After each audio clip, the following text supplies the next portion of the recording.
Illusion shattered! Busted!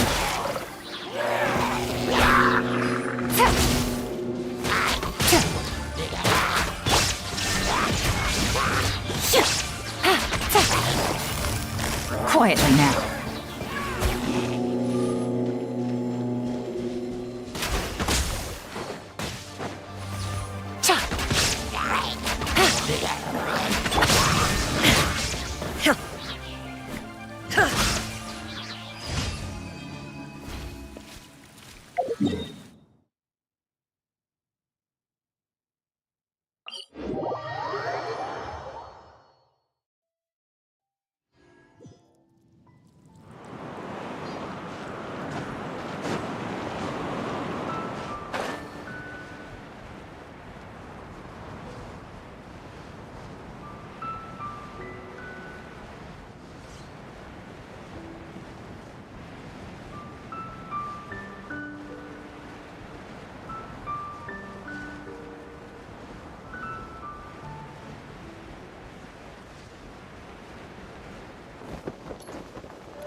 There is no escape!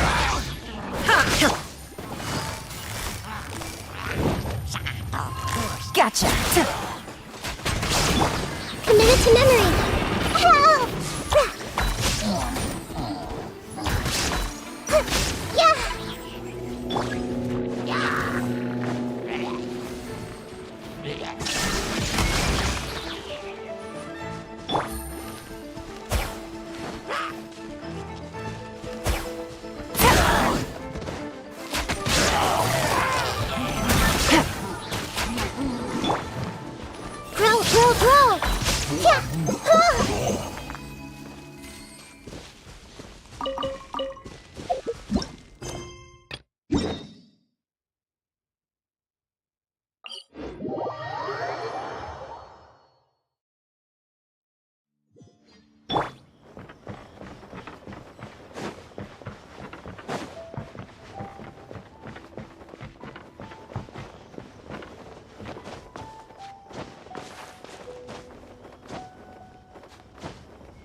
Finally!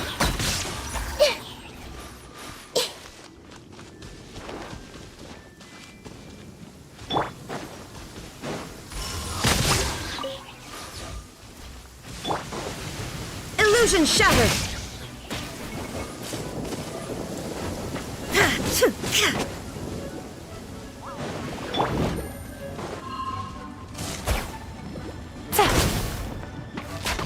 Quietly now.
Take it easy. Grow, grow, grow! Cha! Cha!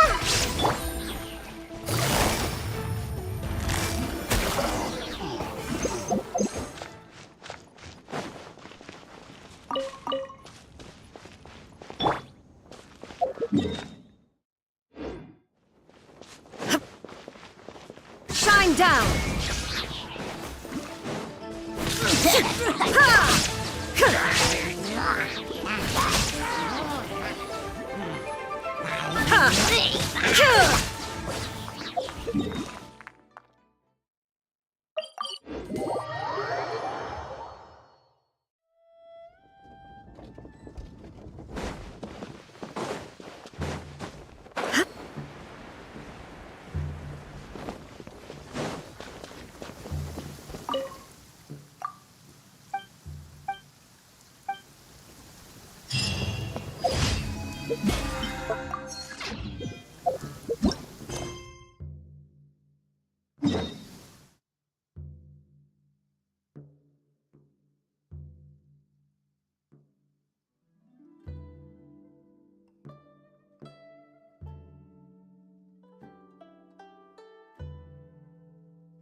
Add Astro. Thank you for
to the first time we came here. Oh, Paimon remembers! Nahita's consciousness had been trapped by the doctor, but we followed the clues she left behind to help her.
So much time has already passed since then. And it seems Sumeru's changing for the better now that Nahita's in charge, right? Paimon just hopes this peace will last a long time. And then Nahita won't have any more new problems to deal with.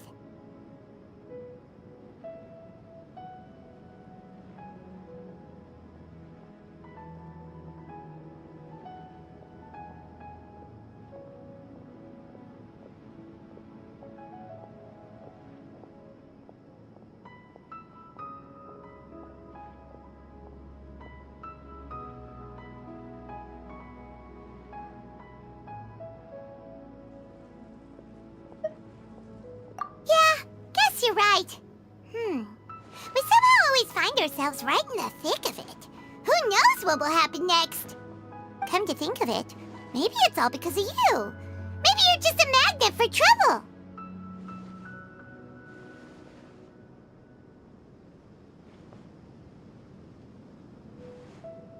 Huh? Me? Before Paimon ran into you, Paimon never ran into any trouble. At most, when she was super tired, Paimon got caught in some strange whirlpool and sucked out into sea. And even then, you fished Paimon out. Anyway, for Nahita's sake, maybe we should think about heading to our next destination for now.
Look who it is. Running into you in a place like this? I can see you two still love wandering around. Oh, it's Dia! Since when are we just wandering around? We're usually taking care of some serious business. Even though it may have nothing to do with our journey. But never mind that. What brings you here? I just finished a commission in the desert for a usual client of mine. Nothing too interesting. Just escorting a shipment of goods. I'm on my way to report back. That's when I saw you two all the way over there, chatting away. What were you two talking about anyway?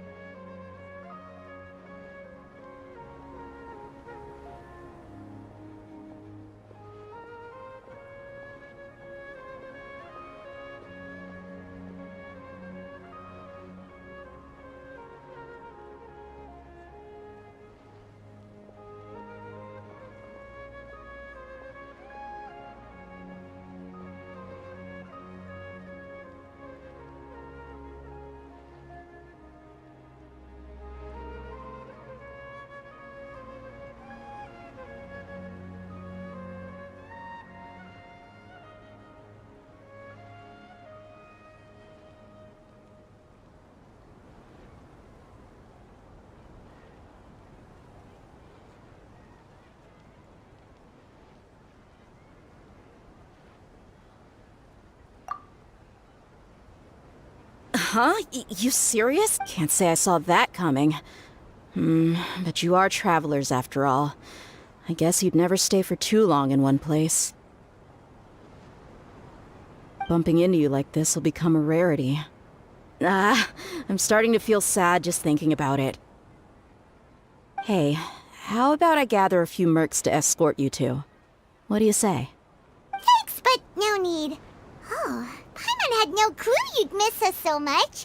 But don't worry, we'll come back to see everyone when we get a chance. Sounds good. All you need to do to get to Fontaine is cross this stretch of desert and navigate some waterways. Knowing you two, I'm sure it won't be anything you can't handle. So, when are you leaving? Oh, wait a sec. Paimon just remembered there are still a few dishes in Sumeru that Paimon hasn't tried yet. Now, where's that list Paimon made?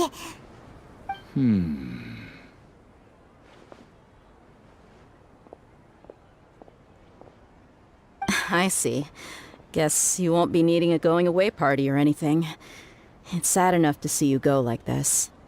Though, now that I think about it, Sumeru wouldn't be what it is today without you. Seems true heroes always prefer leaving quietly. By the way, should we go say bye to Nahida? Oh, good point. Then there's no need to bother her in the real world. Then, I guess this is goodbye for now, Traveler in Paimon. Whether as a client or a friend, you're always welcome to come find me. Goodbye, Dia. Bye-bye, Sumeru.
crossing all that sand and water, we finally made it!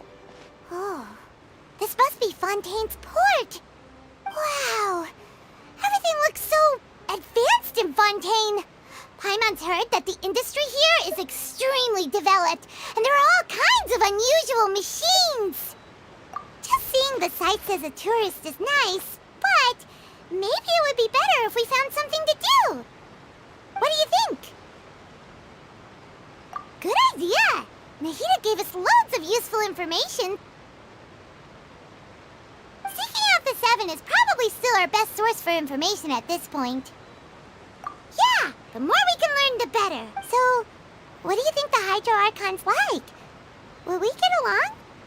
Nahida said that she has a very unique personality, whatever that means.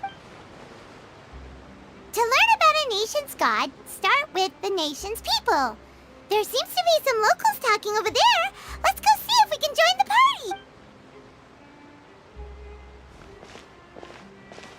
party. If you ask me, it's a tragedy how things ended for him. Clearly, he was a pretty decent person. Yeah, I didn't expect that kind of ending for him. I thought he would at least fight on a little longer for his family. I was expecting a sudden plot twist, but it's a pity that it never happened. Still, his story is quite the tearjerker.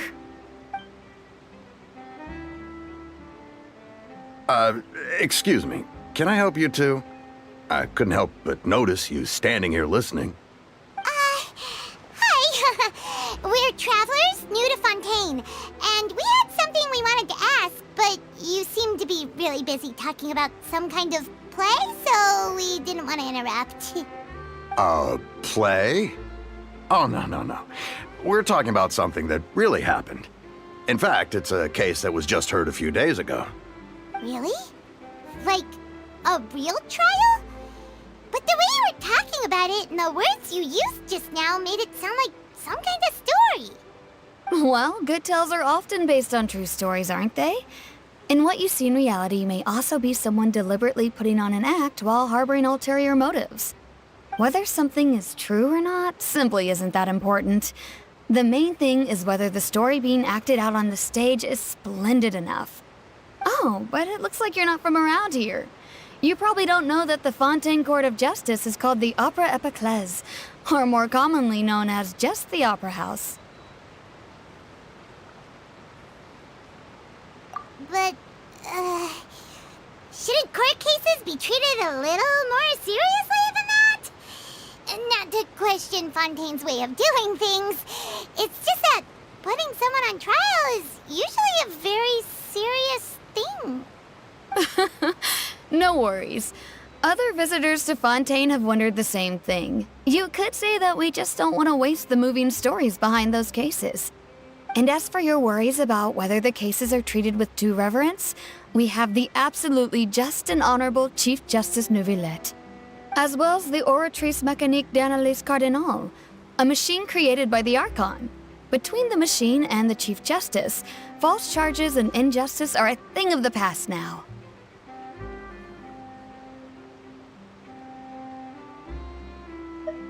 Oratrice? Is it some kind of machine, too? Oh, Paimon's curious. We should check it out if we get the chance. Wait, Paimon almost forgot to ask you our question. Do you know what we should do if we want to meet the Hydro Archon? Oh, that's easy. Just go to the Opera House. Lady Farina practically lives there. You could definitely say it's her biggest passion. I think what they mean is that they wish to speak with the Archon personally. In that case, I'm afraid it's going to be a tad more difficult. You'll have to make an appointment well in advance, and it'll depend on whether or not she has any time slots available. Huh. Is the Hydro Archon super busy taking care of official stuff? Wait, didn't you say that she's always at the Opera House? No. Lady Farina seldom takes an interest with the nation's affairs. The reason it's difficult to make an appointment is simply because she's incredibly popular. That's right. After all, she is the Archon. Though she may tend to get a little dramatic from time to time, people can't get enough of her. Huh. First time Paimon's ever heard of an Archon being described that way before. Wait! Paimon gets now! Paimon is kinda like a big celebrity here, right? Yeah, I suppose you could say that. Perhaps you could even say our mascot. Hang on. This is still Fontaine's Archon you're talking about. You should show some more respect. Yes, you're right. I guess I should at least try to be a little more respectful in front of visitors. Otherwise, I might get arrested and find myself face to face with Monsieur Neuvillette. Come on. Sure, there's a lot of laws here, but nobody's going to be arrested for saying something disrespectful about the Hydro Archon. Alright, I think we get it. Thank you! At least we now know that we can find the Hydro Archon at the Opera House. But who knows how long making an appointment will take? Guess we could have a look around the city in the meantime. Hey! What are you looking over there for?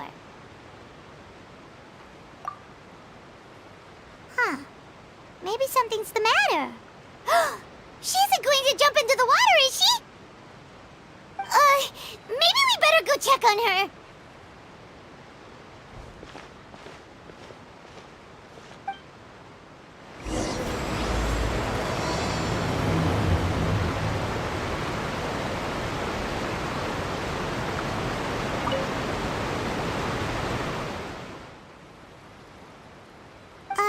Hello there.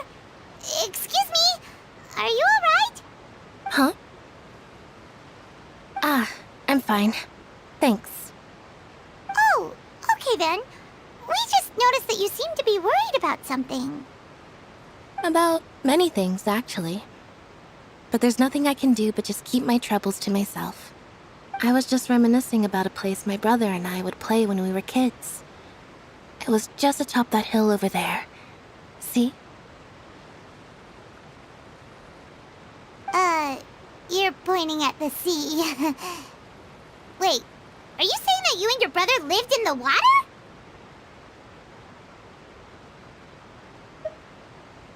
Though people call the waters around Fontaine a sea, it's actually just an inland lake that's filled with fresh water.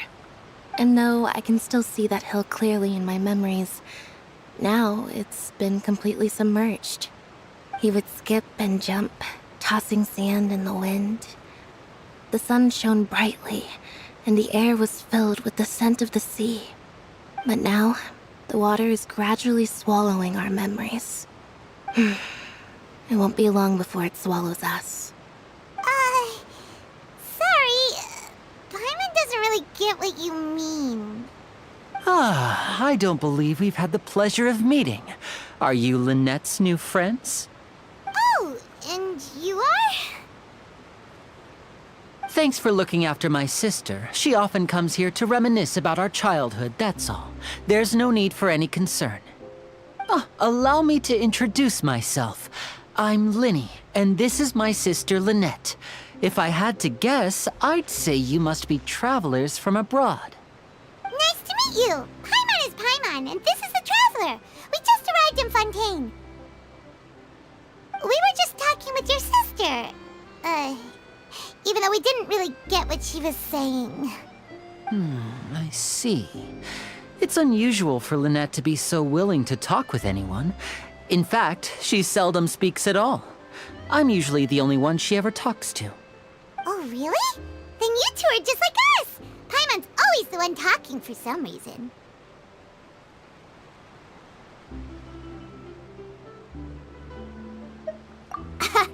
So that's how you think it is? I also think my brother can be too talkative at times.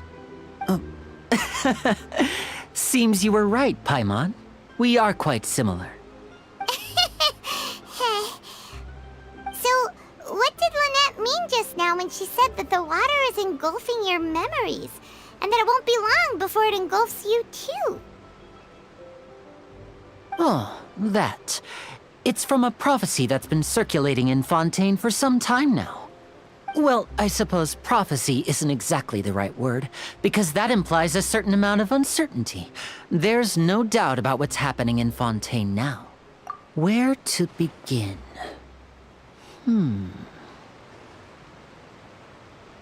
let's put that question on hold for a moment. We still haven't formally greeted each other yet, have we?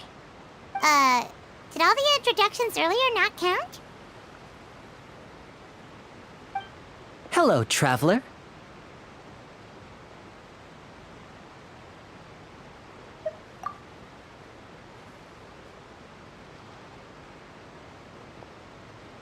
And hello, Paimon. Hey! Why didn't Paimon get a handshake? You're not poking fun at Paimon, are you? Please, don't take offense. Just consider it a sort of etiquette we have here in Fontaine when making new friends. You should remember it. It might prove useful. Oh, all right then. Well, Paimon's just happy to have a local friend now. By the way, we were just getting ready to go to the Opera House to meet the Hydro Archon. Would you be able to show us the way? So you're going to see Lady Farina? No problem at all. In fact, I was planning to go to the Opera House later myself. I'll gladly take you once I finish things here. Please follow me.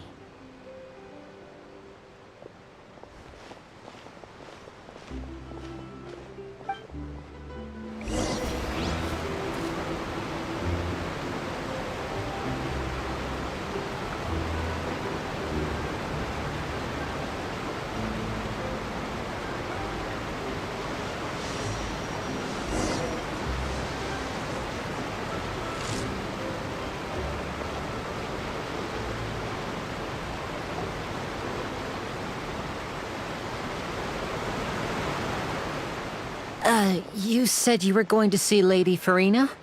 Well, it seems Lady Farina has come to see you.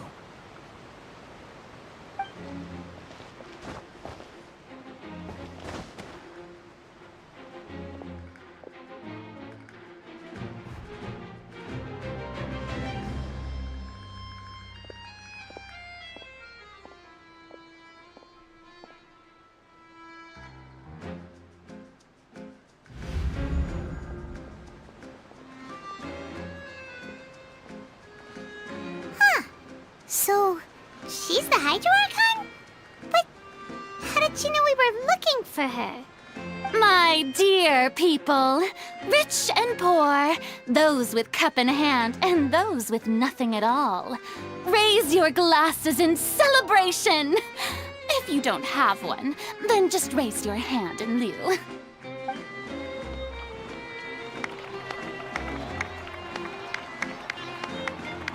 As you can all see, two unfamiliar travelers have arrived in our nation. Come, let us make a toast in honor of this traveler and his companion, who have journeyed here from distant lands.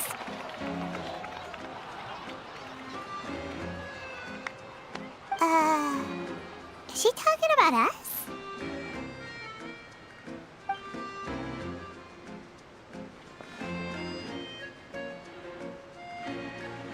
I've long heard of the turmoil and chaos you left in your wake as you visited other nations, but I welcome you nevertheless. No, I have come to receive you personally. Fear is for insignificant cowards.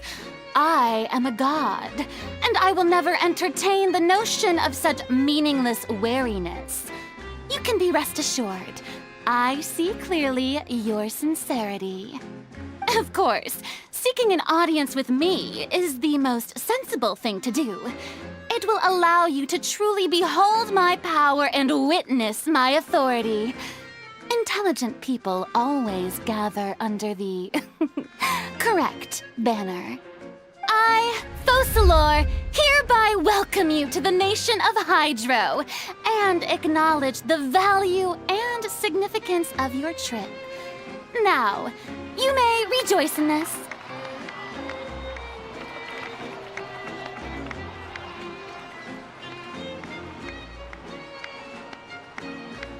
Yeah, Paimon still can't believe it. Feels like we've only been here for a few minutes. But the Hydro Archon's entrance was, how should Paimon describe it? A little over the top? Miss Hydro Archon? How did you know we were coming? I see. As Outlanders, you inevitably lack even some of the most basic understanding. Don't forget that even the gods can be divided into the mediocre and the excellent. I suppose it's only natural for you to be awestruck by my abilities. You had best stop and consider. Do you really have the noble qualities and etiquette necessary to communicate with a god? All it takes is a flick of my finger for me to know everything about you. Whoa. Talk about sounding high and mighty.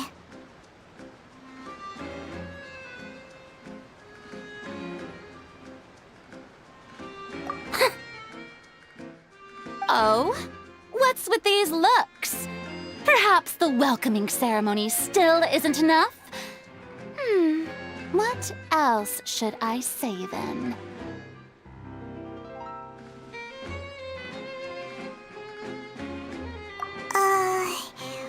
Is she waiting for us to start talking?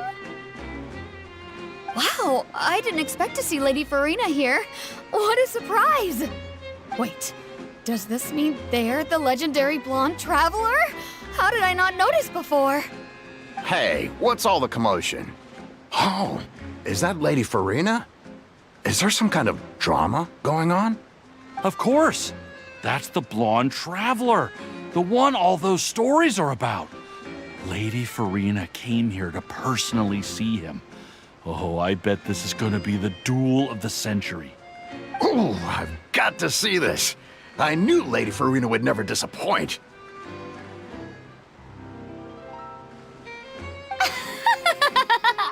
Yes, but don't get too excited now. My dear believers and spectators alike tend to get quite rowdy, and despite the noise, I've come to tolerate all their ruckus.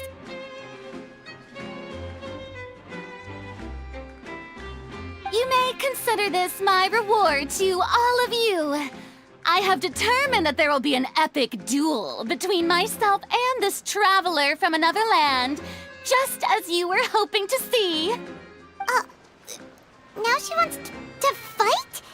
Aren't we getting a little ahead of ourselves?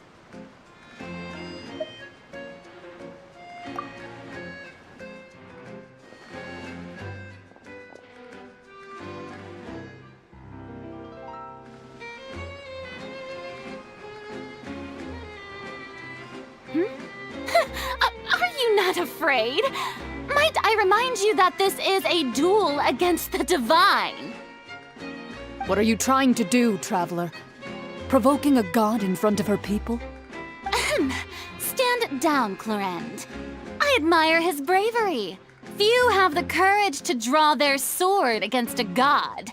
He is obviously a true warrior. Unfortunately, people nowadays only crave to be thrilled, and a mere duel will not slake their thirst for excitement. Huh. Yeah, she's right. Just a duel wouldn't be all that interesting. On Araneus, criminals are always requesting duels to defend their honor. They're getting a bit old, to tell the truth. You see. Then, as the god of justice, I shall face this traveler in another kind of duel. A duel in court!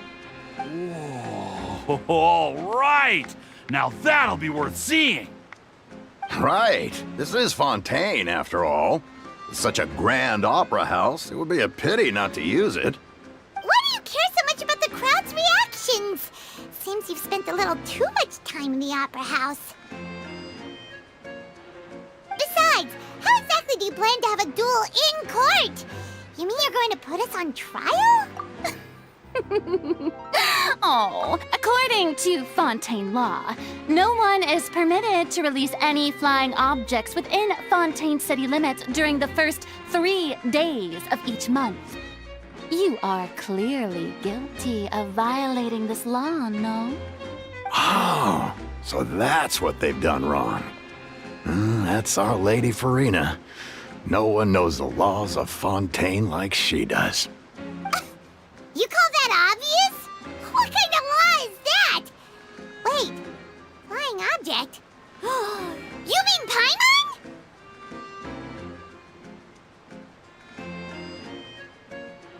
Precisely! Now, if you two have no objections, then in the name of the Hydro Archon, I order your arrest. My apologies, Lady Farina. I don't mean to spoil the fun. But if you would allow me to interject, I don't think that Paimon here meets the definition of a flying object. You tell her, Linny! Finally someone who's not crazy. How could anyone call Paimon a flying object?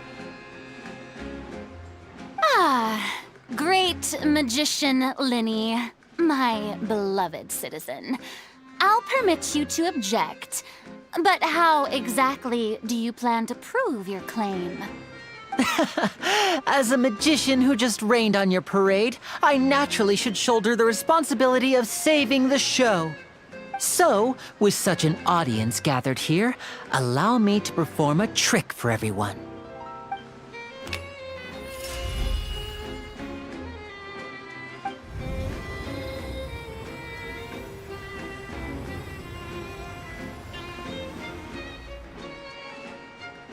Ta-da!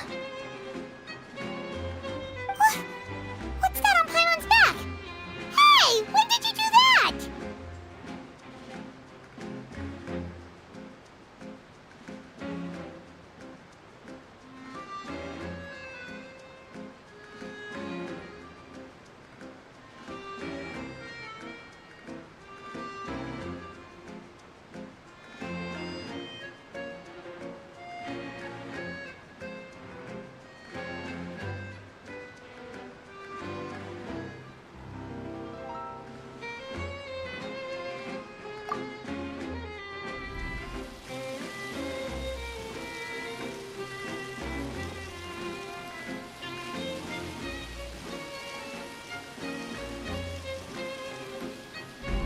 There. As you can all clearly see, Paimon should be classified as, well, something like a balloon. This rope has been in the Traveler's hand all along. It was just that no one could see it before. Huh? You call that magic? You've got to be joking. I thought it was pretty good. Nice one. Huh. I'm not sure what to think. It seems Lady Farina's charges no longer hold water.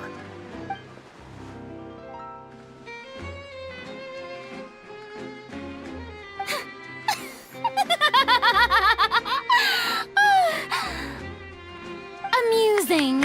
Very amusing, Linny. Just the sort of unexpected twist that I enjoy. With you here, today's performance can finally be called complete. Performance? You see all this as a performance? In which case, consider the matter of your trial resolved. The god of justice will not bring charges against an innocent person. But when there are valid grounds, I will not only judge travelers from abroad, but even the gods of other lands. I look forward to seeing your upcoming performance at the Opera House, Mr. Linny and Miss Lynette. That's enough for now. Toodaloo!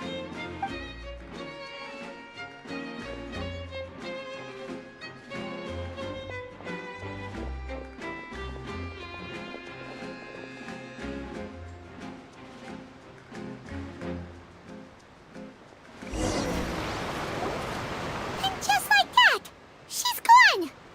Well, that's the most unpredictable Archon Paimon's ever seen. I never even had a chance to ask her anything. But that's a problem for future Paimon. That whole scene just now was really... Don't mention it. I just happened to remember that there was such a law, so I did a little preparation, just in case. I didn't think it would actually come in handy. So, now do you see what kind of god Lady Farina is? She can be a bit confusing at times, but she is still amenable to reason. Anyway, Paimon had no idea you were a magician, Linny. It sounded like you'll be performing at the Opera House, right?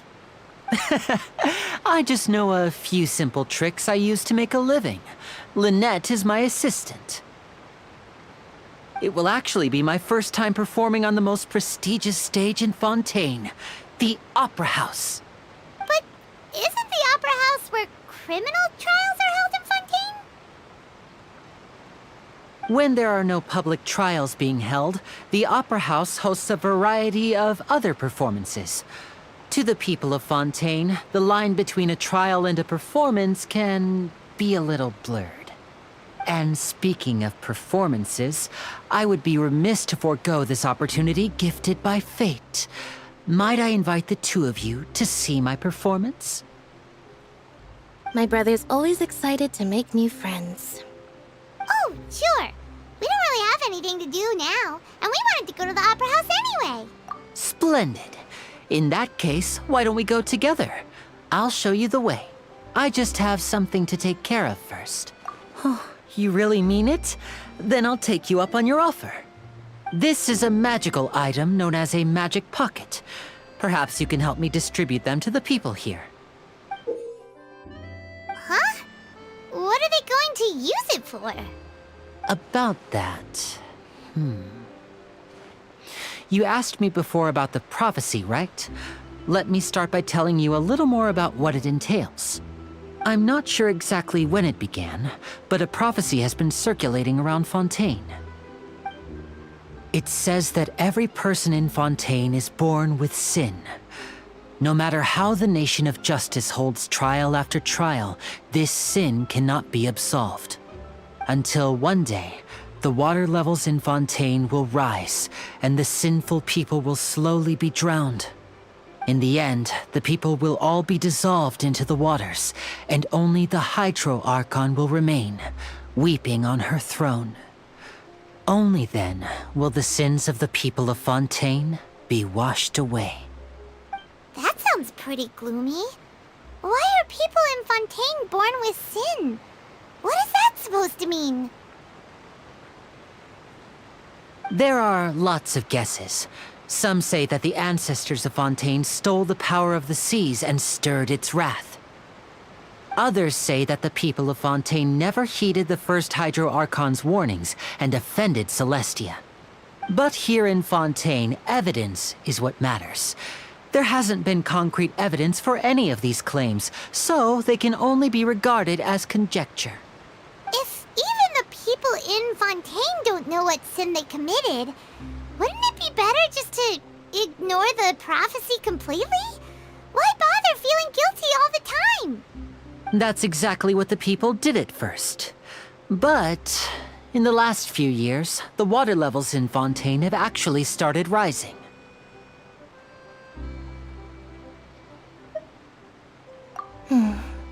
Many places have already been completely submerged, and now lie beneath the sea. Many people carry on with their lives as before and shrug it off as a natural phenomenon. But my family and I think that the people of Fontaine shouldn't ignore the possibility, which would end up sentencing them to death. We hope that at least the people who reside near the waterfront can move away before it's too late. So, we've started distributing magic pockets to them. As a magical item, these magic pockets have astonishing capacity. I'm sure they will come in handy when people are moving their belongings. Oh, Paimon gets it! It's like preparing for a rainy day! But this is more than a bit of rain. Perhaps only absolute power could ever contend with such a catastrophe. But who knows? We're just tiny specks in the grand scheme of things. Now, if you'd like to help, then please give these magic pockets to anyone nearby. Be sure to convince them to take it, regardless of what they say.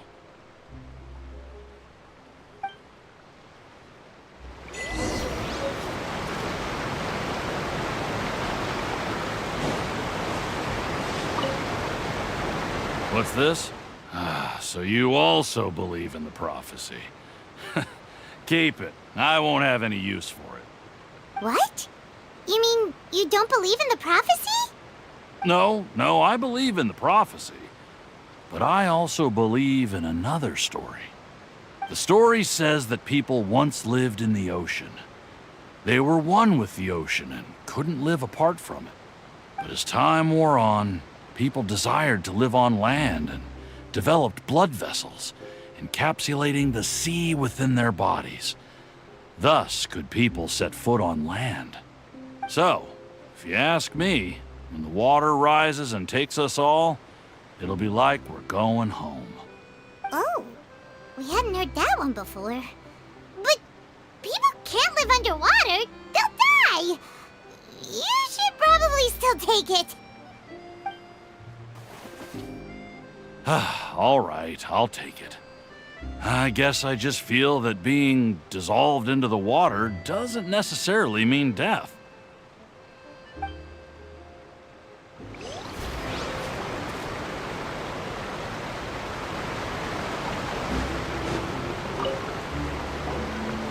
So you're the blonde traveler that everyone's been talking about.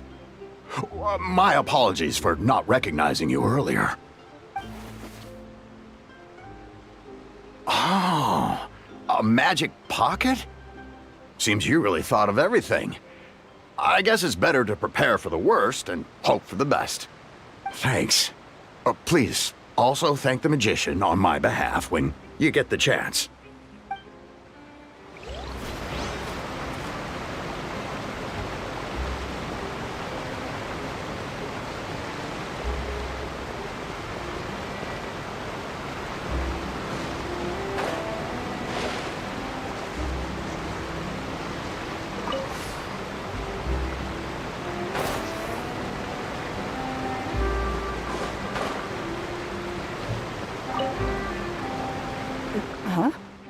I don't want that thing.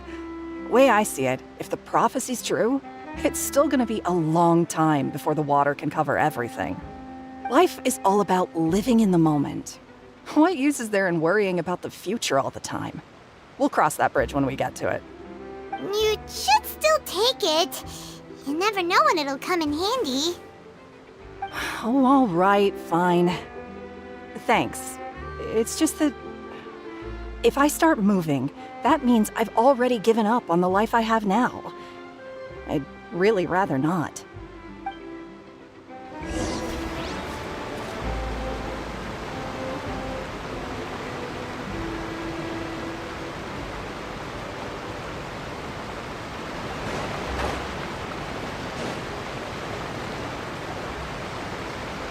Oh, you already handed out all of the magic pockets? That was fast. So, what did people have to say? I bet you heard some, interesting opinions. Yes, but that will change once disaster strikes. I know they'll change their minds, so it's only right to help them prepare. Is there anything else you need to do before we leave? Yes, one last thing. I have the magic pockets made by a workshop in the court of Fontaine. Since we're out and about, I was thinking about bringing him some more materials. So, you want to collect materials? Just tell us what the materials look like and we'll help. Many hands make light work. Oh, that would be much appreciated. We'll need some Romaritime flowers. I remember seeing them near the waterfront on the east side of the harbor.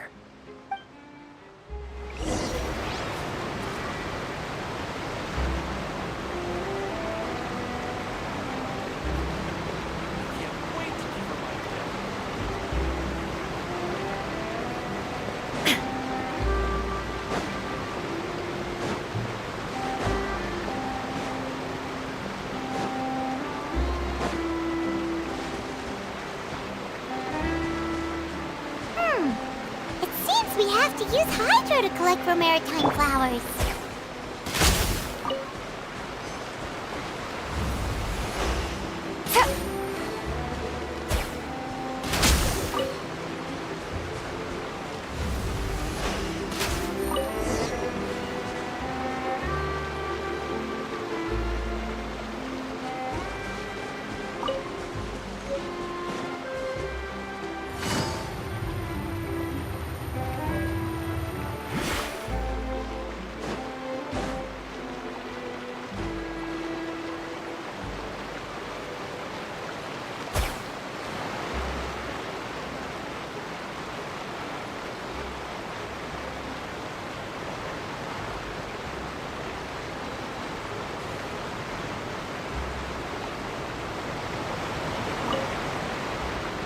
You made quick work of that. I can tell you're an experienced traveler.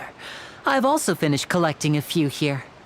Maybe next time you'll feel like helping too, Lynette. No way. I'm in power-saving mode today. Otherwise, I fear I may not have any energy left for the performance at the Opera House. Fine. Though the performance is still a long way off. Now that we're finished here, we should get ready to head back to the Court of Fontaine. So, we're going to the Court of Fontaine before we head to the Opera House? Good. Paimon wants a tour of Fontaine's largest city and try...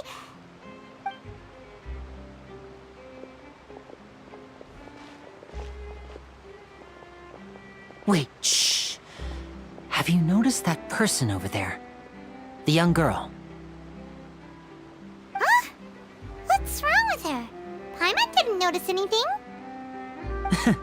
She's obviously a thief.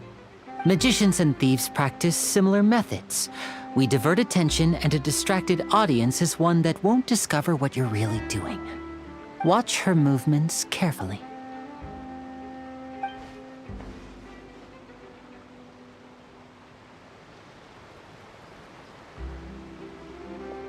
Oh, he's right!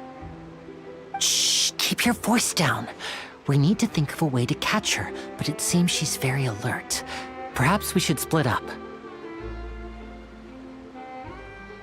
You two can ride the lift over there and wait up top. I bet that'll be her escape route if she tries to run.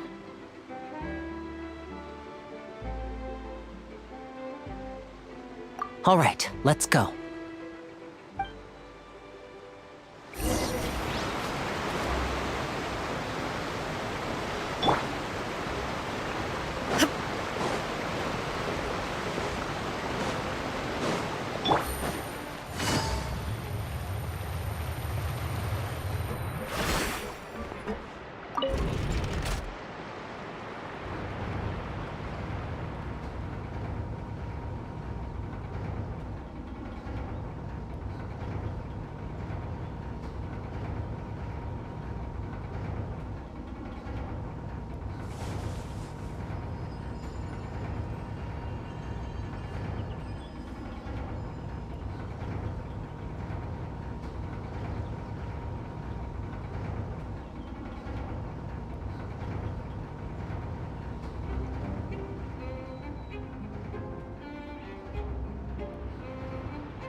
There's still a long road ahead.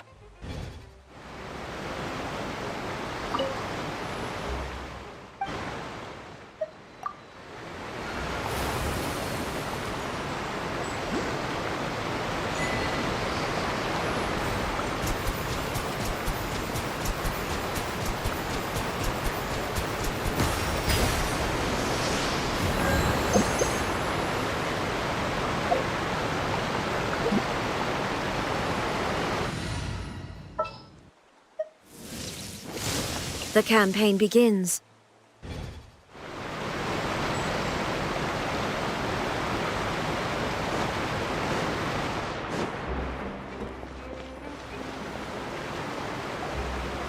This is the spot where Lenny wanted us to wait. Oh, look! Isn't that her?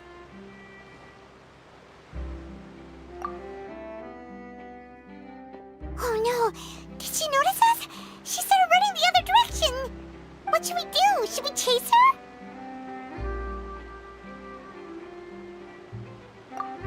You're right. She might also be trying to lure us away.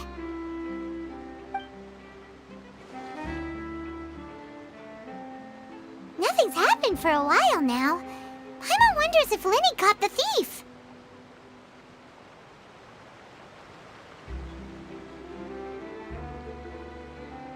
Yeah, let's go.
Inactivity serves no purpose whatsoever.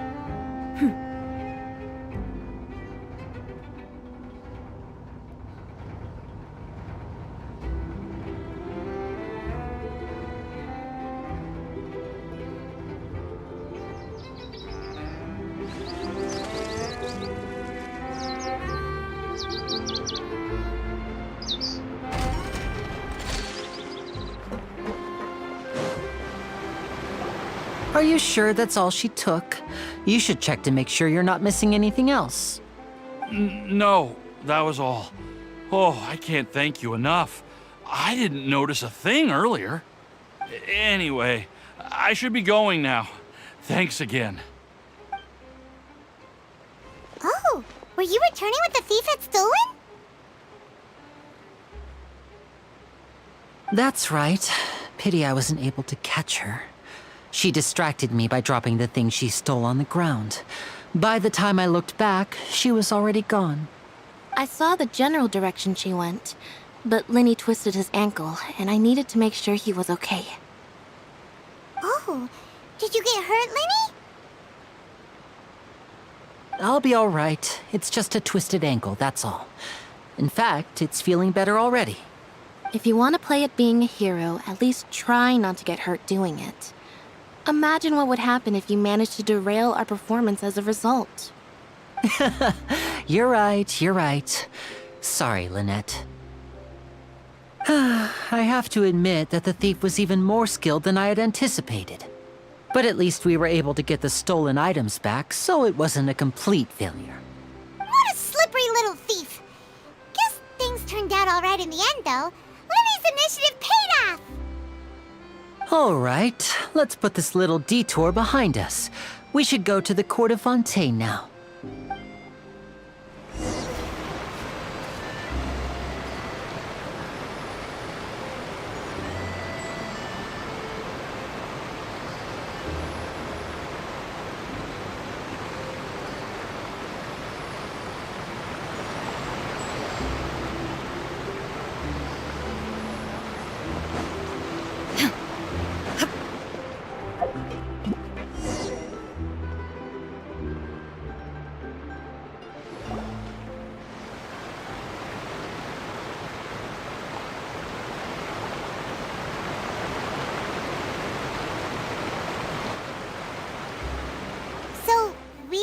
this thing to go into the city? What an ingenious way to get around!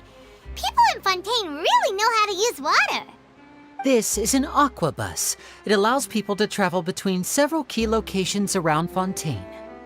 It's pretty convenient, but the ride can become a little dull after a while. The scenery is always the same.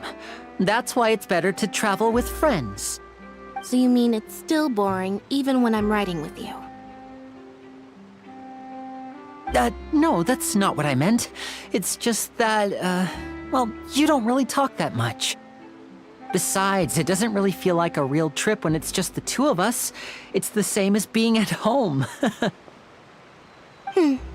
Whatever.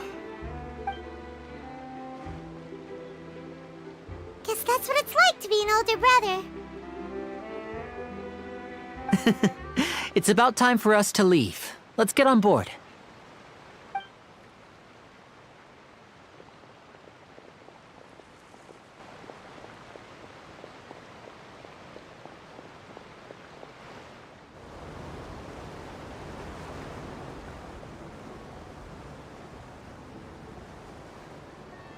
Huh?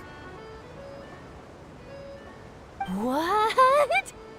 Traveler! Paimon! Charlotte! Oh, I never guessed I'd bump into you while riding the aquabus. In the story of my life, this is big news. What are you doing in Fontaine? I didn't hear anything about you paying us a visit. Yeah, it's quite the coincidence. But as travelers, we're always on the move. It's not surprising that nobody knew we were coming. Though we still have no idea how the Hydro Archon knew about us. Oh, let Paimon introduce you to our new friends! Oh, no need for introductions, Paimon. I would recognize the great magician Linny and his assistant Lynette anywhere. I wouldn't be much of a reporter if I didn't know who they were. It's a pleasure to meet you. I'm Charlotte, a reporter for the Steambird. Nice to meet you. From the Steambird, huh? We've often relied on your paper to promote our performances. It's an honor to meet you. Now that everyone knows each other, Fontaine suddenly doesn't feel like such an unfamiliar place. So, what have you been up to lately, Charlotte? Any big news? Not too much. When there isn't any breaking news, I mainly cover the trials at the Opera House. You can still manage to keep readers' attention as long as you tell things from a clever enough angle, even if it's the same old topics. For example, reporting on how a scammer once deceived vulnerable girls into relationships, or how a financial criminal was once so poor that they ate a single piece of bread for 5 days. You're right. Seems you know me pretty well. What I'm really after is exclusive, sensational news pieces that could shake the country. These smaller stories are a waste of my talents. Oh, I just remembered. I've been following a case lately. Well, a series of cases, actually. You mean the serial disappearances of young women case? That's right. These stories are the talk of the town right now, and it's probably the most mysterious case we've ever seen. If I'm the first with a draft ready to publish when the case is finally cracked, and it's the headline story in the Steambird, oh, when that happens, I bet all the other reporters will shed tears of envy. I've already gathered all kinds of materials. I just can't wait for the truth to be revealed. So, what is the serial disappearances of young women case? You mean the culprit hasn't been found? That's right. The first missing girl case happened almost 20 years ago.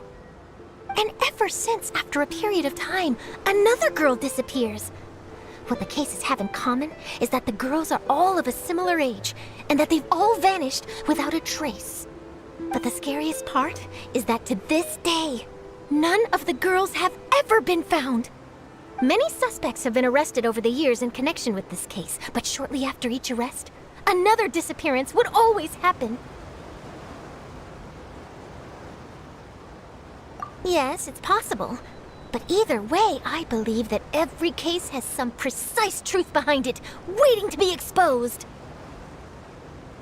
Yes, I agree. And at the very least, the family of those missing girls deserves some sort of explanation. I just imagined for a second what I would do if Lynette were to suddenly disappear. I'd pay any price to get her back, and then find a way to track down the culprit. Please don't imagine that, Lenny.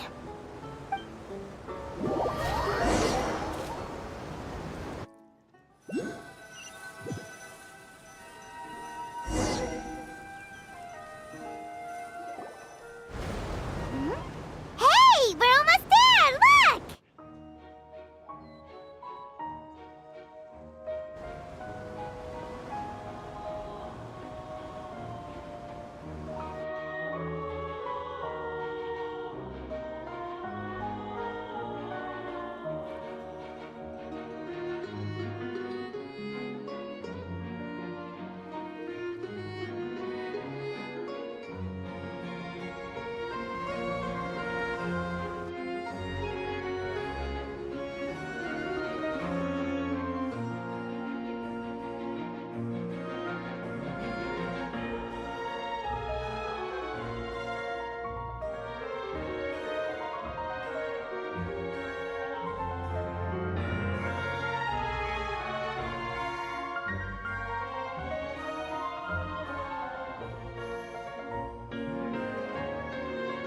Well, I really enjoyed chatting with you. Life should be full of pleasant little surprises like this. Yeah, us as well. The ride went by too quickly. Ah, I have an interview to get to. I should get going before I'm late. Okay, Paimon hopes we can chat again soon, Charlotte. See ya! Bye now. Oh, be sure to stop by and see me at the Steambird when you have time. What a tough job. Always running around and interviewing everyone. Well, where should we go now? If you don't mind, how about we stop by my home first? Besides, I still have all the materials we collected. Sure, we wouldn't mind at all. This city is so huge, Paimon wouldn't know where to start anyway.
This is our current abode. Ah, Fremine, you're home. Where did everyone else go? I have some new friends that I would like to introduce. Oh, they all just went out a moment ago.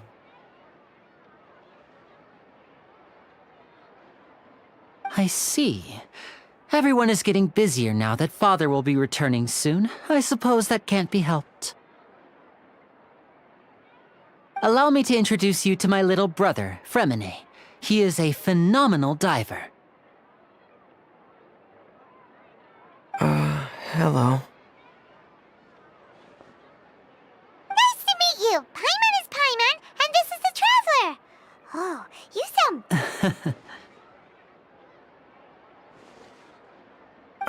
Lenny, could you come here for a moment?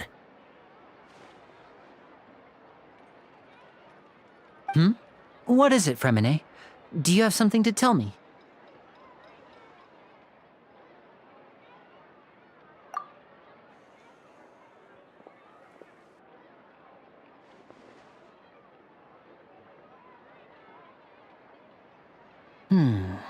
Okay, I see.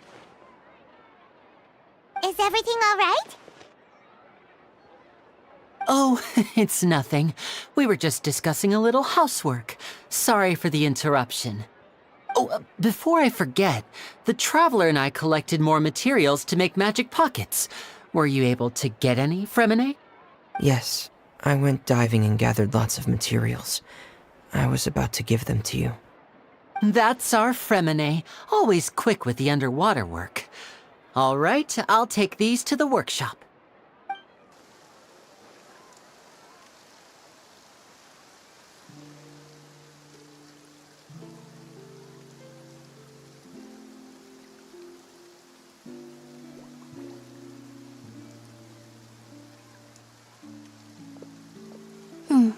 Looks like rain. Oh, you're right. But wasn't it clear and sunny just a moment ago? Fontaine's weather sure is weird. I'm afraid that's just how it is here. It often rains on days where there are trials being held in the Opera House, but don't worry, it'll clear up soon enough. What's wrong, Fremine? There's a legend about the rain that I tend to believe. It's said that a dragon of water once resided in Fontaine. Though we don't know where the dragon went, every time it weeps, the skies will cloud up and pour out rain. When I was a child, my mother told me that if I wanted to go outside and play, I should yell toward the sky at the top of my lungs. Hydro Dragon! Hydro Dragon! Don't cry! If it's an elemental dragon, then having the power to make it rain wouldn't be very unusual. Let Paimon try something. Hydro Dragon, don't cry!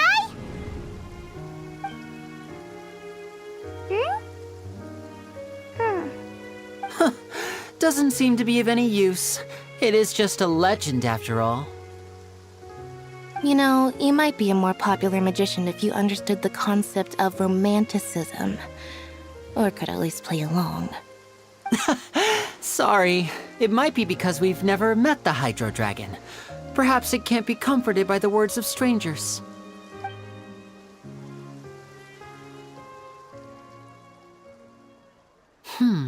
It rained for longer than I suspected. Oh, it's already getting late. Was there something you needed to do, Linny? Yeah, some preparations for the show at the Opera House. I need to find a way to catch the last aqua bus of the day. On the day of the performance, just ride the aqua bus to the island of Araneus. I'll have Lynette meet you at the fountain in front of the Opera House. Oh, are you leaving now? What is it, Fremine? I'm in a hurry. Oh, I get it. You feel nervous delivering the materials for the magic pockets, is that it? Perhaps we could trouble the Traveler to help us take these materials to the Beaumont workshop and deliver them to the owner there? I'm afraid that Fremine can be quite introverted, and the boss there tends to be pretty talkative. Fremine has always been a little afraid of her. No trouble at all. Don't worry, we're on the case. Sorry for the inconvenience. I'm quite useless when it comes to such tasks. I'll think of a way to make it up to you. Oh, no need. This'll be a walk in the park for us.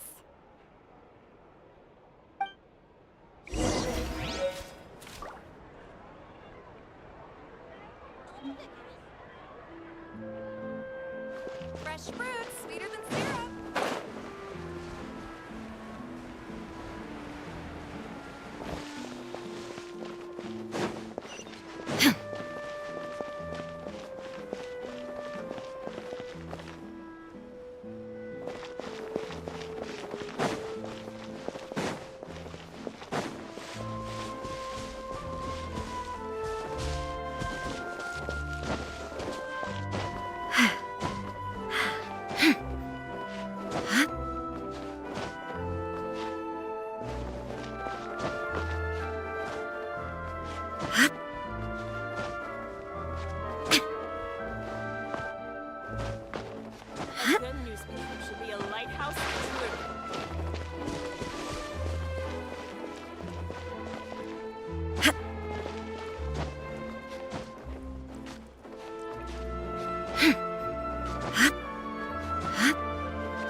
Hello? Is there anyone here? Oh, hello there. New customers?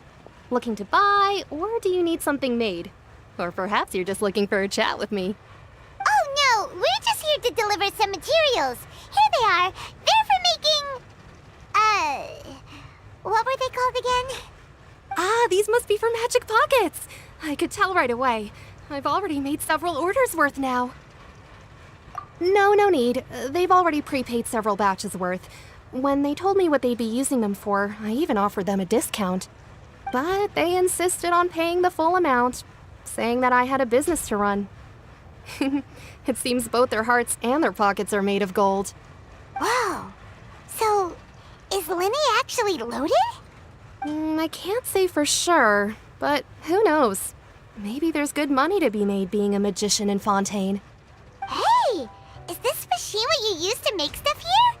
It looks really advanced. Why use your hands when a machine can do the work? It would be a waste not to use the latest technology, and wasting is a kind of crime. But where does a big machine like that get its power from? Well, it's a little complicated. I'm not sure I can put it in layman's terms for you.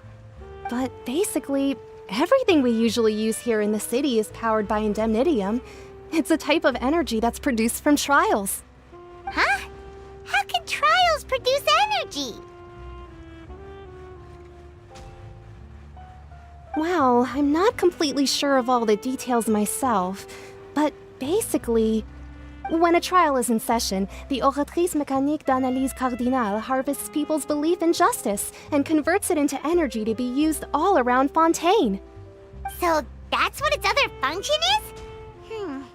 Paimon heard that the Oratrice was created by the Archon to make judgments. But Paimon still doesn't get it. How could something unreliable like people's beliefs be turned into a stable power source for these machines?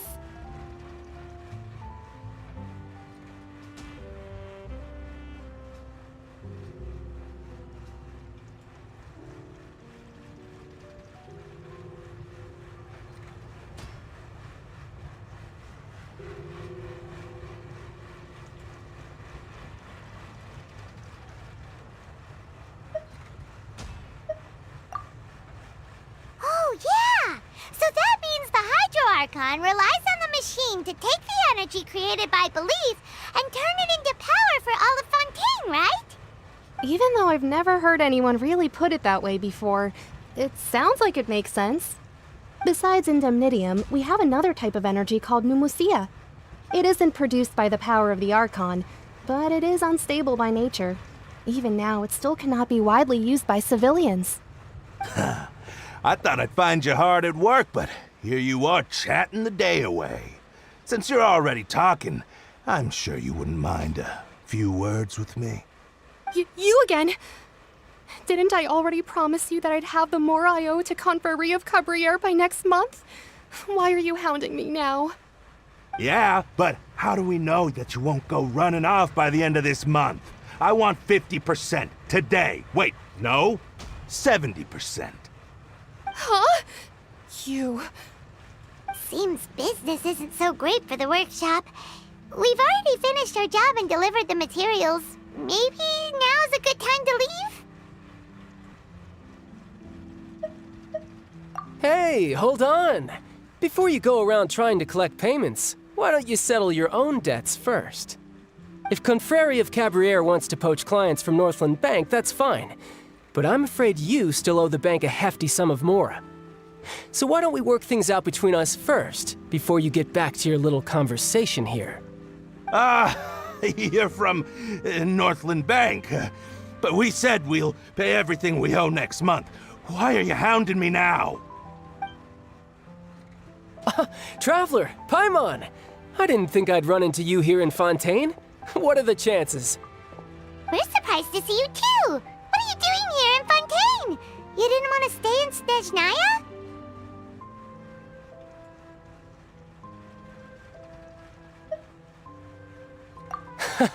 Long story short, I've already been in Fontaine for some time now, and honestly, things have been pretty boring. But it seems that fate brought our paths together today. Not only will I have some good friends here now, but ones who always seem to find trouble. Either way you look at it, it seems things are going to get a lot more interesting now. Pretty sure we'd want to avoid anything that you'd find interesting. Besides, our trip here has gone pretty well so far. Right, Traveler?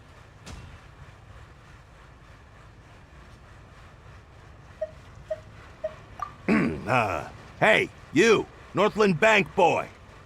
Aren't you forgetting something? Don't interrupt. It's not often I run into the Traveler like this. Why don't you wait for me over there for a while? You kidding? Aren't you the one looking for us? You really expect us to sit and twiddle our thumbs while you catch up with your friends? Listen to me, boy. If you want Chamora, fine. Why don't you come and take it? Hey, I just said not to interrupt. Oh, by the way, Traveler, the last time I took Tonya and Tusser ice fishing, Tusser said, "Hey, that's way over the line! All right, boys, let's see who has to pay up now!" Can you at least let me finish one sentence? Fine. Though the bank told me not to get rough with our clients. You're the ones who started it. This is an act of self-defense. You two will have to be my witnesses, okay? I'm sure this won't take long.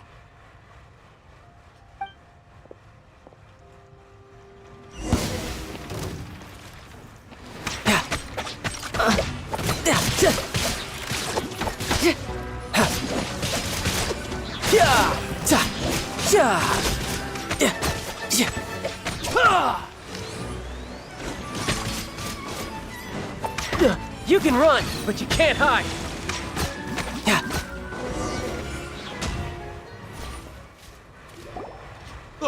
What's your deal, Brad? How are you so strong if you're just a staffer from Snezhnaya's Northland Bank? Wait, don't tell me you're... Oh, now you notice. It's a little late, don't you think? Just make sure you understand that you don't mess with Northland Bank. Got it?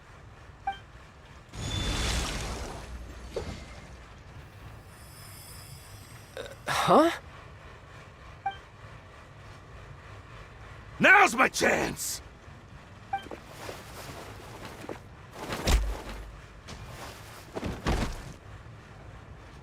Huh. That was weird.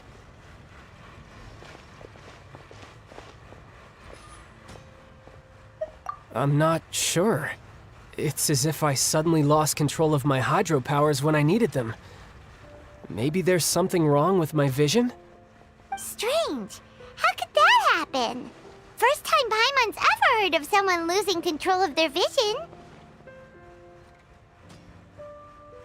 Never mind. It doesn't matter. If I want to stay sharp, I shouldn't be relying too much on my vision anyway. Besides, I always have my delusion in case I need it. So what are you doing in Fontaine, child? And don't say it's work for Northland Bank. Well, I guess it's because I've been in a bad mood lately. Huh? What kind of reason is that? Wait, since when do you feel down about anything? I don't know. Maybe I still have a lot to learn about myself. But recently, there seems to be some sort of restless power stirring inside of me. And I don't know why, but every now and then I feel like I'm in a terrible mood. Maybe you losing control of your vision just now is connected with that power you're feeling inside. That is a possibility.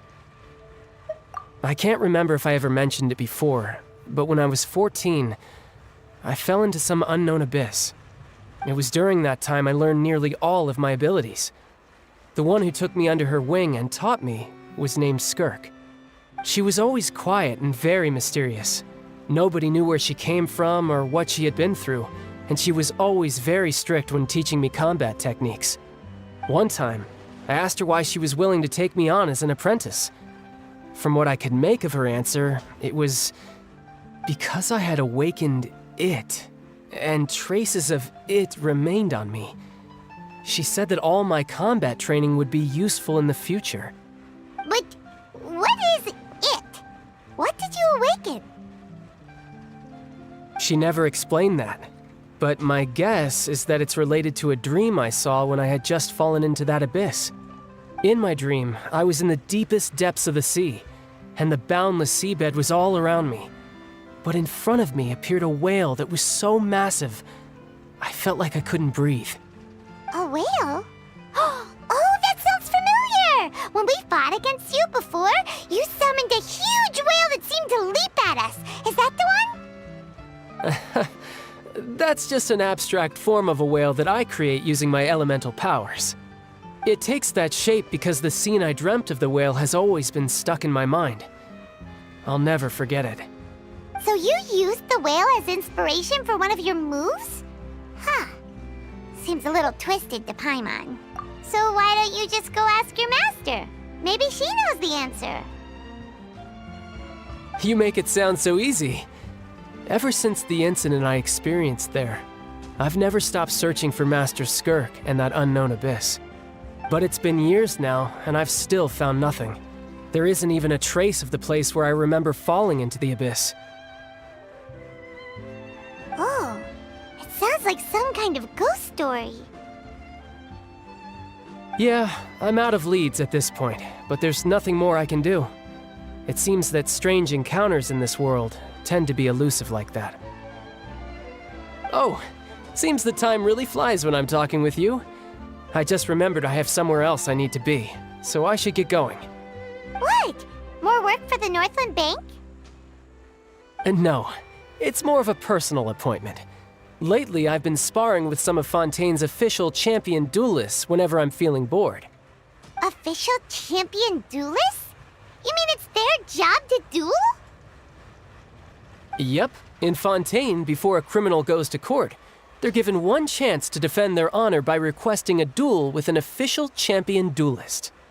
The champion duelists are all powerful fighters selected from among the nation's best, and the duel itself is a no-holds-barred fight with no specified stopping point. So engaging in such a duel is regarded as a symbol of defending your honor. If a criminal manages to win the duel, they'll be acquitted. But if they lose, they'll have no choice but to stand trial. And the worst-case scenario is that you're simply killed in the duel. Though it's rumored that Fontaine has a death penalty, from what I can tell, no one has ever been officially sentenced to death. So really, the only people who opt to duel are those who have suffered a grave injustice in being accused, or those who greatly value their honor. Otherwise, why gamble with your life? So, do many people actually get out of their trials by winning the duel? Apparently, it's exceedingly rare for anyone to actually win. Fontaine probably enacted this system as a way to show that the nation respects the honor of its citizens. Besides, none of the champion duelists are to be trifled with, which is exactly why I was itching to face them as soon as I got to Fontaine. Apparently, the one I'm meeting today, Clorinde, is the strongest of the champion duelists. I had been asking her for some time before she finally agreed to face me today. Well, that's child for ya. Paimon feels like we heard that name somewhere before. Oh, before I forget, I want you to have this. Huh? Your vision? You're seriously just giving it away? I'm just worried that it could become uncontrollable again. I'd be pretty upset if it got in the way of my duel, so I think I'll be better off without it for now. Besides, I just need you to hold on to it for a short while. I'll come retrieve it when I have some time later. Paimon knows what you're up to. You just want an excuse to come talk to us again, don't you? Whatever gave you that idea? I'll be in touch later.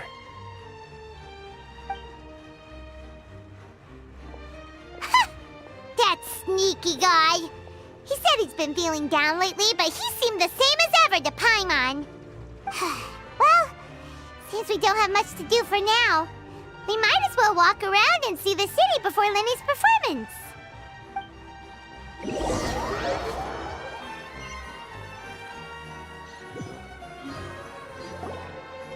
Wow! Who could have seen that coming?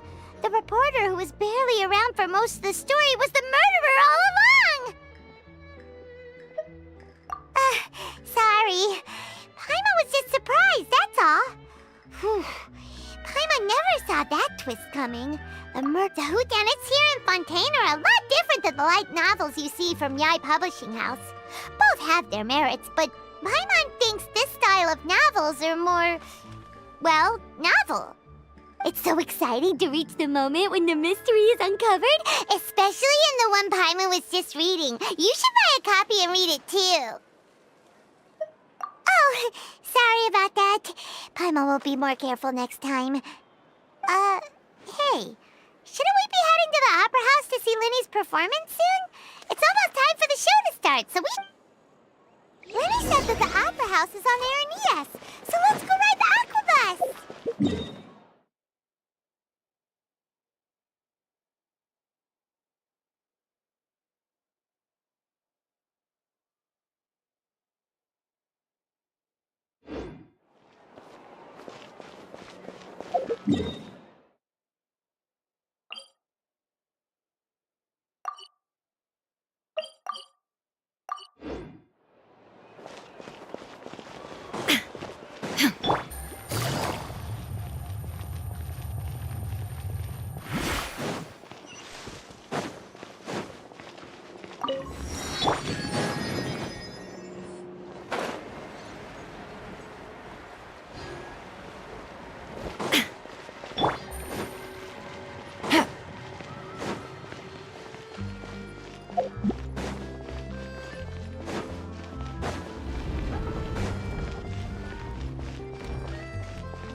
Welcome to the Navia line. I am Elfan. The boat will be departing imminently. Please do not stick your head, hands, or other body parts outside the boat. The Aquabus operator is not responsible for any accidents or injuries resulting from doing so. Also, please remember to buy the Steambird, though I don't read it myself. The destination of the current tour is Areneas. Points of interest worth visiting include the Fountain of Lucine and the Opera Epiclese. If you look to the left in the direction we are currently traveling, you will see the famous Fontaine Research Institute up in the sky. An experiment gone wrong turned new sightseeing opportunity. Human ingenuity truly is a wondrous thing.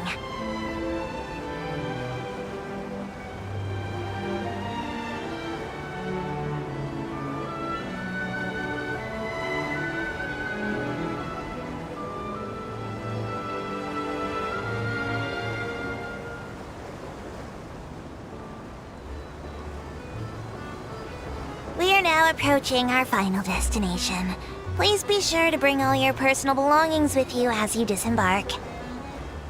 Even though I will take any forgotten items to the Lost and Found, the paperwork is rather annoying, as Melusine hands are not suitable for grasping pens. Please be careful when disembarking. It has been my honor to be your tour guide this trip. Thank you.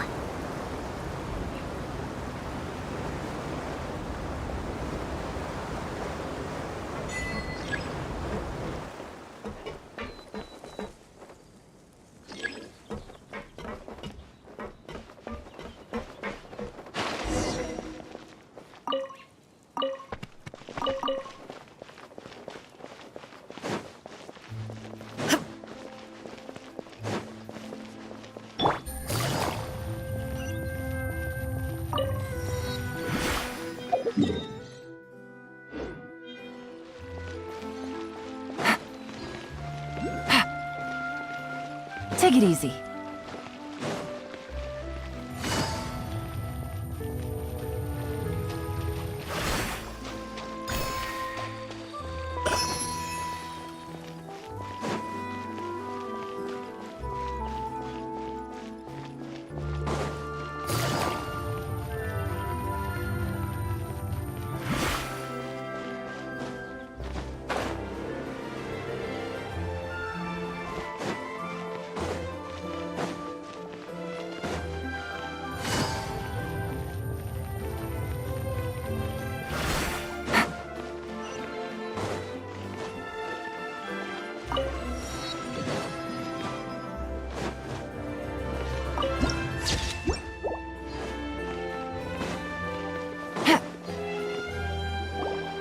Whoa!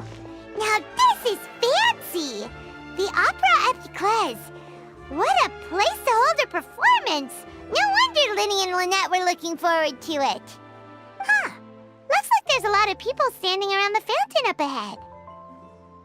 O Archon, please bless us with a bright and healthy child. We pray. I don't know why you always feel the need to ask so much. I'll be happy as long as our child is healthy and lives a peaceful life. I guess if they're our kid, then there's no doubt they'll turn out smart. Maybe this is one of the customs in Fontaine. There sure are a lot of couples here. Vache. What's wrong? Vache. Vache.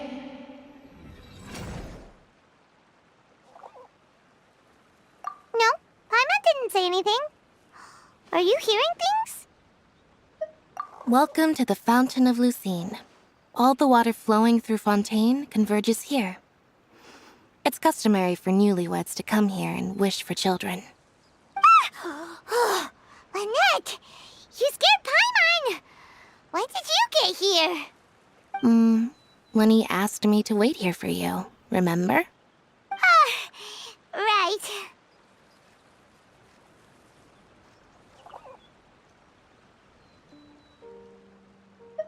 What do you mean? There are a lot of people here right now.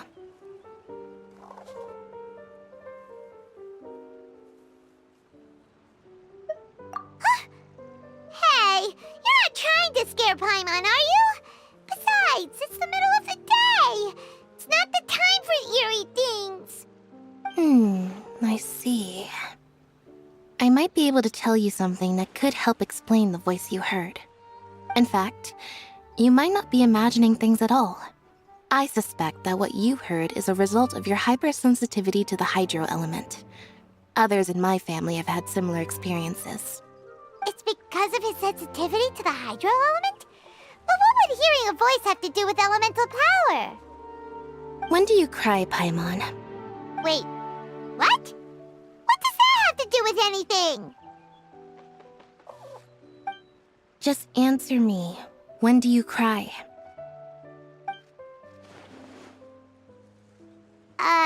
When Paimon's really sad? Oh, and when Paimon's super happy. Oh, and also when Paimon's really, really scared. Then you should understand that tears contain your most intense emotions. Like I just mentioned, The Fountain of Lucine is where all the flowing water in Fontaine converges.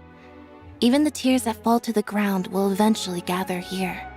So maybe what you heard was the intense emotion coming from someone's tears. So, what did the voice say? Huh. If you were hearing their emotions, then Paimon wonders what happened to them. Rather than worrying about them, we should worry about my brother first. Don't let that calm look of his fool you. He tends to get pretty nervous just before a performance. So chatting with Linny might help him relax a little before he goes on stage. Oh, right. That makes sense. Let's go in and see Linny.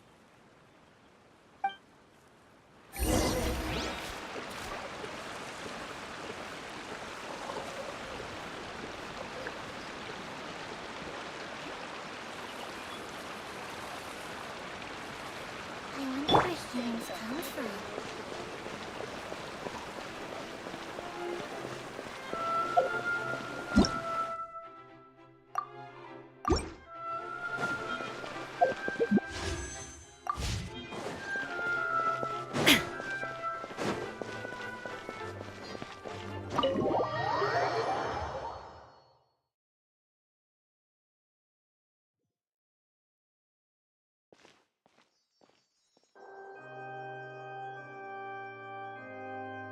Traveler and Paimon, good to see you.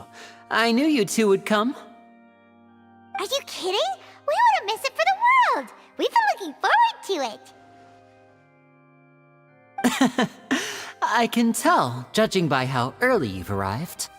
But you're actually right on time. The audience still hasn't started entering the venue yet, which means now is the perfect chance for us to take you to the best seats in the house. Wait just a moment. I'll fetch the tickets.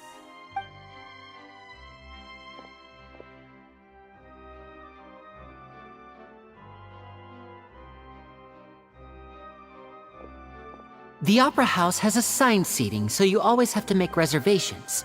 I've already reserved your seats, and here are your tickets. Ooh, front row seats! Thanks, Linny! Don't mention it. There's no need to keep thanking me. Hey, Linny! Could you come over here and take a look at this?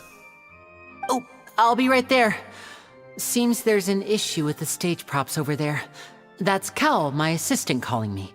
I'll go lend him a hand. Yeah, we'll just go to our seats. You go ahead, Linny.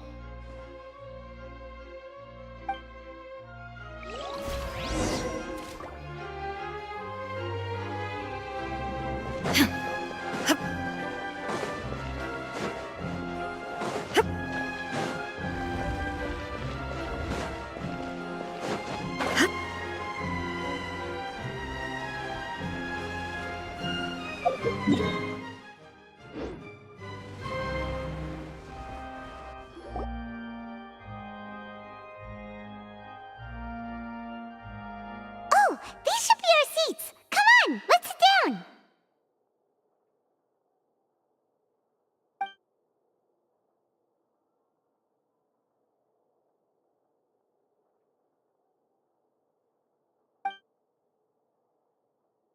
Uh...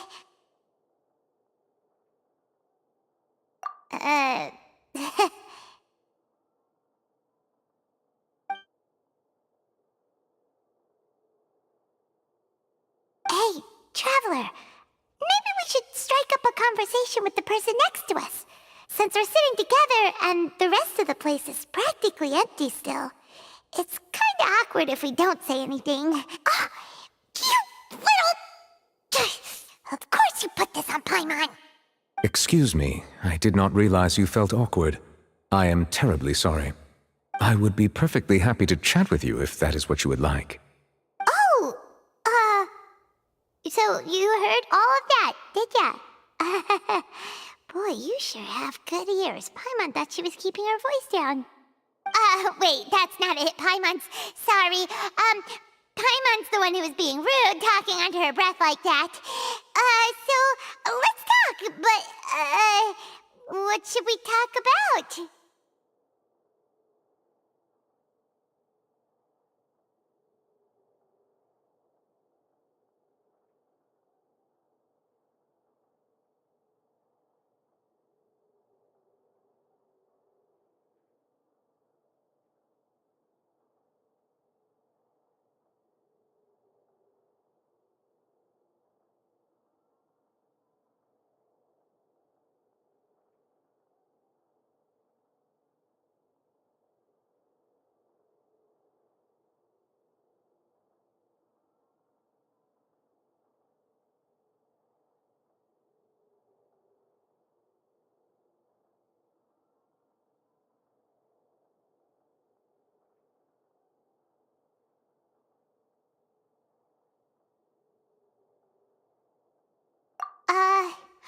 Oh, Paimon's got it.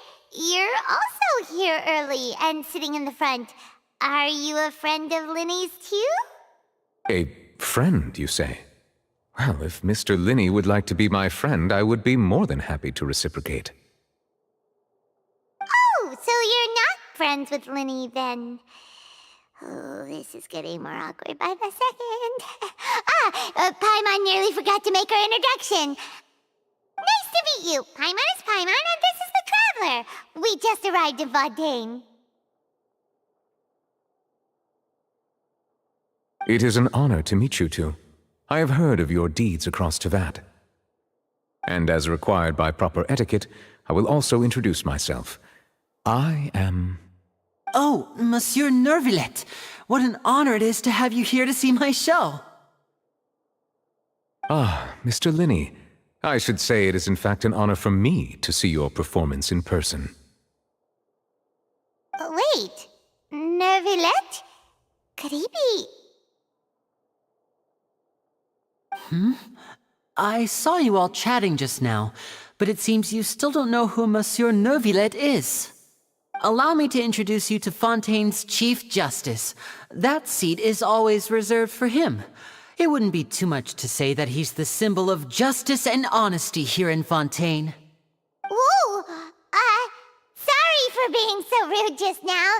Paimon had no idea you were such an important person. No offense taken. Being Chief Justice is merely what I do for work. Nearly every person has their usual reserved seat, so I'm not so special, really. And by the way, I should probably let you know, even though I would prefer not to, there's someone sitting up there in the VIP seats that has been striking a pose for quite a while now. I believe she is trying to give you a most elegant and impressive first impression. So I think you should take notice of her sooner rather than later, otherwise she may become flustered.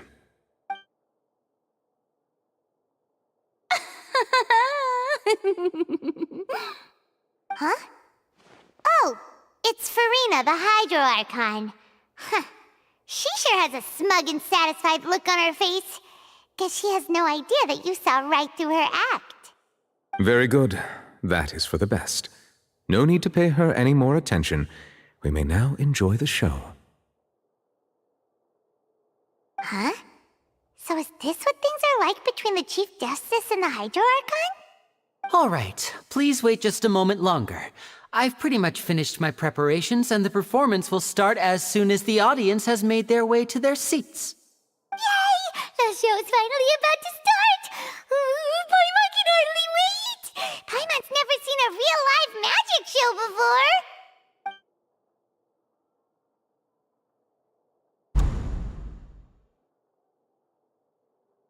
Oh! They're dimming the lights! The show must be starting!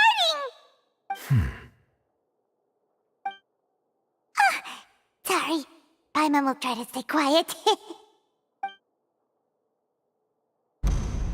Welcome, one and all, to the Opera Epiclese. I am the star of today's show, Linny.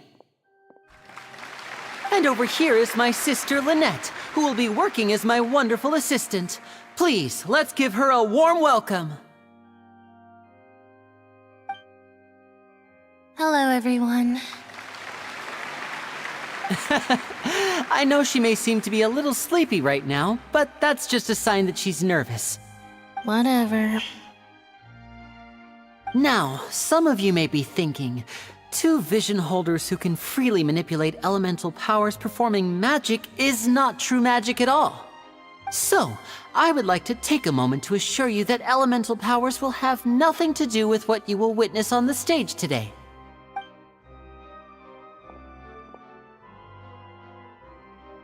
Both Lynette and myself have removed our visions for the show. That way, even the gods won't be able to help us. Oh, good point. That's what makes the show real magic. Now, without further ado, let the show begin. Lynette will now exit the stage to make some preparations.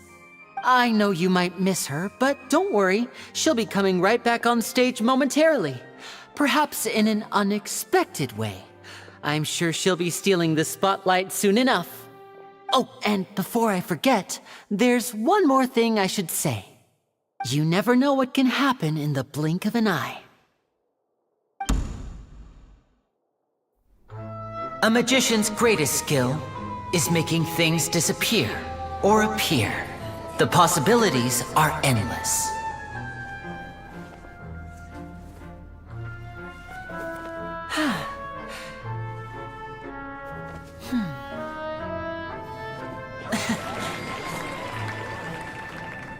Huh?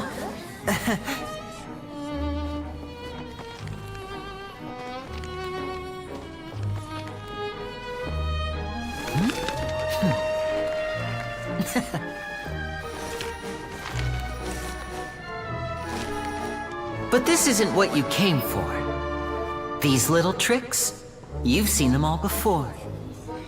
So it's time for something truly extraordinary, don't you think? This one's a little tricky.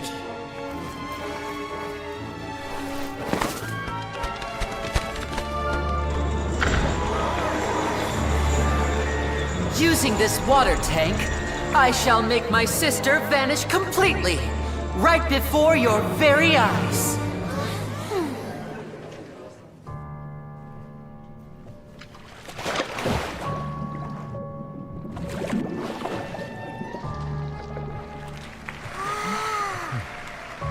It's actually quite simple.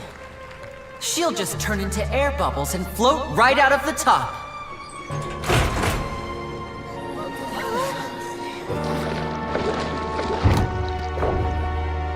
Oh no! I told them to check all the props carefully. With the lid on, even air can't escape. An amateur magician would be getting very nervous right around now. Luckily, it's me on stage, so let me show you what a true virtuoso can do.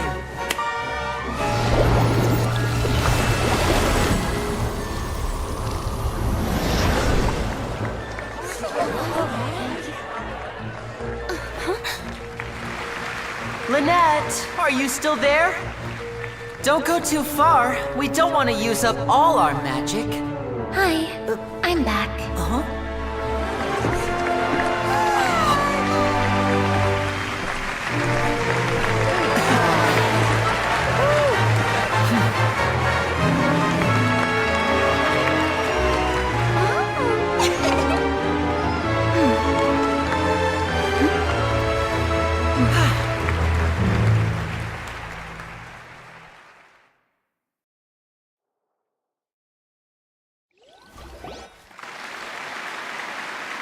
Whoa!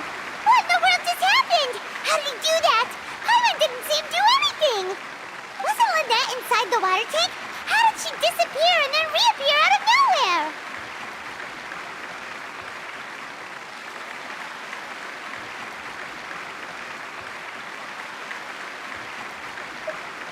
If we could see easily through his tricks, then that would mean that his skills are still lacking.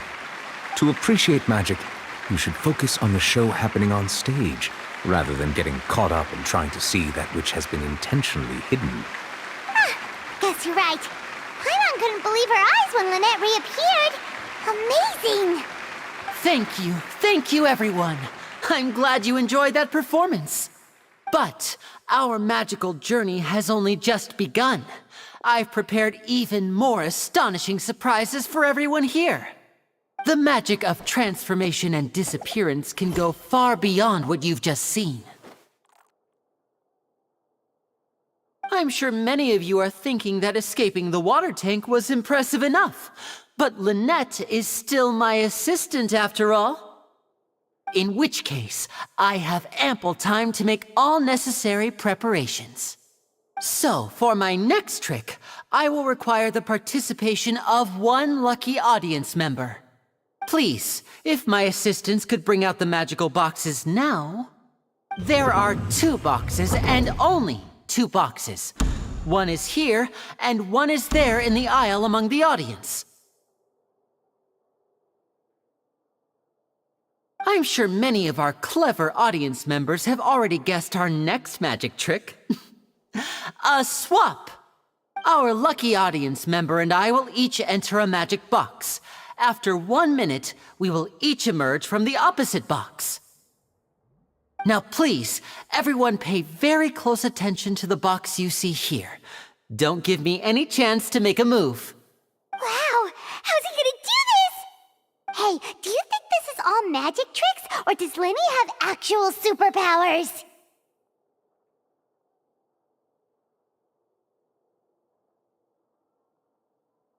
The lucky audience member will be generated by this random number selector. It selects numbers entirely at random. Even I don't know who will be chosen to participate. Now then, let's begin. Let me see. Oh, row 7, seat 3. Congratulations! You now have the chance to experience magic firsthand for an entire minute. Please, come forward. My assistant will take you beside the magic box. I'm sorry, it might be a little cramped inside, but no need to feel nervous. We've carefully arranged everything for you to be as comfortable as possible. You don't need to do anything, but no matter what strange things may happen, don't come out of the box. If the magic is interrupted, who knows where you might end up? You might even find yourself in the Fortress of Meropide. Oh, okay. All right. Before I enter the magic box, there is one more thing I need to ask the audience to do. Could you all give me a countdown? Like this. 60, 59, 58. Just keep counting down. You can go a little faster or slower if you like. I won't be able to see anything in the pitch black box, so I'll be relying on your voices to know when time is up. Oh, and no tricks now. If you quickly count from 60 in just 30 seconds, then I'll be in a tough spot. Ooh! Paimon kinda wants to count faster after hearing him say that!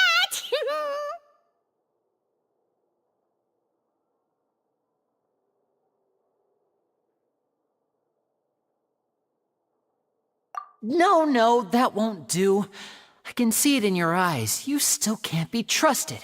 Let's practice together. Come on, repeat after me. 60, 59, 58. 60, 59, 58! That's right, perfect. Keep it going. All right, I'll see you all on the other side once you've finished counting.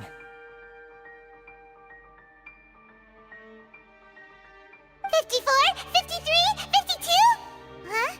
Why aren't you counting, Nervalette? I am counting in my head. I think things are exciting enough in here as it is. Merely a consequence of my identity and personality. Do not worry about me. Just enjoy the show. Oh, alright. You looked so serious that Paimon thought you might be feeling uncomfortable or something. 40, 39, 38! Mr. Linney, are you all right in there? Is everything ready? Yes, I'm fine. I'm just double-checking the direction of the magic. It would be a disaster if we get sent to the wrong places. For example, mid-air right above the audience. Even though he's saying that, Lenny doesn't seem nervous at all.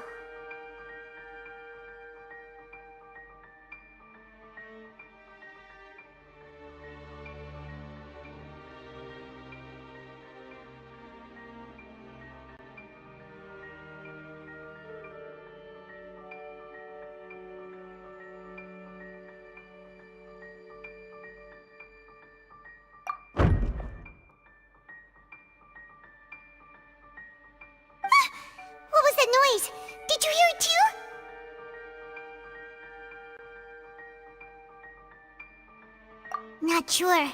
Anyway, it doesn't seem like anyone's worried about it. 25! 24! 23! What's wrong, Mr. Linney? I can still hear you moving in there. I seem to have accidentally knocked over a decoration. I'm trying to fix it, but it's pitch black in here. I can't tell left from right. Never mind the decorations. There's no time for that. The show is what's important. No, that's unacceptable. I want my show to be perfect. Don't worry, we still have 20 seconds. Hear them counting? 19! 18! 17! It seems things aren't quite going as planned. I apologize, everyone. It feels like you're all starting to count faster, but that's all right. I know it can be tiring to do such a long countdown. 10 seconds and change is still plenty of time. 10! Almost there now. Whew. Swapping two people is harder work than you might think.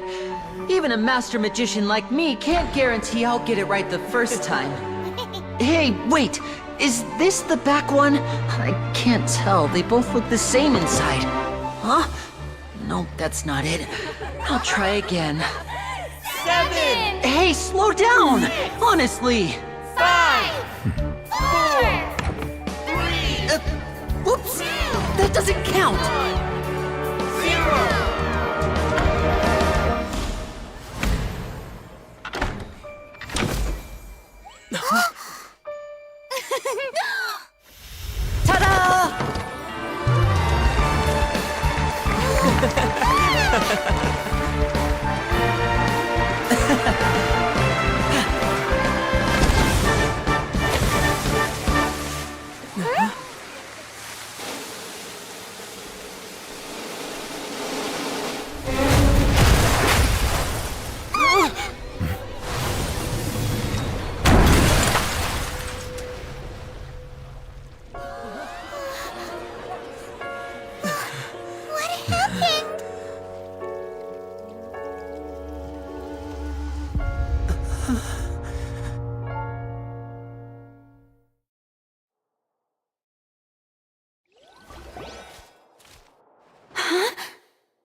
Is this part of the show? Mr. Linney, you're going to use magic to fix the stage now, right? What happened? Oh no. Maybe this isn't part of the show. The girl was still in that box, right? This performance is over. Medical staff with me. Guards, secure the scene and detain all the performers. Seal the exits. No one is allowed in or out at this time. Yes, that's right. If this was just an accident, then we must investigate the cause. But if this was all part of some scheme, then those accountable will not escape the judgment of the God of Justice! No need to be alarmed, you two. We'll get to the bottom of this soon enough.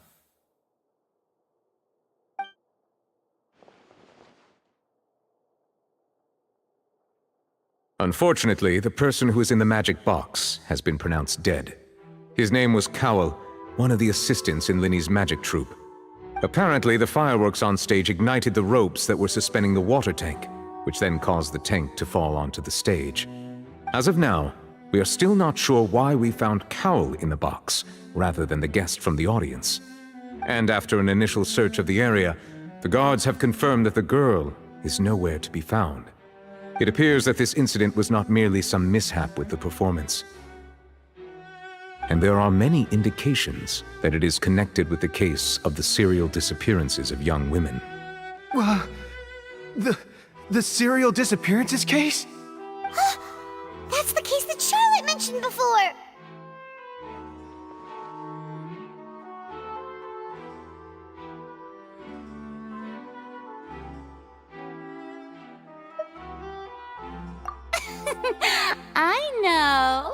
I know the truth. I can see through the whole thing. Really, using such a shallow and obvious mystery as his finale, did he really underestimate us that badly? I say that our powerful magician, Mr. Linney, is now the prime suspect for the serial disappearances case. Huh? Why me? This whole thing was an accident. Oh, this all occurred during your magic show, did it not? The missing girl disappeared after being chosen, did she not? The deceased is one of your assistants, is he not?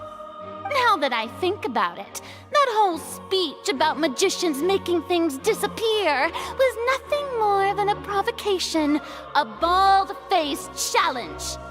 That can't be right. How can Lenny do this? He was in the box on the stage the entire time. We could even hear his voice. Besides, before the show, he told us that he would like to catch the criminal behind the disappearances. He couldn't possibly mean catching himself.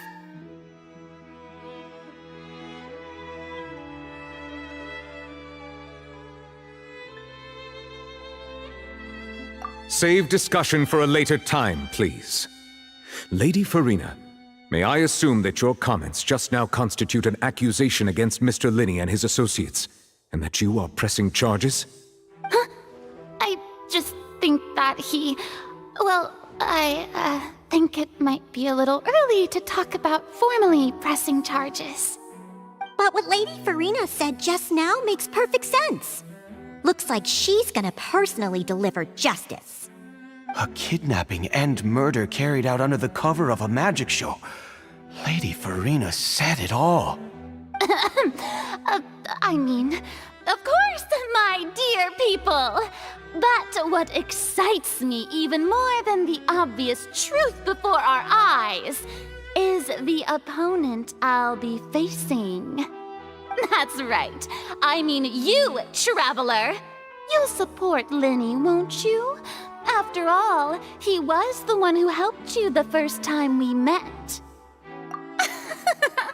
Then there's no problem at all.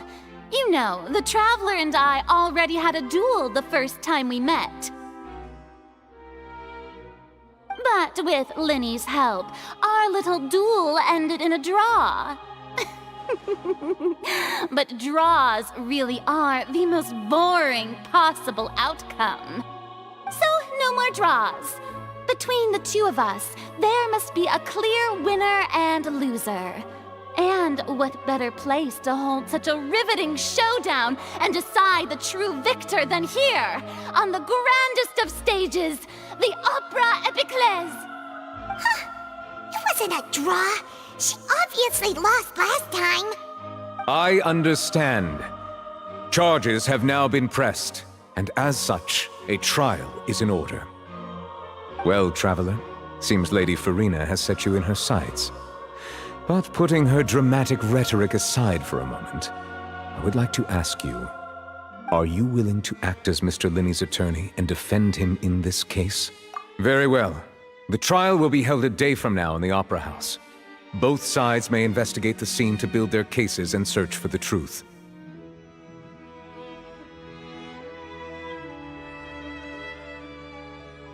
Linney and his troupe are all potential suspects and shall remain within the Opera House.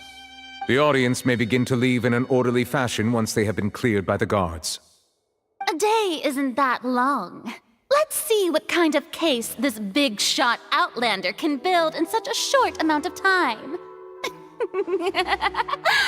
I'm really quite looking forward to hearing it.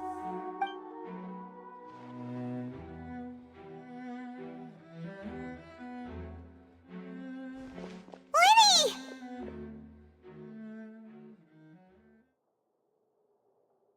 Sorry about everything that happened just now. Were you frightened? Of course! Who wouldn't be scared after witnessing an accident like that? Yeah, I'm a little shaken up myself. How could this happen? And poor Kel. I know you already claimed that you would defend me, but now it's just us talking. Tell me, do you think I could possibly be the murderer? Good to hear. Thank you so much for trusting me. I'm sure everyone sees me as the biggest suspect at this point. But if you ask me, the whole thing is mysteries layered upon mysteries, such that all that's left is confusion. I don't know whether what happened there on the stage was purely an accident or not, and I don't know why poor Cal was in the box. As for how that girl chosen from the audience could suddenly disappear, I'm afraid I don't have any answers either. If someone tampered with my performance, then we need to figure out what they did. Even a skilled and knowledgeable magician like myself couldn't pull all that off in just 1 minute.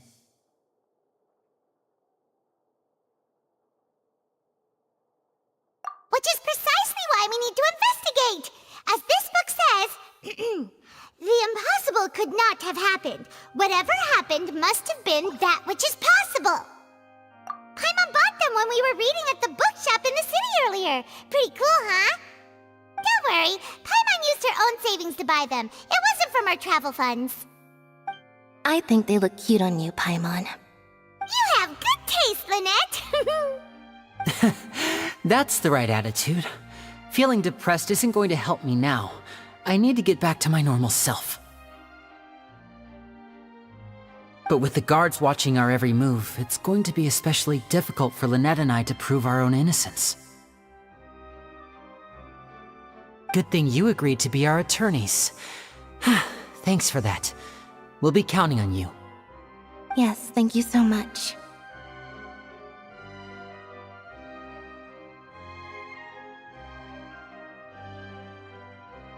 Yeah, just leave it to us. Oh, since we're going to start investigating, Paimon has a question first. Where did Lynette go during the performance? Well, I'm afraid that would involve some of our essential trade secrets as magicians. The secrets behind our magic are past saving, Linny. I suppose you're right. The truth behind our tricks is going to be important evidence that will be weighted during the trial. 'Tis truly a pity. As a magician, our magic show is a work of art. We've poured countless hours and spared no effort in perfecting it. But if revealing our secrets will help you uncover the truth behind what happened, then it will be well worth it. We should go somewhere else if we're going to discuss our magic tricks. We'll go speak with the guards, and in the meantime, you can go investigate the stage and the seating areas. Alright, let's go have a look while the investigation teams are still here. Detective Paimon is on the case!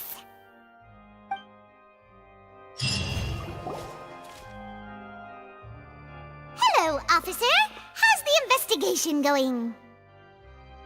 I see. You must be the traveler that Lady Farina mentioned. Listen, I'll be perfectly honest with you. I'd avoid getting mixed up in this whirlpool of a mess if I were you. Huh? What do you mean? Come with me and you'll see. The deceased is one of Linny's assistants named Cal.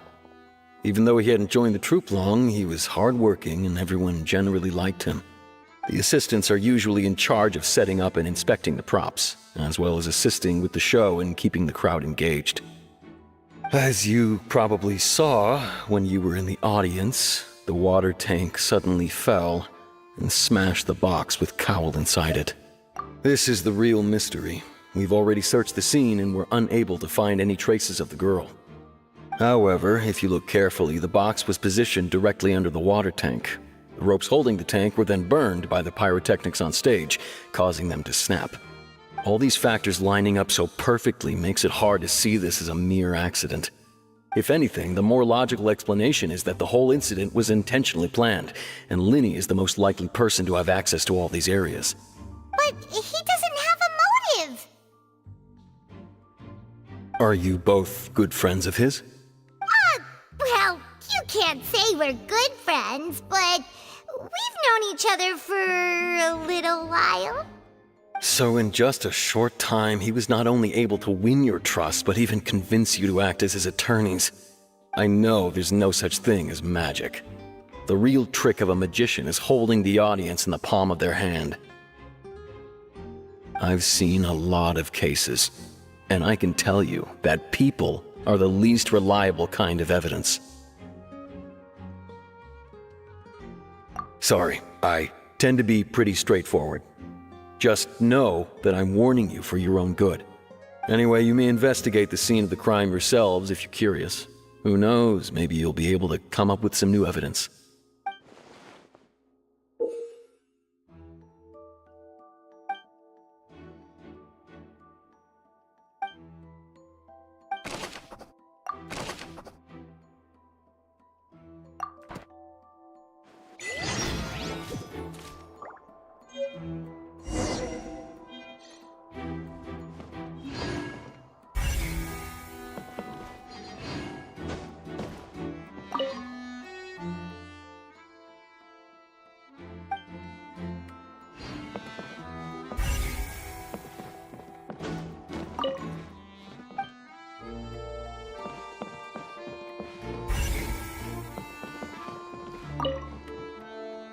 Go ahead, have a look around.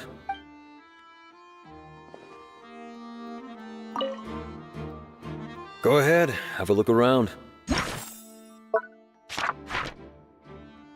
In the end, we're both after the truth.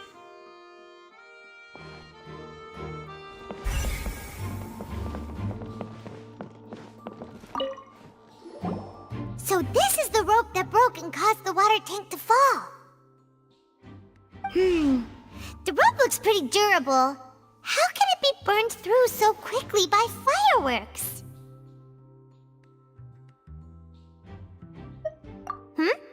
Why are you suddenly so serious, Traveler?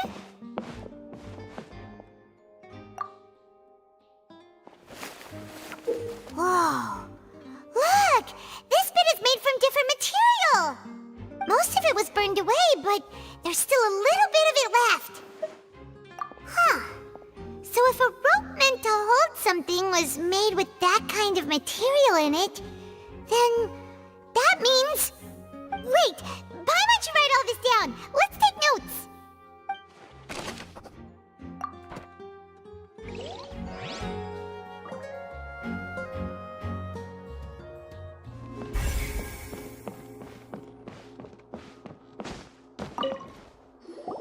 Hello there!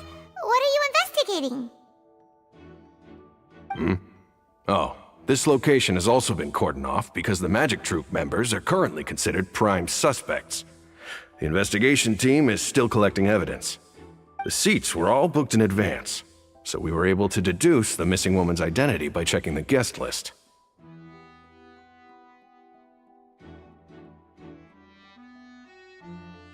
Sure, it's not like this is confidential information. We will publish it later anyway when we petition the public to help us find the missing person. Her name is Halsey. She's a painter from Fontaine who's made a bit of a name for herself. Apparently, she wasn't a regular at the Opera House, but she'd been feeling some pressure with her work lately, which made her decide to come see the magic show. The Magic Troop members all claim not to know her. We have looked into her social connections. It seems that she has no personal grievances or conflicts of interest with the suspects. Simply put, she wasn't related to the Magic Troop at all, which matches the features of the previous serial disappearances.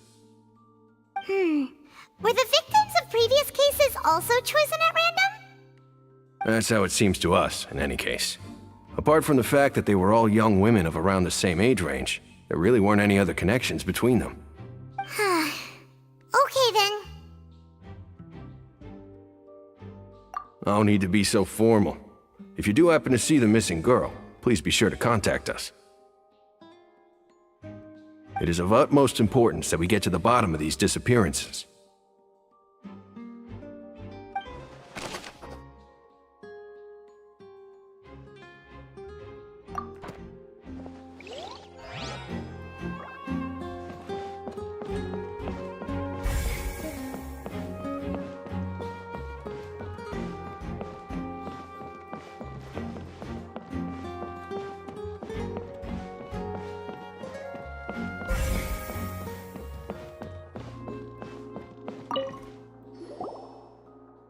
The investigation team has some new findings. Turns out there's an issue with the random number selector after all. See, I told you. What if the machine picked some big guy's seat? You think the murderer would have still made his move then? Sorry to interrupt, but we're helping Linny and Lynette with their side of the investigation. What were you saying about the number selector? There's something wrong with it? You're trying to help them? That'll be a tall order. Lenny used the machine to pick a random member of the audience during his performance, right? The lucky girl that later disappeared. Well, we thought there might be a serious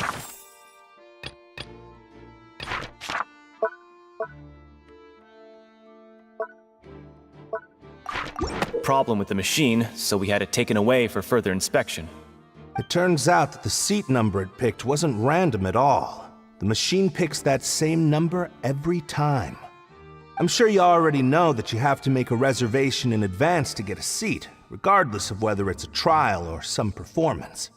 In other words, Linny knew who would be sitting where from the very beginning. That much checks out. Linny reserved our seats for us, too. Bet you see why I was saying it'd be tough to make a case for Linny. Even though it's bad for Linny's case, Paimon had better write it down.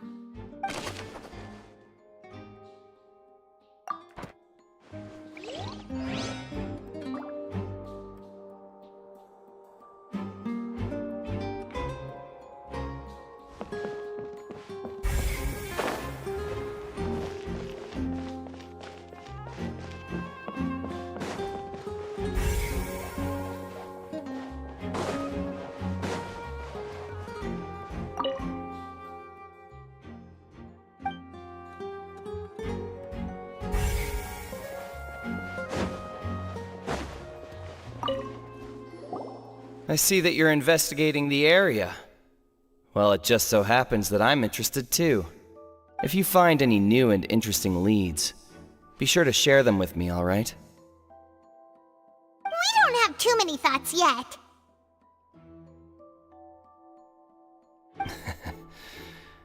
Then why don't I tell you my hypothesis first? The way I see it. And I'll start it with that loud thud. The thud? Yes, exactly. It wasn't terribly loud, but I suspect that most people heard it. It's just that everyone was awaiting the results of Linny's trick with bated breath, so no one paid it much mind. But now that the incident has happened, the thud has become an important clue. That makes sense. So, what do you make of it? I'm of the opinion that it may have been the sound of Linny's accomplice. Lynette, perhaps. Jumping atop the water tank, or something like that. And when the pyrotechnics went off, she cut the rope, sending the water tank crashing down. But wasn't the noise we heard too loud for that? Perhaps the balance wasn't right, leading to a particularly rough landing.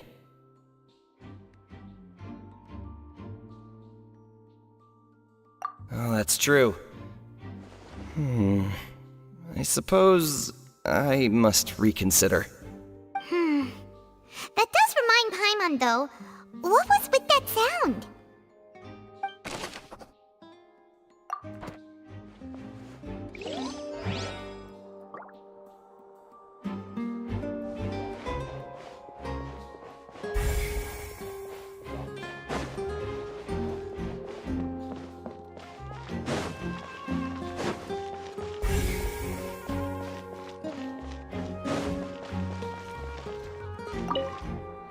Lenny's still talking to the guards. I think someone will be assigned to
Lenny's still talking to the guard.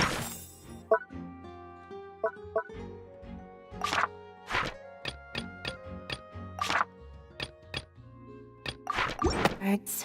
I think someone will be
Hey, you! Yes, both of you! Over here! I've been keeping an eye on you for a while now. Huh? You mean us? That's right. If I'm not mistaken, you're also among those who wish to cut down the thorns and pursue the truth. No? And by the looks of it, you're not from Fontaine. Well, you're right on the more about that one, but who are you? Have you never heard of the Spina di Rosula? From mediating disputes and providing protection to solving conundrums, you name it, Spina di Rosula does it. And I, Navia, have the honor of being its renowned president. Though those who play by our rules call me boss. I'm Silver, her attendant. Pleased to meet you. And I'm Melus. Demoiselle's various daily needs and affairs are under my purview. Huh? Boss? Demoiselle? What gives with the names? Well, I am the second generation president. Melus and the others are still used to my previous title. My apologies, Demoiselle. Should you prefer, boss, I will endeavor to use that instead. No, no need. You don't have to call me boss. Just Navia is fine. Okay, if you say so. Not that we're remembers of Spina di Rasula anyway? All merely trifling details. Never mind. Now, back to the situation at hand. That's right. I've always kept an eye on the serial disappearance cases. My interest stems from a matter back from my father's time. Judging from the look of things, I find Lyney an unlikely mastermind. Really? We think so too! That's why we're looking for clues now. But how did you come to that conclusion? Intuition, naturally. My unparalleled intuition. Farina sure was quick to point the finger at Lyney without any decisive evidence whatsoever, wasn't she? But that's not uncommon for her. If you remember, the Justice had to interrupt her and ask if she was pressing charges just to keep her from getting carried away. Anyway, a trial begins the moment someone levels charges. And, of course, there was no way Farina was going to back down in that situation. Sounds more like you just don't trust the Hydro Archon. Well, what's your opinion? I must admit that she can be interesting at times, but liking her doesn't mean that I'll blindly agree with her.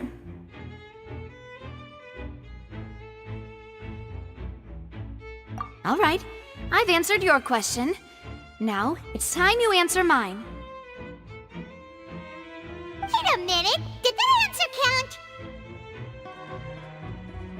Well, I say it does. But don't worry, you won't hear any pointless questions from me. In your opinion, do you think it's right to treat a trial? Well? And why would that be?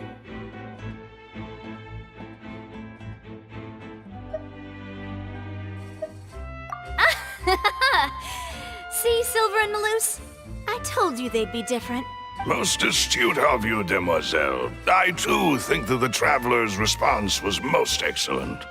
No matter how wonderful the script or how fervent the audience's expectations may be, the trials that go on stage here must be based in fact. And if that can be done, boss, then... All right, that's quite enough, Maloose. Anyway, I like your answer. You passed with flying colors. Now, I need to make some preparations, following which our joint investigation shall commence. You two shall be my assistants. Wait! Since when did we become assistants? Oh, well, I can be the assistant. Sure. Or your companion, if you like. That's more like it. Far be it from me to brag, but I believe that Demoiselle's intuition will be instrumental in uncovering the truth.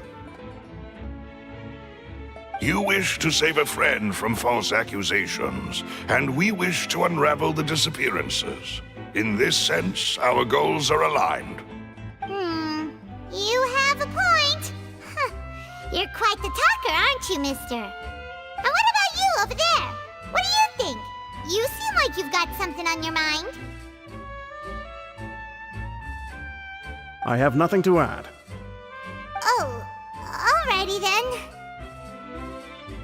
We'll be making some preparations first. Just be sure to let us know if they start revealing Lyney's tricks. Thanks!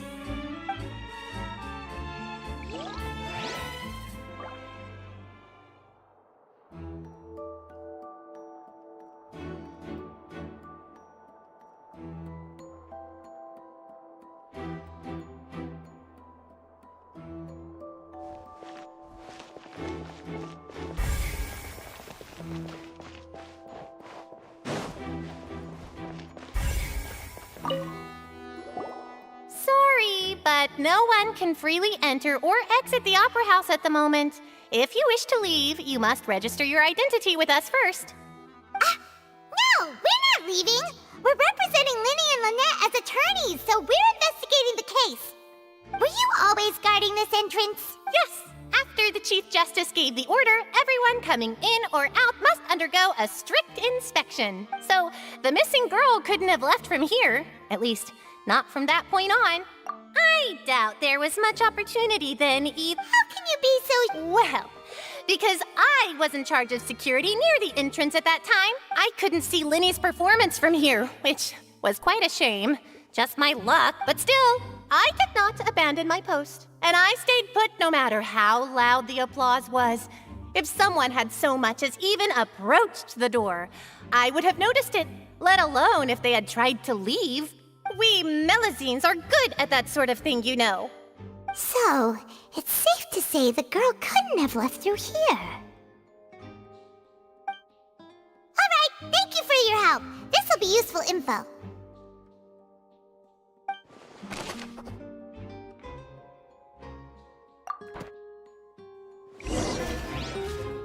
We've checked everything of note here at the performance venue. Paimon wonders how Linny's discussion with the guards is going. Let's go see, shall we? Ooh, things are getting interesting, huh? We're about to see how Understood. Then I will be going with you. Just so you're aware, I will be monitoring your actions and making notes as necessary. Very good. Thanks for being so agreeable. I'd pull a rose out of my hat as a gift for you if I could. You may spare the pleasantries. I'm just doing my job. You've arrived. Who's this? Me? I'm Spina di Rosula's guardian angel. If you've got a problem, I've got the firepower. Sorry, I got a little carried away there. Call me Navia. I'm a partner of theirs, and will be helping investigate this whole situation. And these are my companions. Would you mind if they join? Find my... Oh, new helpers? I would be most grateful. Well, let's just say we're tagging along. It's not every day you get to see the secrets behind magic performed on such a large scale. I appreciate your kind interest. Come with me. We'll be heading below stage.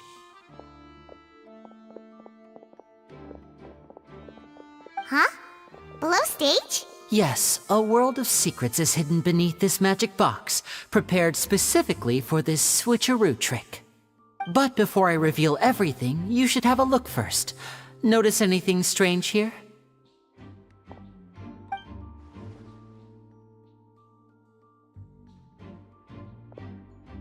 I'm not trying to be dramatic. Remembering the details of a trick will help you understand the methods used to perform it more easily. Huh. Weren't there balloons and other decorations here? Where did all that go? Ah, good eye. That said, you're still far from discovering the answer. The back? You mean the inside of the door? What's different about it? Paimon didn't notice anything. Very good indeed. I thought you might not be able to catch that, given that you were sitting in the first row. The back of this door was patterned. Those patterns are now gone, replaced by a smooth wooden board. So, if you put 2 and 2 together, what do you get? Exactly. All right, let's go. I'll tell you how it works as we head down.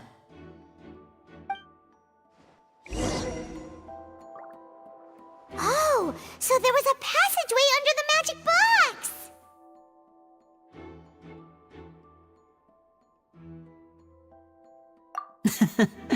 I knew you'd figure out most of it as soon as you saw this place. The 2 magic boxes are positioned right above the 2 entrances of the tunnel. See this flatbed trolley? The box with the lucky audience member in it would be shuttled over to the other side using the trolley. This trolley can raise and lower and even rotate, ensuring that the box will face in the right direction. I see. So that's the purpose of the box inside another box. Precisely. The inner box would descend after the audience member was put inside and be moved along the trolley, all while the outer box would remain on stage as if nothing had ever changed.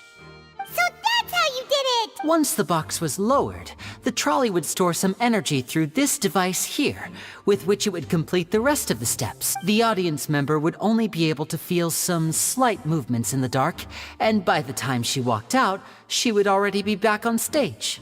Right! You were talking that whole time, and you even came out for a moment near the end! Ah, yes. A phonograph operated by Lynette was used to achieve that effect. My assistant and I had already scripted our conversation beforehand. When the countdown began, I had already gone to the opposite box via a tunnel using that ladder. And what about Lynette? Where was she? I was in the mezzanine space in the back of the box. Oh, interesting! That's how we were able to coordinate Linny's lines with the assistant. And, by the way, I was the one who walked out of the box at the end. I mean, we are twins. All it takes is a change of clothes and no one can tell who's who. And that's my favorite part of this trick. Only Lynette and I can perform it. So that's how it all worked! Wow! Every detail you revealed was more amazing than the last! Lynette would briefly walk out of the box and then go back in, jumping into the tunnel and escaping before the box on the trolley could finish ascending. And then I walk out of the other box in the audience area, and the trick would be complete. The operative word here being would. But as you saw, Cal was in the box, not our audience member. She, on the other hand, mysteriously vanished. We really don't know how that happened. If not for that interlude, this would have been an astonishing trick. I probably never would have figured out how you pulled it off. And yet, to think that someone was able to use this magic trick to commit a crime. Could we have a look around? I think we can come up with some more leads. This is the scene of the crime, so Linny and Lynette are not permitted to stay here. Yes, of course. No need to be so strict now. I won't disappear into thin air, you— Thanks, everyone. We're counting on you.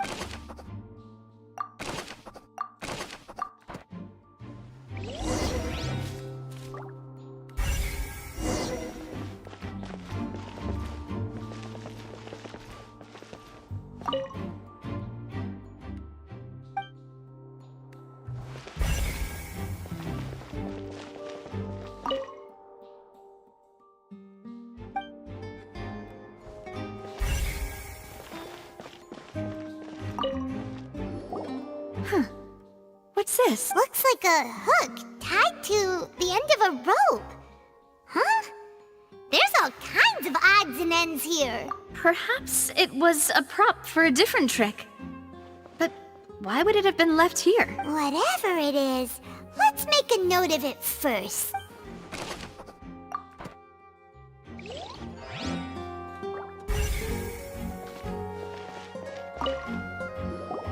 The floor is wet. Please be careful not to slip. Speaking of which, why would there be water here? Oh, Paimon knows! It's one of those tricks where you pour water into a jug and then flip the jug over only for the water to disappear? And here's a broken vase. Huh. Did the trolley knock it down while moving? That can't be. The trolley moves along tracks from start to finish. It couldn't have hit the vase at this distance.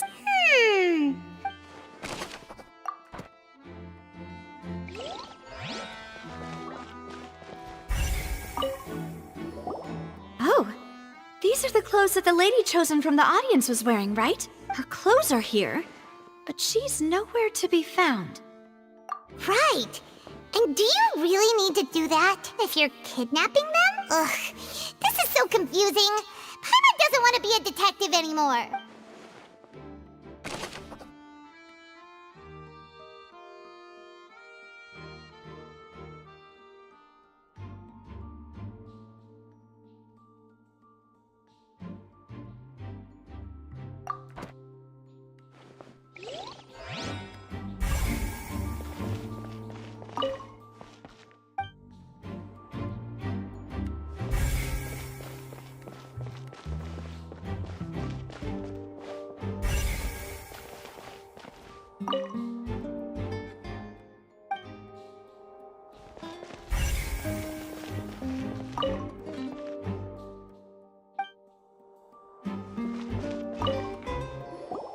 What is this place?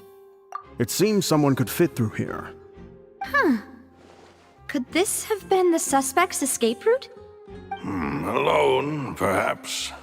But if they had to pull another person with them, the space would be too narrow. But there are no other ways in or out of here. Oh, you're right! Let Paimon write that down.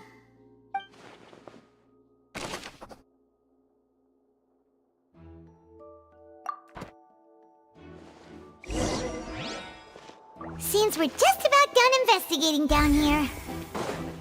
Yes, let's head back up.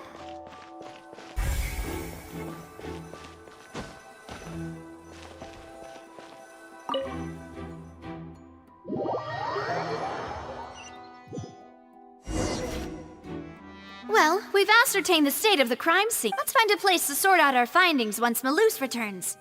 It seems to me that there are several things that don't add up here. Apologies for the wait. So, what did the guards say? Did the criminal escape through the... They believe the odds of that are very low, since the vent leads to the Opera House's basement. The guards have checked the area carefully. No one left through the basement. So the tunnels become like a secret chamber then. The plot thickens. Halsey's disappearance and Cowell's death are both quite inexplicable. No wonder Farina was so confident in her accusation. All the current evidence points toward Linny and Lynette. In other words, the charges are very likely to be upheld unless we make some considerable progress. Charges and then trial. So if the charges are upheld, they'll announce a sentence? That's right. This is how a trial goes in the Opera House. During the proceedings, the Chief Justice and the Oratrice will hear statements from both sides. That's right. This is how indemnitium is produced. The statements from both sides, the defenses from attorneys, witness testimonies, and even the audience's emotions will all be projected on the Oratrice. To put it simply, it's as if the Oratrice has its own will, and is a judge in its own right. This also precludes any kind of favoritism on the part of the Chief Justice. And not that this has ever happened anyway.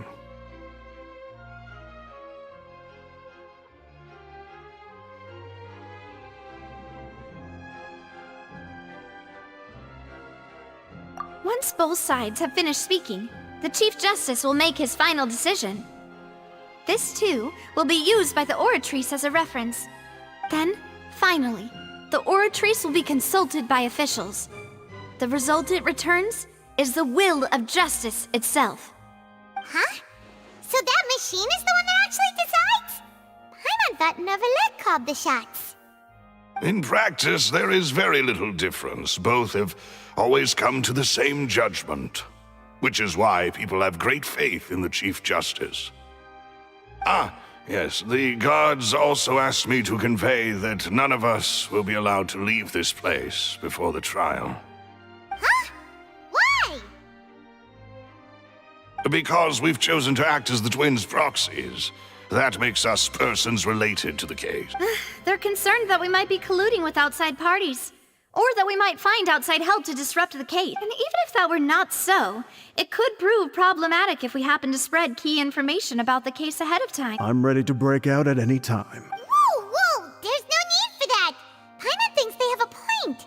That said, are they providing food? Of course. I just hope you don't mind the lack of options. I'm afraid that catering to all tastes is not in the cards, nor is any guarantee of balanced nutrition.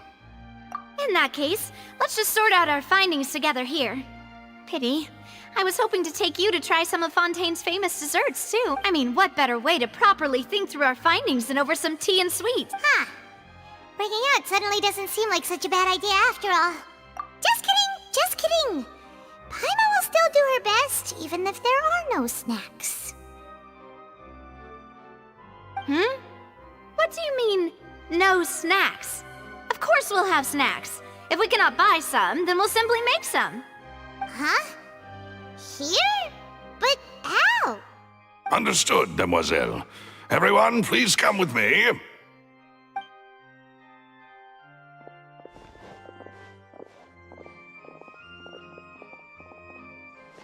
Wait, you're carrying a portable stove with you? Yes, I must be prepared to meet the demoiselle's baking needs whenever the fancy strikes her. I have eggs, sugar, and almonds at the ready. Good work, you two. Then I'll get to it. Please sit tight for a moment. You'll get to taste my awesome snacks soon enough. These three are quite the interesting group.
even better now. Paimon can't stop drooling.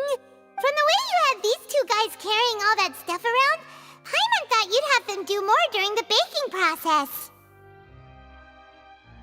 But you ended up doing the entire thing by yourself.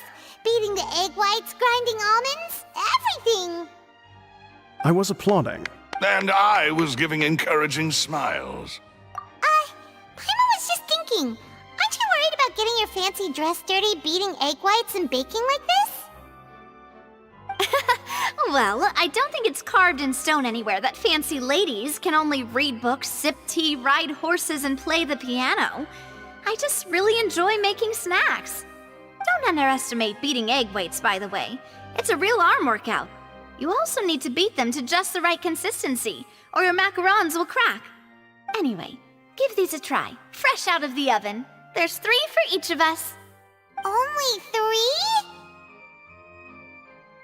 Well, eating too many sweet treats might send all that sugar to your head.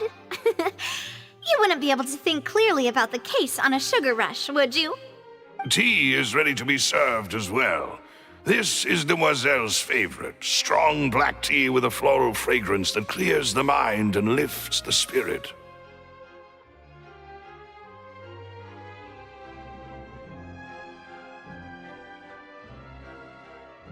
No need for concern. I'm merely doing as I should. All right then. Down to business. As Paimon mentioned previously, the tunnel seems to be something of a secret chamber. However, we can assume that Linny and Lynette were not alone within it. Some criminal also occupied its sealed confines. The magician twins could have committed the crimes, of course, but they lack any logical motive. Exactly! Why would they do such a thing right when everyone was watching?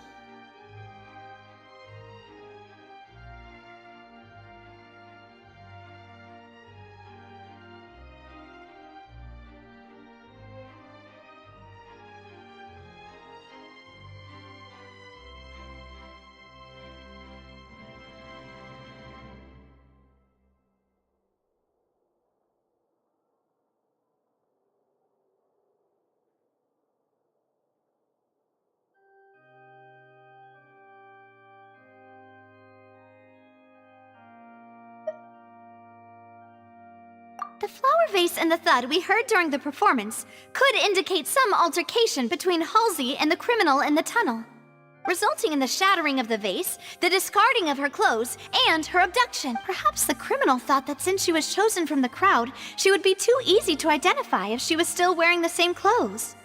Paimon thinks that makes sense, but the real trouble is... True. None of the clues we found thus far support the existence of this third person. But the only people left to consider are both technically victims, whether it's the missing girl, Halsey, or poor Cowl. Huh. Could Halsey have secretly made modifications to the magic props in order to murder Cowl before making her escape?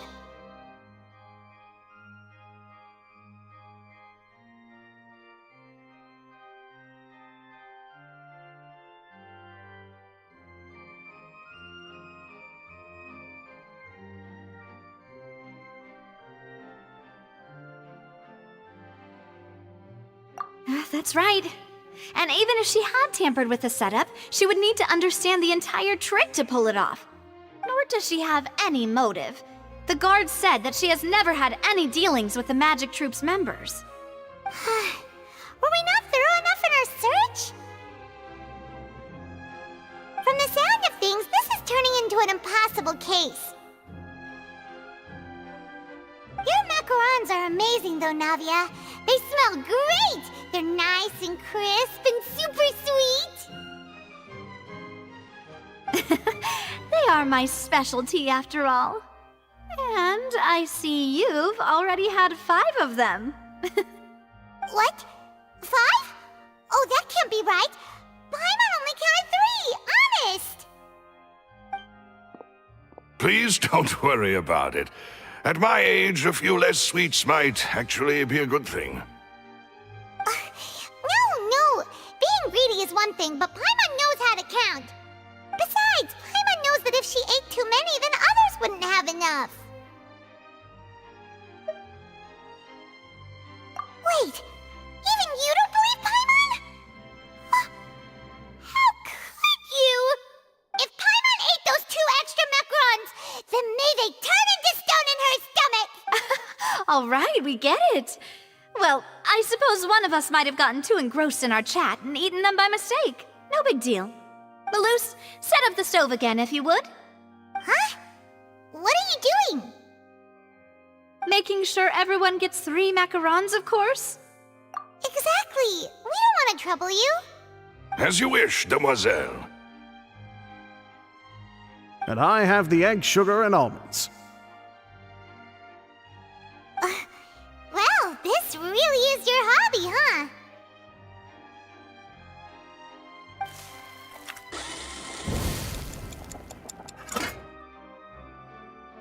Well, that's it for snack time.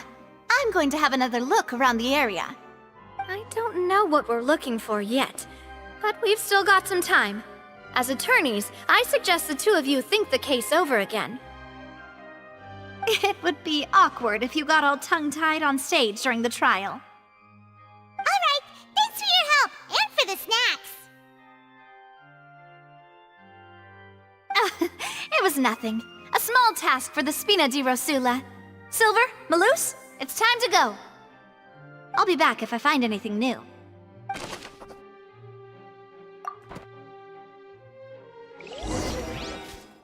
Alright, it's time to put our heads together. We've got to get our defense ready for the trial. Oh, it's probably gonna be a long and difficult case. There's no point in worrying about that now. We just need to prepare. Here!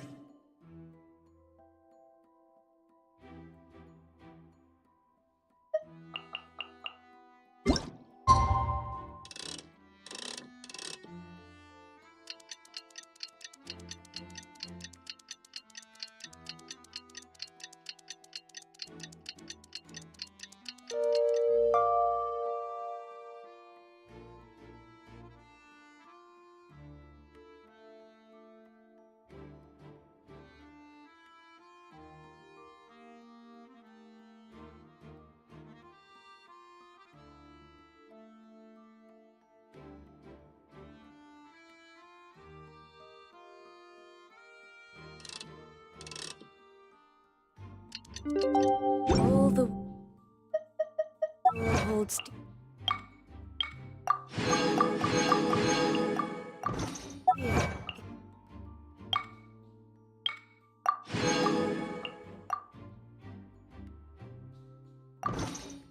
But a backdrop of constant motion. I stand before it, alone and unchanging.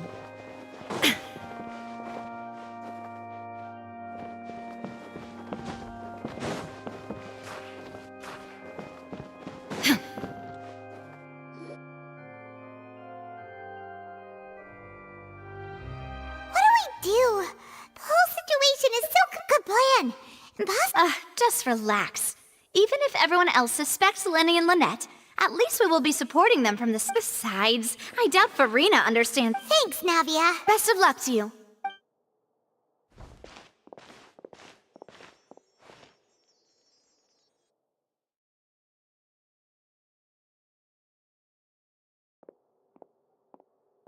Ah, finally, you're back. Well, how did your investigation go?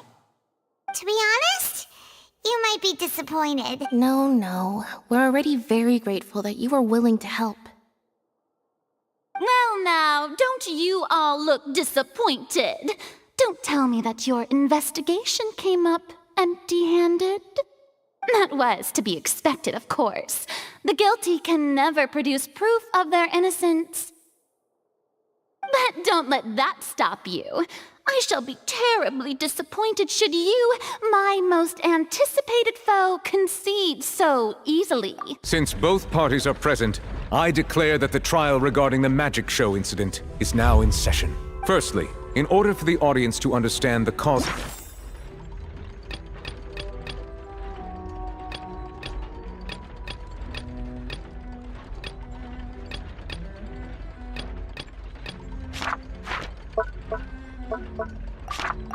and results of... Yes, of course. I will explain while Lynette demonstrates on stage. All the necessary items have been prepared. Thank you, Mr. Linney. In that case, you ran to and remained hidden within the magic box in the audience stands once the trick began, and thus could not have committed the crime. Is this correct? Yes, that's correct. In that case, I call upon the prosecution. Lady Farina, do you wish to refute his statement in any way? Why, of course I do. Allow me to take the first shot and break this case wide open. Mr. Linney is clearly lying. There is no way you could have been in the box the whole time if you were to abduct Halsey and murder Cowell. In fact, I'd say you were hardly in that tunnel at all. That is simply your hypothesis based on the presumption that I'm guilty. Oh, is that so? And if I may ask, what did you hear while you were inside your box? The roaring countdown of the crowd, of course. That's how I kept track of the time and built anticipation for the finale. And you didn't hear anything else at all? Nothing that might leave an impression of any kind? No, nothing. I see. But when the count reached 30 seconds or so, there was a thud. One so loud that I believe practically everyone heard it. Huh? Hey, hang on. Something's not right here. Yeah, I'm sure he could have heard a noise that loud from inside the box. I was right by the box and I definitely heard the thud. Look at those scales. Could those mean... Well then, ladies and gentlemen, allow me to use the words of the magician himself. You never know what can happen in the blink of an eye. Indeed, it seems his alibi can also collapse in the blink of an eye. Of course, I have armed myself to do far more than smash your alibi. Confidence cannot go unfounded, and my foundations are rock solid. Tell me, aren't you and Lynette actually from the House of the Hearth? The House of the Hearth? No wonder they did something like this. So the serial disappearances were the Fatui's doing. Now it all makes sense. I've got a feeling that what happened on stage probably wasn't just an accident. That's irrelevant. Our identities have nothing to do with what happened. Indeed. Then perhaps you could tell us everything that happened during that 1 minute. Your first priority is to prove yourself innocent after all. I'm sure there is little that needs to be kept secret now. Unless your script already has holes in it. The Outlander is speechless. My, oh my, don't they look flabbergasted? Now comes the infighting and discord, I suppose. This was almost too easy. Good thing I made all those preparations. Seems the all-nighter I pulled last night is really paying off. Hey, Linny, why didn't you tell us this before? Order! Order! Mr. Linney, allow me to re-establish the facts. Lady Farina has raised 2 points. First, when the thud was heard in the Opera House, you were neither in the box nor the tunnel. Second, you and Ms. Lynette are both members of the House of the Hearth. Are these claims true?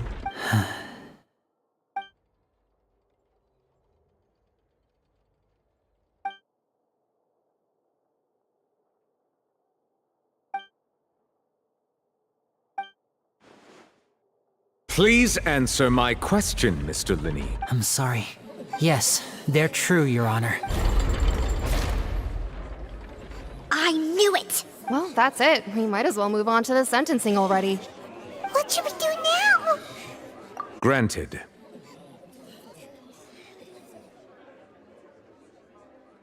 In that case, what is your request?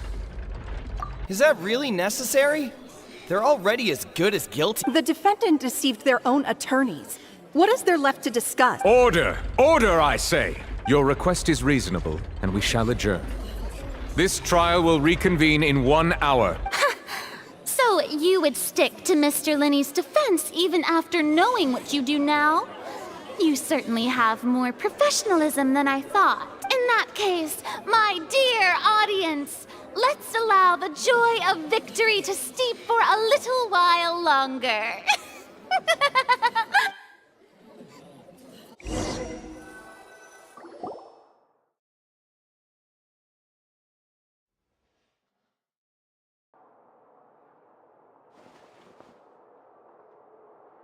Well, this is awkward. I didn't think the Hydro Archon would dig all that up. I'm sorry, Traveler and Paimon. Yeah, sorry. Ugh. Paimon doesn't know where to start. We trusted you two. We based our entire reasoning on the assumption that you weren't bad guys. Not to set the wrong tone or anything, but Paimon's really mad! I'm very sorry. I know you're angry, and reasonably so, but please, let me explain. I know you've clashed with the Vitui several times before. I wouldn't be surprised if just hearing the word is enough to make you upset. But our organization is very, very large, and the Harbingers have very different personalities and goals. Right now, we want to save people. As many as we can. That's right. I'm sure we're on the same page when it comes to this nation and the disaster that its people might face. I knew if it weren't for our respective identities, we could become good friends. That's why I didn't wish to flat out lie to you, but chose to hide some details instead. The truth is very important, but being completely transparent about everything would see us spending more effort than we need to. Right. So, you be the judge. Heck, if I were you, I fear that I'd even struggle to trust me at this point. You met a Fatus who works as a magician, a trickster by trade. All by coincidence, too. But still, I'm asking you to trust me. I am no criminal. At least, not in this case. Sorry. Please forgive us. Well, you both say that, but... Right, let's hear your answer first, and no lies now! Of course. I'll answer any question you ask. We've been trying to find out how the Oratrice operates. We want to know why it has a consciousness. Why can it deliver sentences accurately? During our investigations, we learned that the machine's core is beneath it. From that moment on, Lynette and I have been designing this box swap trick, with the objective of getting close to the core. Is that why you needed a whole minute? That's right. In truth, the audience would take about 75 seconds to count down from 60, while I would only need 15 to get to the opposite box. So, after jumping into the tunnel, I accessed the Opera House basement via the vent, and went to investigate the room in which the core is stored. That air vent was created during the construction of the tunnel specifically to execute this step. Well, nothing. As soon as I reached that room and was about to investigate, I heard someone's voice. Which should have been impossible, of course. I was quite certain that I was the only one in the room. That voice seemed to recognize me and tried to speak to me. I chose to err on the side of caution and retreated the way I came. On the way back, I saw the broken vase and the clothes on the ground, but the countdown was almost finished, so there wasn't time to give it any thought. After that, the homicide occurred just as you saw. Well, that explains why you didn't hear the thud. Because of that prophecy I told you about, of course. We must know all we can about this nation's secrets in order to deal with that prophesized crisis. That's the only way we can save everyone. So, there you have it. The whole truth. I swear, I didn't hide anything from you this time. It was never my wish to proceed under this cloud of mistrust either. But like I said earlier, you can be the judge. If you want to leave because you don't trust the Fatui, there's nothing I can do to stop you. Well, Traveler, you decide. Paimon will follow your lead however you choose.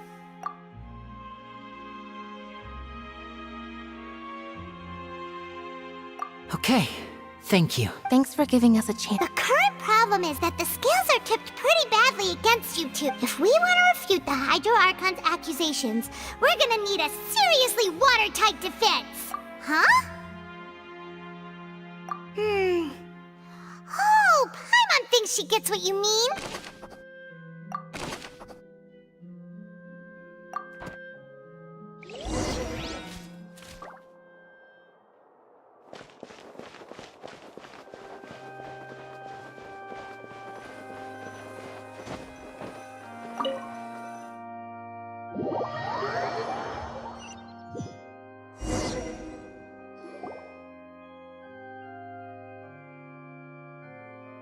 Both parties have returned to their positions. Let us continue the trial. When last we left off, Mr. Linney acknowledged the new evidence presented by Lady Farina as fact. Therefore, Lady Farina may continue stating her reconstruction of the events. Ugh, that took long enough. Now then, if everyone would lend me their attention at this stage, let's revisit that scene from Linney's perspective.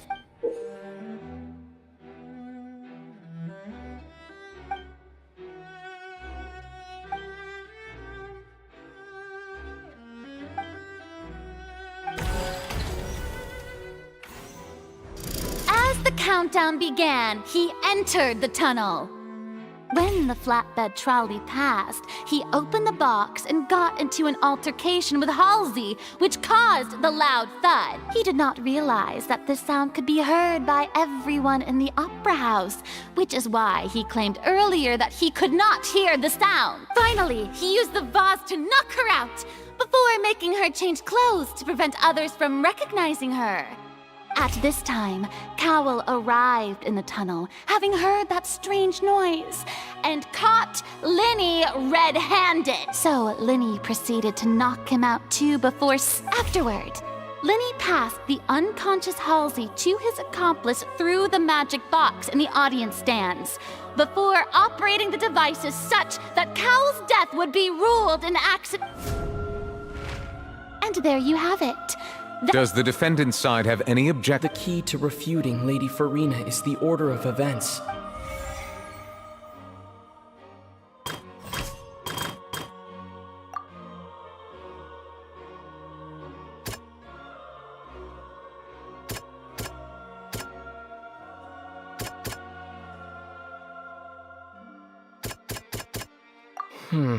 Seems this won't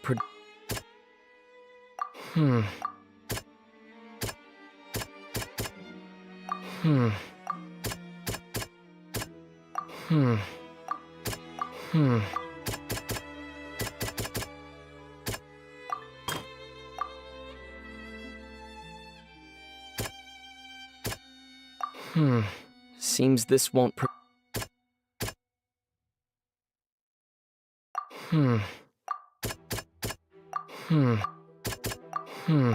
Seems this won't. According to Linney, he left via the vent after entering the tunnel. He couldn't have had that altercation with Halsey.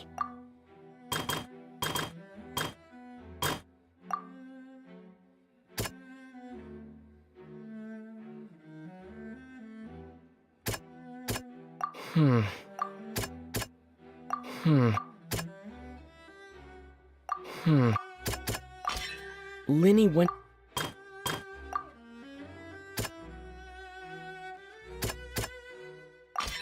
Linney did not take part in the underground Attention!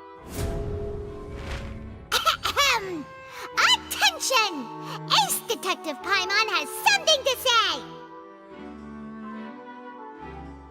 When the countdown started, Linney did indeed go into the tunnel. But he immediately used a vent to access the Opera House basement, which is where the underground core of the Oratrice is stored. Once he reached that area, he heard a voice in what should have been an empty room. Since he felt something was amiss, he returned immediately. The crime scene had already developed by the time he reached the tunnel again, and in order to complete the magic trick, he did not remain there for any length of time. Finally, he reached the surface, and that was when the accident happened from his point of view. Therefore, he's innocent!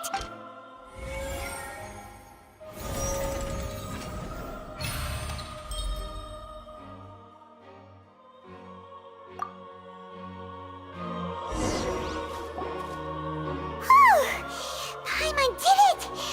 Paimon actually managed to say all that! Oh, wasn't it awesome? In other words, you believe that he knew nothing of the incident? That's right! My reasoning?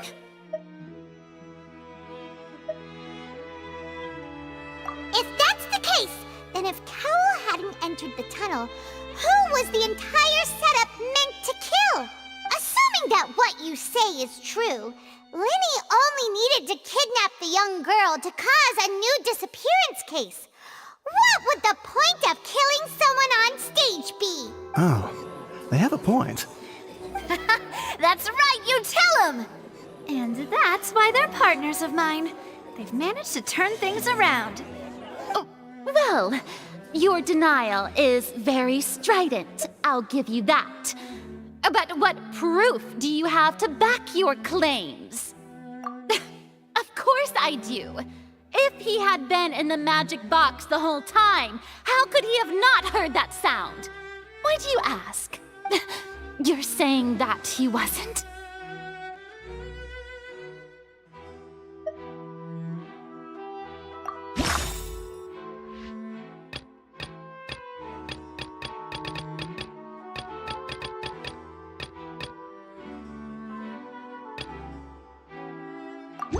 Are you sure we don't need to give this more thought?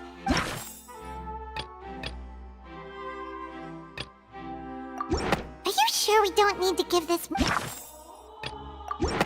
That's right! Linny wasn't in the box or in the tunnel.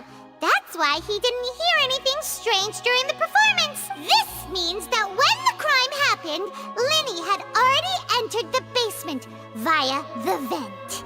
The same clue you used to disprove his alibi has now become the best proof! How do you like that? Well played. To think you'd use such logic. Well then, if it wasn't Linny who committed the crimes, then who was it?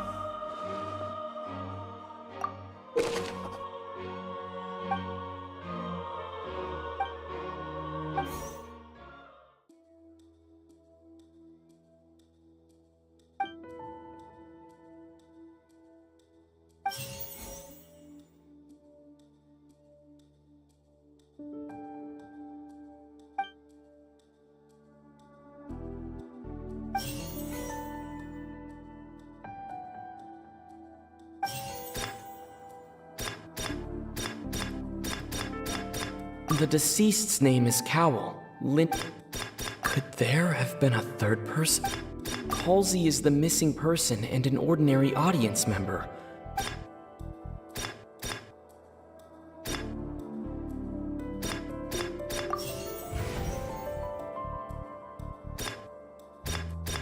The deceased's name is Cowell.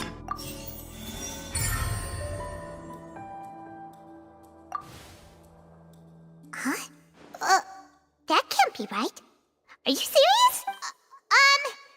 The killer was, in fact, Cowell, the deceased! Oh, is that so? How interesting! Let's hear your reasoning then. What I must do next is recreate the truth. What Cowell did, and how he went from would-be perpetrator to victim. The deceased's name is Cowell, Linny's assistant. Linny was not in the tunnel at that moment, which gave our crimp. The sound we heard may have come from a... No one entered or left the opera house through its entrance. It would have been tough for both people to fit into that vent. They would likely have bumped into... Halsey's clothing was in the tunnel. The sound we heard may have come from a clash between the missing Halsey and the...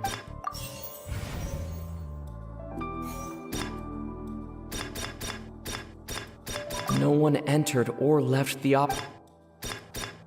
The sound we heard may have come from a clash. Linny was not in the tunnel at that moment.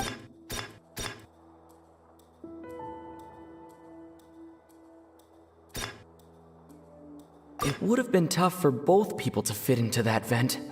They would likely have bumped into Linny as well.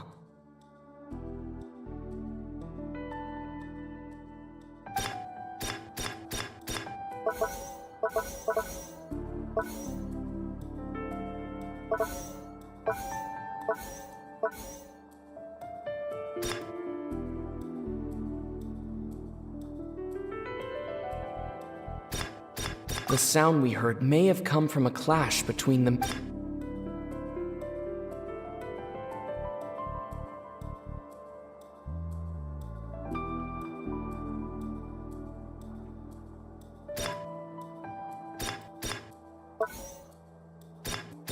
Linny was not in the tunnel at that moment, which gave our criminal ample time.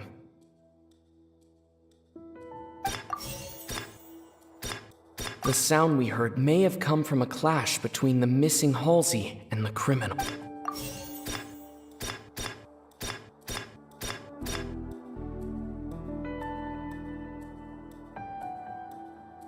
The deceased's name is No one entered or left. It would have been tough for both people. Halsey's clothing was in the... It would have been tough for both people. No one entered or left.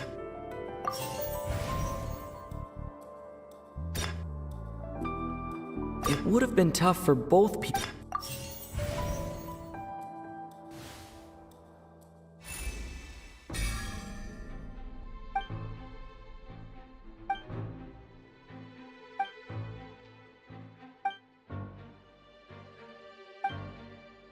What's wrong, Traveler?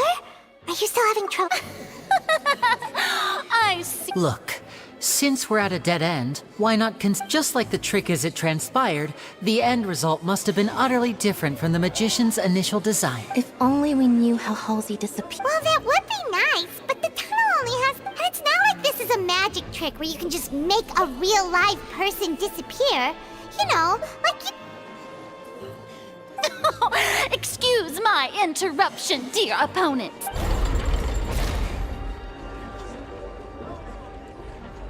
If the defense is unable to make further effective arguments, we will move on to the next stage of the trial.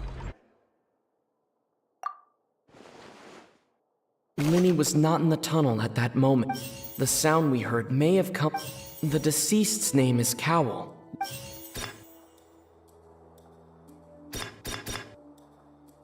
The vase was not broken.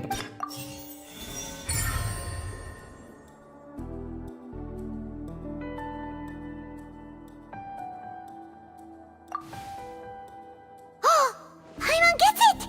It all comes together if Halsey disappeared instead of being kidnapped. Lynette escaped from the water tank, vanishing gradually and leaving only clothes behind. If there's a similar method where a person could be transformed into water... Oh, just a moment, please. I do hope you know how preposterous you sound at the moment. How could a person ever be transformed into water? This is reality we're talking about here, not some magic trick. Must we really? I should think that of anyone. Your friend Linny already knows this truth very well. Magic tricks are ultimately just illusions and misdirection. But Halsey's disappearance is very real. We're talking about two completely different things. Even so, I trust the Traveler's judgment. The truth must be out there somewhere. Perhaps some new line of reasoning may open if we try to gather all the focal points that don't make sense. Since Cal was the deceased, we haven't placed much attention on him. But given that we aren't making much progress with the case, it wouldn't hurt to have a look at his belongings, would it? People really do come up with all sorts of harebrained schemes when at the end of their rope. The way I see it, your suggestion that we broaden the scope of our investigation is nothing but a tactic for stalling the trial. Nevertheless, I believe that this is a reasonable request on the part of an attorney. Since the trial does indeed appear to be at an impasse, I believe that additional evidence may help us make more progress. Guards, please step into the lounge and examine the personal effects of the deceased, Cowell. We are still examining the items, but we have already made critical progress that we feel must be shared with everyone post-haste. We discovered several test tubes of fluid within Cowell's baggage, each labeled separately. The notebook in his backpack claims that these fluids are... water from the Primordial Sea. The Primordial Sea? The note's contents also indicate that Cowell belonged to an organization that sells illegal drugs and that he had an accomplice. The notebook has many entries concerning safe usage of these fluids, in which the keyword dissolve appears many times. One of these tubes was labeled Opera Epiclese, along with yesterday's date. It is empty. The notes also state that these dissolution properties work exclusively on people from Fontaine. It's likely that Halsey was chosen as some sort of test subject. As such, we believe that the defense's hypothesis is, in fact, supported by sufficient evidence. You've got to be kidding! People dissolving into water? Could something so ridiculous actually be true? Wait a moment. This reminds me of a certain prophecy, but it's just a coincidence, isn't it? Huh. If people can become water, does that mean that the water tank's real use was as a means to hide water stains? And if Cowl was targeting that girl... Wait just a minute. Could that mean... You two, with me, quick! Demoiselle, wait! What about your partner? Let's go. Just trust me. Order! Order! It is undeniable that further examination of the deceased's personal effects has yielded some surprising results, but we cannot yet verify the veracity of these clues. Still, let us assume that these clues are indeed authentic, albeit with the understanding that Ms. Halsey has yet to be found. Guards, please continue examining the items along these lines. Mr. Linney, it appears your hypothesis is supported by the evidence, so please continue speaking. Of course. Thank you, Your Honor. If we uphold this hypothesis, I believe that many of this case's seemingly unrelated clues can be connected together. Right! Like the metal hook! That one didn't make sense at all. Let's think about this. Cowell's methods must have something to do with that water from the primordial sea. The rope that held the water tank up was lit by the fireworks. The water from the primordial sea should all... The deceased's name is Cowell. Now it seems like the hook rope was not meant for another magic trick. Lynette was in the magic box on stage the entire time. I remember there was something else.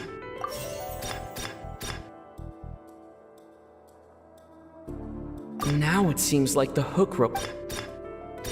The deceased's name is Cowell. The rope that held the water tank up was lit by the...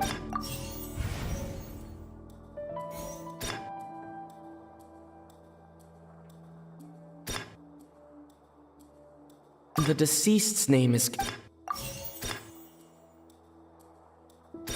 The water from the primordial sea should already have... I remember there was something...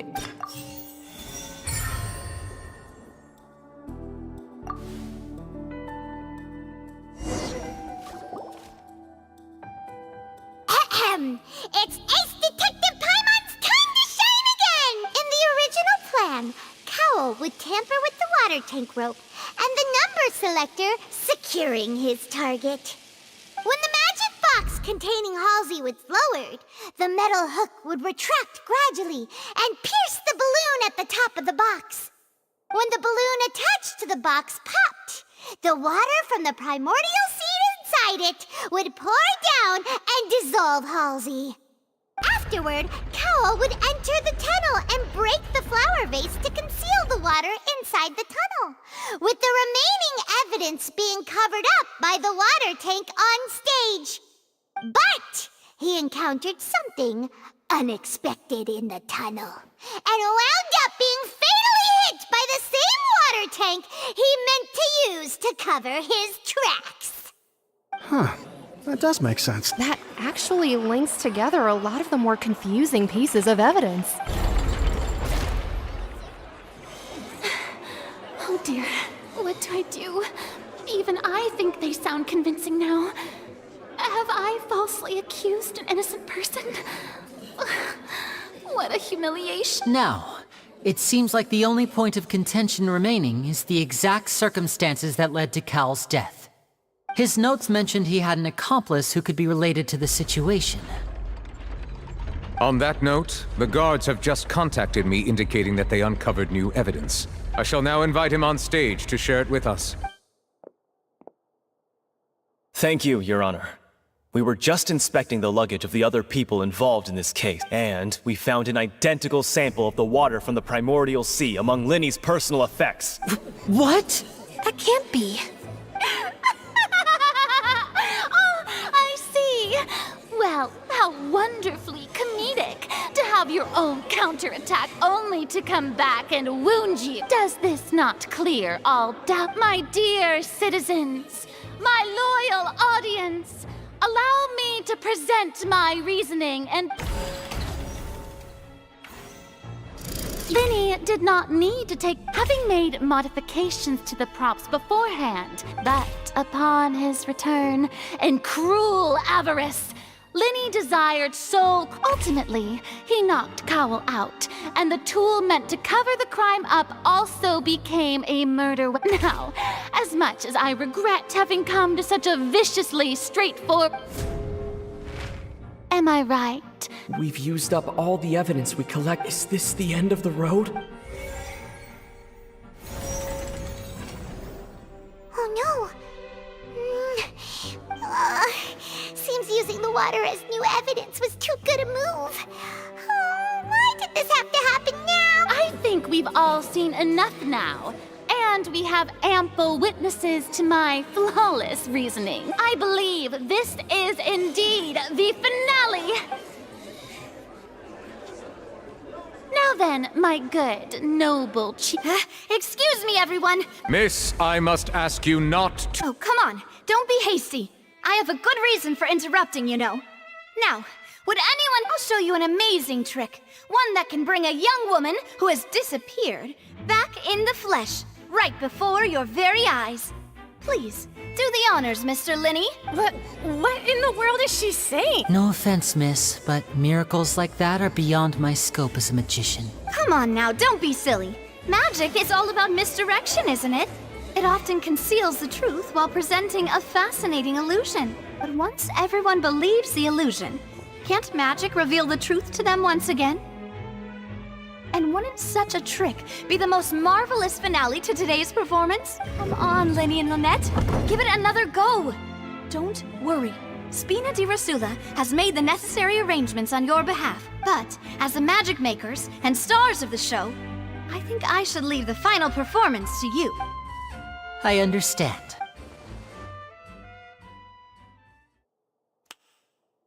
And voila!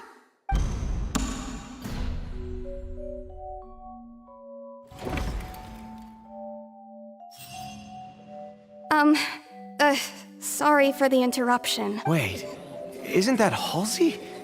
So the whole thing about people dissolving wasn't true after all? To be clear, I'm only here because this person told me that if I testified, the merit of doing so would lessen my sentence. I was hiding outside this room listening to the proceedings because I was afraid that I would be the one put on trial. I was just feeling happy that no one had noticed me. And then before I knew it, she caught me. That'll teach you to underestimate us three. Where should I begin? I'm sorry. I'm the one who killed Cowell. I admit it. What? Why? Firstly, my name isn't Halsey. It's Lillian, and I'm originally from Mondstadt. I heard that Linny's show was gonna be a real thriller, but I missed the chance to buy a ticket, so I stole one. That's how I make a living. I steal stuff here and there. And I'd never been caught before. But I was noticed at the harbor a few days ago, and I barely got away. Linny was the one who caught me in the act. Hey, no wonder you look familiar. So you were the thief! Liddy even mentioned that you were pretty skilled. Well, and I thought that would have been the end of it, but then the number selector chose me. He even mentioned the Fortress of Meripede. That's a prison, isn't it? So you can imagine how shocked I was. I thought he was onto me for sure. So I played along with the show while looking for an opening to flee, but then I got water poured on me for no reason, and then someone jumped into the tunnel to nab me. I wasn't going to take that lying down, so I knocked him out and stuffed him into the box. There was nowhere to run from there, though, so I had to change my clothes and hide in a box containing performance costumes. I slipped out after the first guard arrived at the scene and continued hiding inside the opera house. Can a person even hide in there?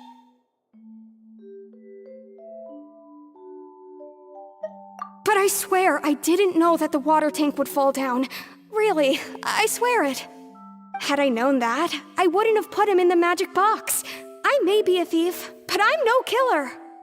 Well, that makes everything pretty clear now, doesn't it?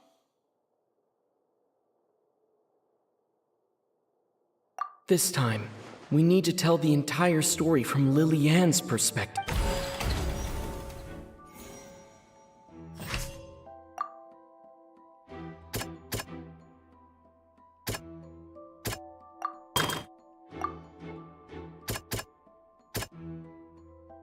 Hmm. Hmm. Hmm. Hmm. Hmm. Hmm. Hmm.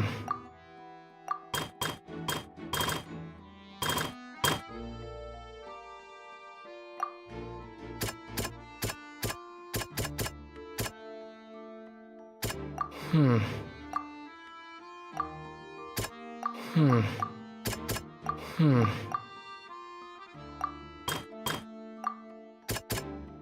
Hmm. Hmm. Lily-Ann was afraid that she would be recognized if she left, so she changed clothes and hid, biding her time. Just what one might expect of an experienced thief.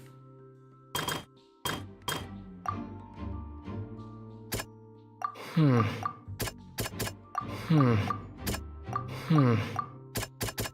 Hmm. Seems that the flower vase was not broken to cover anything up, but was smashed during the struggle between Lily-Ann and Cowell. Hmm. The strange sound wasn't from a fight. It was Lily-Ann's attempt to break out when she was frightened. And it's Ace Detective Paimon time! Having been selected out of the blue, Lily-Ann panicked. Her panic only intensified after she entered the tunnel and had water poured on her head. So she kicked the door open, producing the thud we all heard. Hearing the commotion, Cowell leapt into the tunnel, only to discover that Lily-Ann had not dissolved. He did not know that Lily-Ann was not from Fontaine, but was a thief who made her way in by stealing a ticket. Mistakenly believing that the water from the primordial sea needed time to take effect, he tried to force Lily-Ann back into the box. The two broke the flower vase during the struggle, but Lily-Ann came out on top, knocking Cowell out and putting him in the box. With no way of escaping, she changed her clothes and hid in the costume trunk until the performance ended.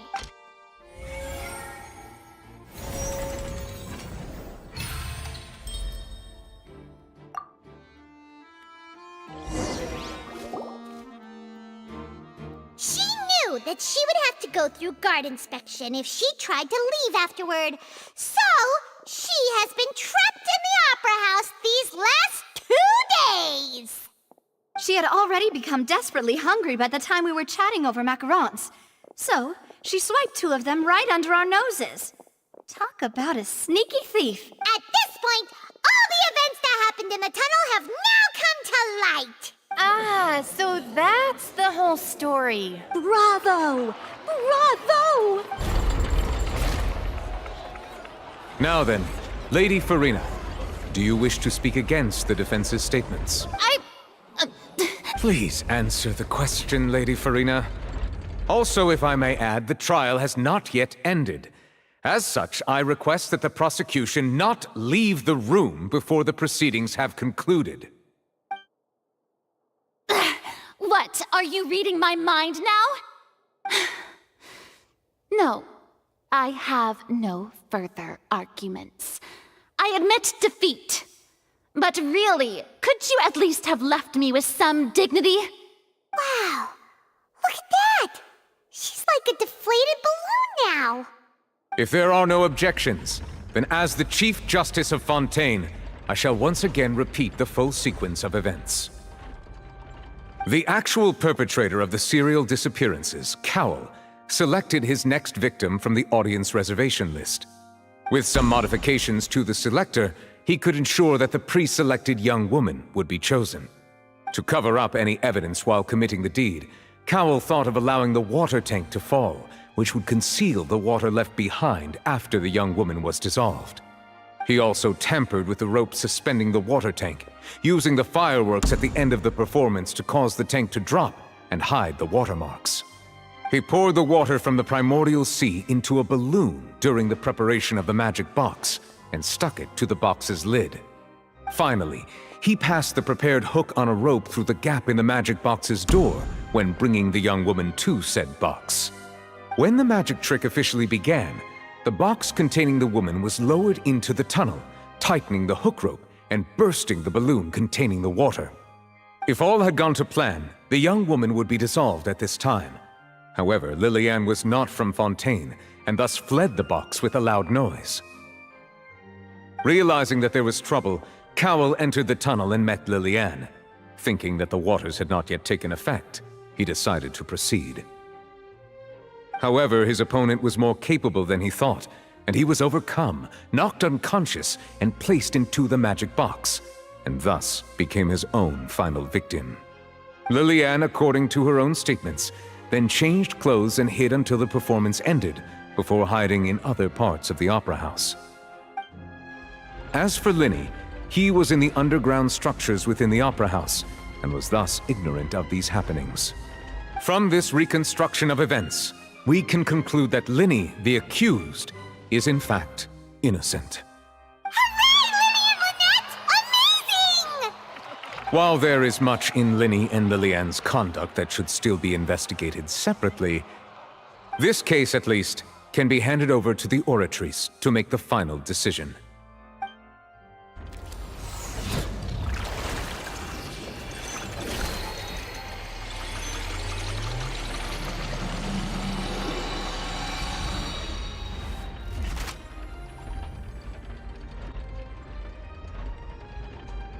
As such, Linny and Lynette are officially declared not guilty.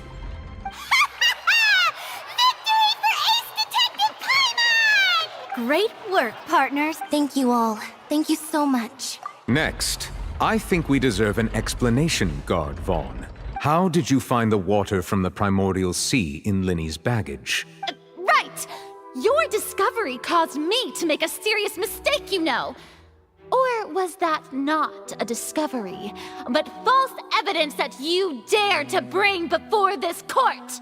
I suspect that the accomplice mentioned in Cowell's notes was not Linny, but you, yes? I'm sure you know what you must do to lessen your sentence. Speak quickly! Unless you want to earn yourself a one-way ticket to Coupon Town. I was just following orders. We were supposed to place blame for the serial disappearances onto Linny, and thus cause suspicion to fall on the Fatui. The higher-ups said this was the best opportunity to do so. And now that your plan has fallen through, and the secrets of the water have been revealed, you have become a liability to said higher-ups, yes? Therefore, you would be wise to tell everything you know, and seek the protection of the guards. Yes, I'll tell you everything I know. Our boss discovered that the water can cause people to dissolve. It can also be made into a potion, which when extremely diluted, can cause people to experience unforgettable exhilaration. We've been in this business for a while now, and have made decent mora off it. The disappearances were also the boss's idea. I mean, this is the boss we're talking about.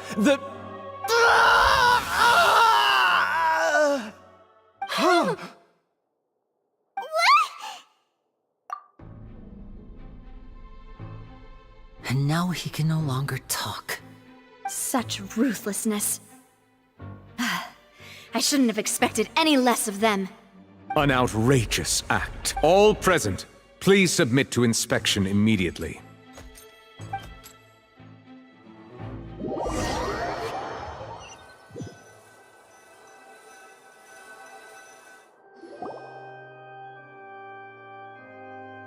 So, we're just going back now?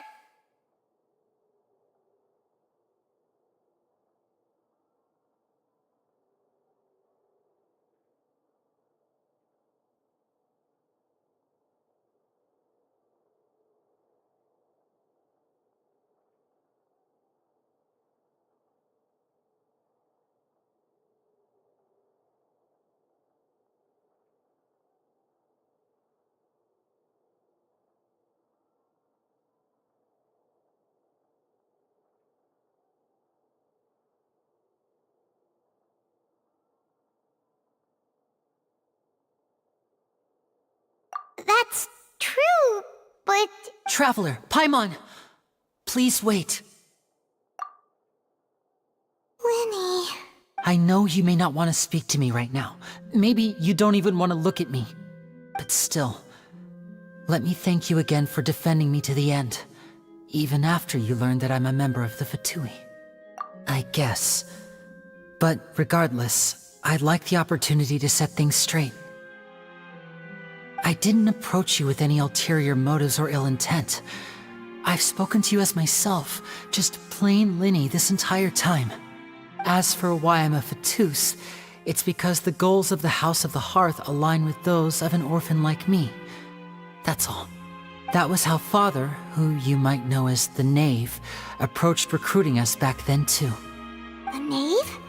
The one who controls the House of the Hearth? She's your father? That's right. And since we're here, I was wondering, would you mind hearing a story? It's about my past. Back when our parents first died, Lynette and I were left wandering the streets. To survive, I took to surreptitiously observing an older street performer who did magic. It took me several days to figure out how he pulled off his amazing tricks. I took my sister through several streets until we found a crowded corner, and we began to perform magic tricks there. To my surprise, we proved to be pretty popular, and we could at least stop worrying about where our next meal would come from for a time. But I didn't want my sister to remain a street rat together with me forever. Before long, an aristocrat came to me and claimed that he wished to take us in after watching my performances. So you went from orphans to nobility just like that? That was how we felt at first too. As if fate was on our side and we could say goodbye to those painful days. But I gradually discovered that while we were called foster children, he was really after my talent for magic tricks. He would constantly take me to all sorts of banquets to garner attention, which he would then use to expand his social circles. That doesn't seem too bad either. Better than roaming the streets at any rate. It took a while for me to realize just how dark his heart really was. After one particular performance at a banquet, I discovered that Lynette was not on the same return vehicle as me. I waited a long time after we returned home, but she did not come back. I went to that noble's bedroom and asked him about her whereabouts. The answer he gave me was, she caught the eye of the most eminent person at the banquet, so I sent her over as a gift. I mean, you'll be able to perform your magic regardless of who your assistant is, yes? Oh no. So he was gonna...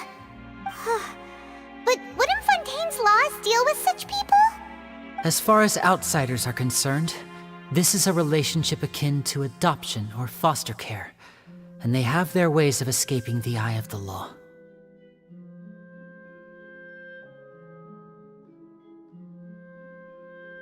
I managed to ferret out the location of the mansion of that so-called eminent person and hurried through the night. But by the time I leaped over the walls, avoided the guards, and made my way in, all I saw was the moonlit ground covered in blood, and the knave standing there in the darkness. So, she'd already taken care of that guy. That's right. She had rescued my sister before she could come to any harm, and had even discovered several girls hidden in a basement, all of them orphans. Father, I mean, the knave, might have seen something in me, and so she made me an offer. The House of the Hearth welcomes you, for your interests align with ours. Here, none will ever betray you. Indeed, betrayal shall never be permitted here. I was hesitant to trust her. I mean, I had just been betrayed by nobles. But she was also quick to destroy the noble who had taken us in at first, giving us back our freedom. Oh, so that's how the two of you joined the House of the Hearth. She has her own plans. She has gained permission from the Tsaritsa to first use the Gnosis's power once she obtains it. She plans to use it to find a way to break the prophecy and save Fontaine. So, she believes in that prophecy too? That's right. The whole House of the Hearth is currently working to combat that crisis. Today's case has also proven that people from Fontaine can indeed dissolve into some sort of water, thus further supporting the prophecy. All of us house members here, Lady Arlecchino herself included, are from Fontaine. We won't give up on defending our homeland. To us orphans, the only connection we have left to this world, apart from our family, is our homeland. So, from small deeds like distributing magic pockets to huge schemes like stealing a Gnosis, everything is aimed at dealing with that prophecy. It's all right. I understand. The only thing I can do is relate all this to you. I just hope you can understand that even as a member of the House, I have never stopped making my own decisions, and that I believe what I'm doing is right. If you should need anything at all in the future, feel free to find me. I will do my best to help you, as plain Linny.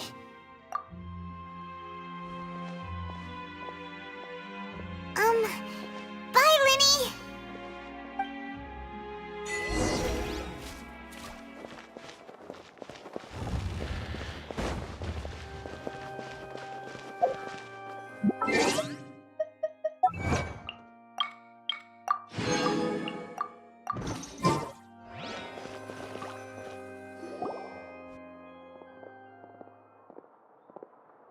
Hey there. What was with the disappearing act you pulled right as the trial ended? Were you looking for us now? Well, this whole thing isn't exactly over, is it? I do feel that we're getting closer to solving the serial disappearances case, though. Don't you think so, too? Huh? What's wrong, my dear partner?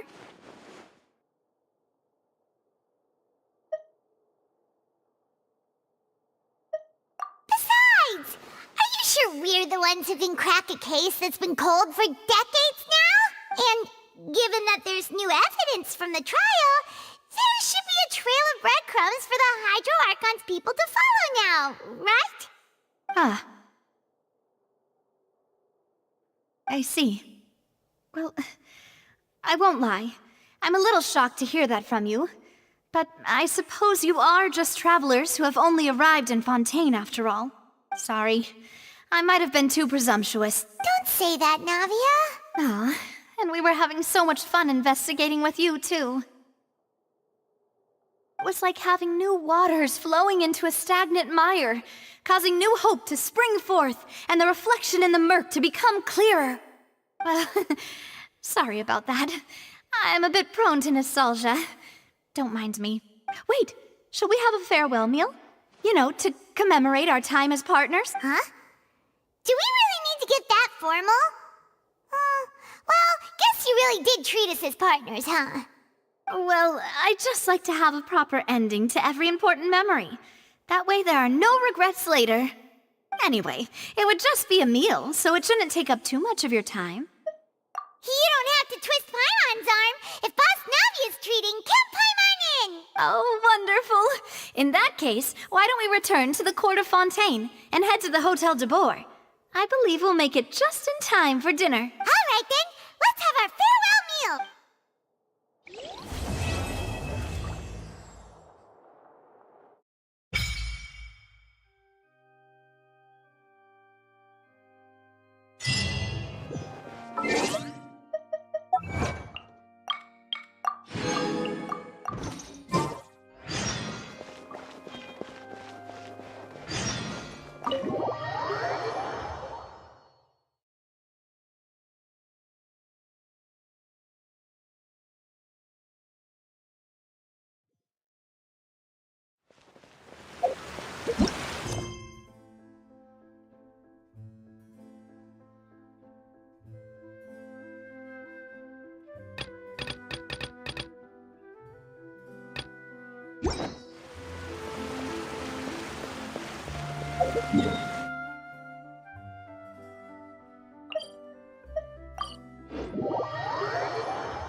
came here several times with my father when I was little, but stopped eating here as often after growing up. I hope the food here will be to your taste. Oh, don't worry. We haven't eaten at a hotel like this in a while. Paimon's getting excited already. In that case, I'll go order for us first. Please wait here a moment.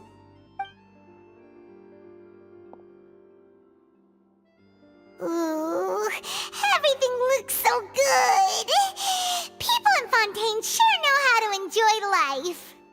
Why, of course. Go ahead, try whatever you like. If the food's good, I'll make a group reservation for the rest of Spina di Rosula next time. And if it's not? Well, then I'll still bring everyone. Albeit with only one dish per table. You, sure have your own way of doing things. Oh, we called this a farewell meal, but we could also treat it like a victory feast, right? We did just win that case after all.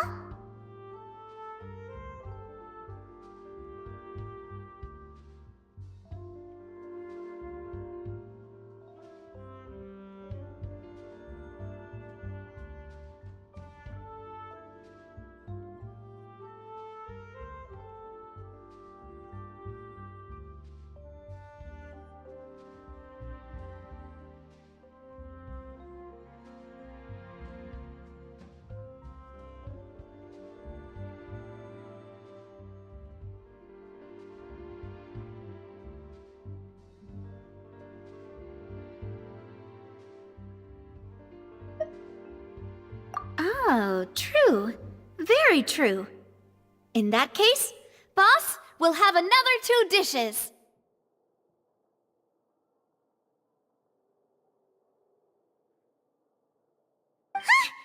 Paimon didn't mean that you had to order even more food.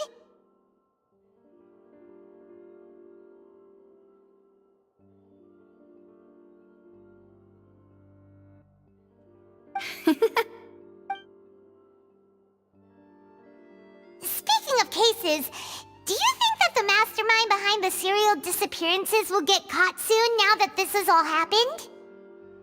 Well, we've certainly taken a big step forward, but I feel that's about it.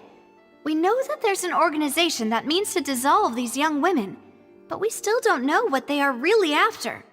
If it hadn't happened right in front of us, Paimon wouldn't have ever believed that a person could be dissolved like that. Right? Yet it was because this was such a preposterous notion that the investigation could never really move forward before. Ugh. If only that guy could have finished speaking! We were so close to hearing who was behind it. In such investigations, even the smallest step can seem like a yawning chasm if the trail of clues is cut off. To be honest, I don't have high hopes for any follow-up that the authorities might conduct.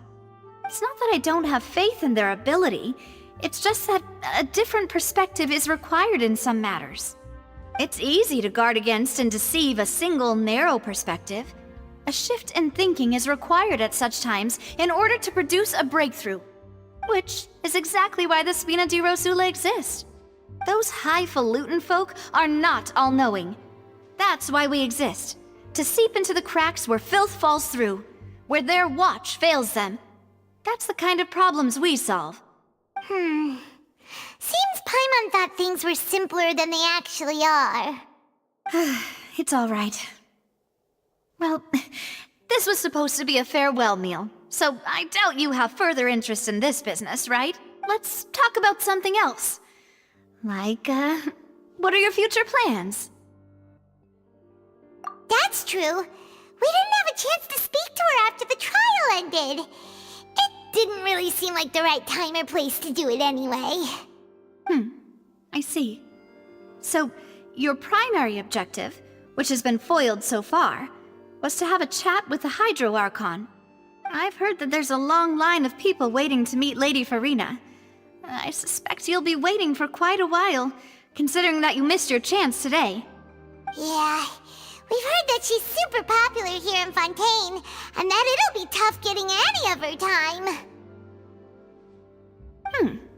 Well, would you consider some more, unique ways? Perhaps even methods of, let's say, questionable legality? Guess that's Spina di Rosula's boss for you. Chock full of sketchy ideas. Well, what did you have in mind? Well, one way would be to infiltrate a performance troupe at the Opera House, only to abandon your act at the play's climax and ask to speak to her after the performance. I'm sure Lady Farina would be eager to see the ending, and would agree in order to finish watching the play, don't you think? Could you suggest something a little more practical? This plan seems pretty hard to pull off. We'd have to go learn how to act, and acting's really hard. All right, here's another. Find a way to conceal yourselves under her bed. Then wake her up in the dead of night and demand answers. Don't let her go back to sleep until she answers all your questions.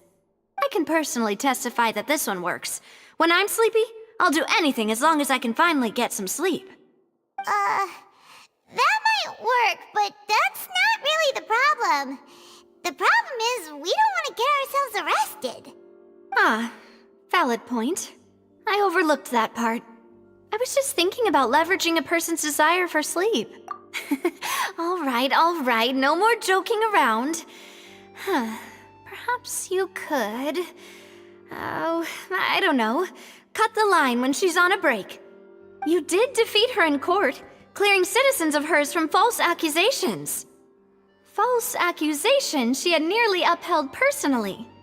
I imagine that she feels quite ashamed about the whole thing. You mean that if we catch her while she's on a break, she might be too embarrassed to refuse? Oh, that does make some sense. Why don't we give it a try after this meal? You know, strike while the iron is hot and all. Huh? Paimon, did you drink my Fanta? Was this your drink? Sorry about that. Paimon wasn't really paying attention and the cup was right next to Paimon. Would you like to order another? No, it's fine. We're just about done here. Alright. Honestly, Paimon wouldn't recommend Fanta anyway. It tastes kind of salty and icky. Is that so? Huh. Well, in that case, we'll have to blacklist the Fanta here then. If we're all finished eating, then I'll go pay. Yeah, we're stuffed. Thanks for the treat, Navia.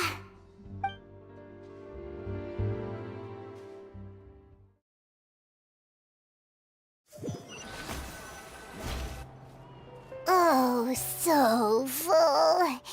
Paimon can barely float anymore.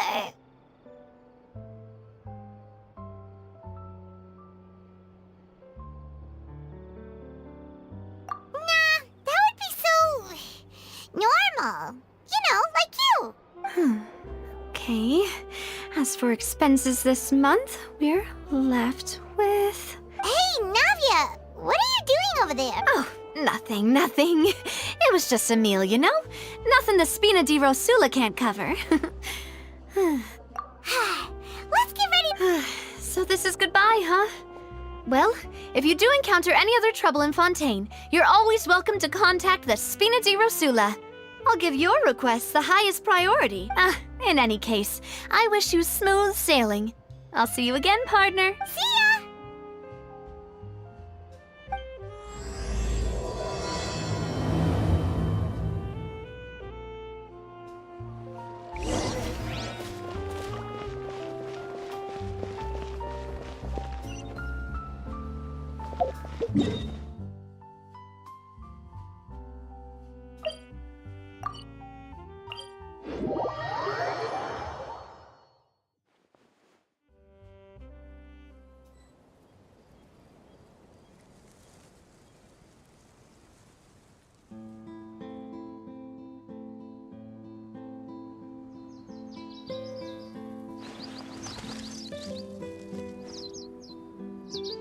Seems like the stories here never have a happy ending.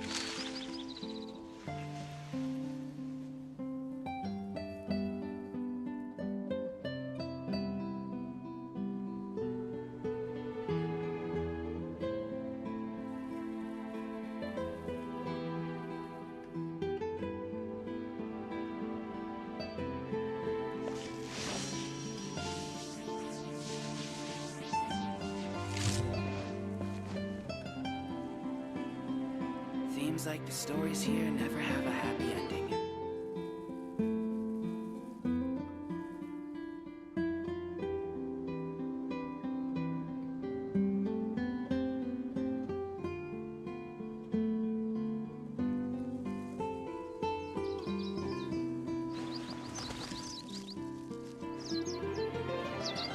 Seems like the stories here never have a happy ending.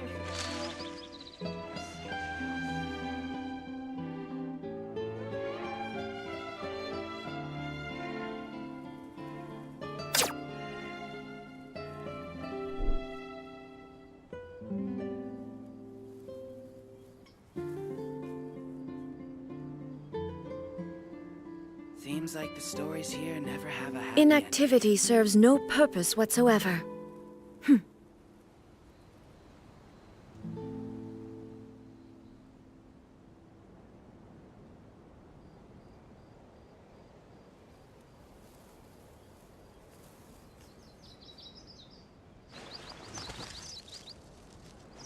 Seems like the stories here never have a happy ending.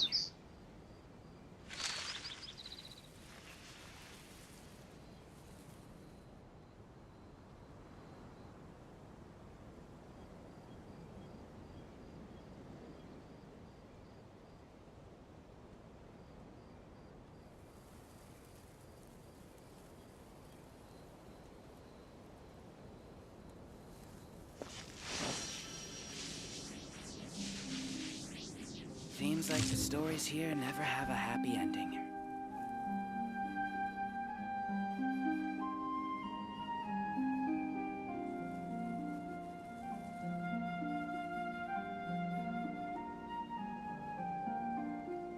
They here for the show?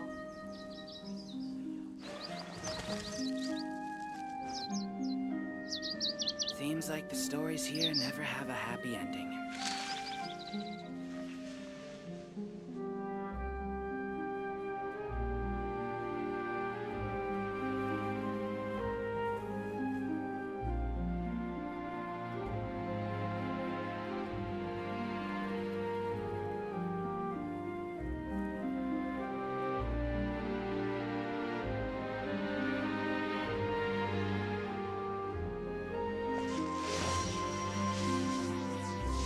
Seems like the stories here never have a happy ending.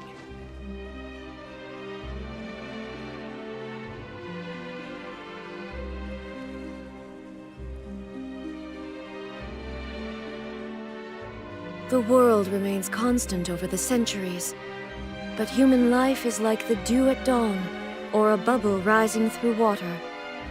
Transitory.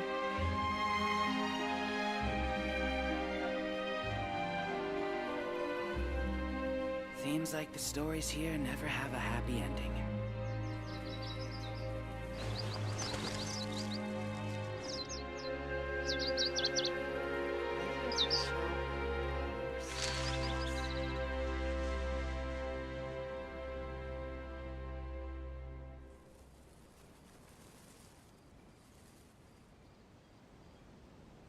Seems like the stories here never have a happy ending. Inactivity serves no purpose whatsoever.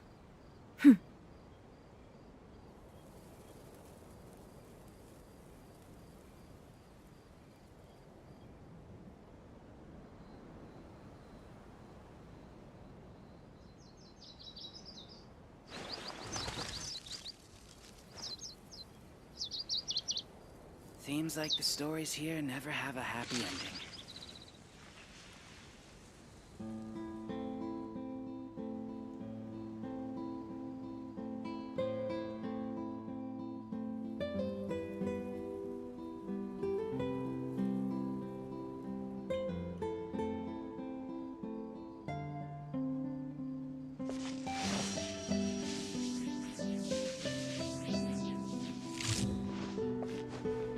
Seems like the stories here never have a happy ending.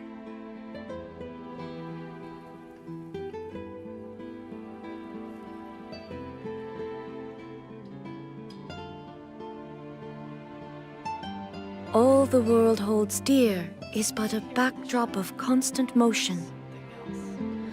I stand before it, alone and unchanging.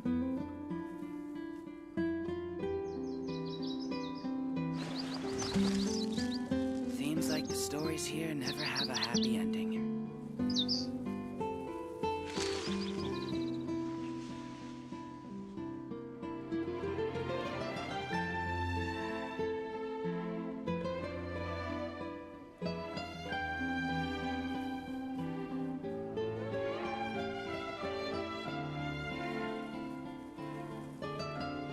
Seems like the stories here never have a happy ending. Inactivity serves no purpose whatsoever.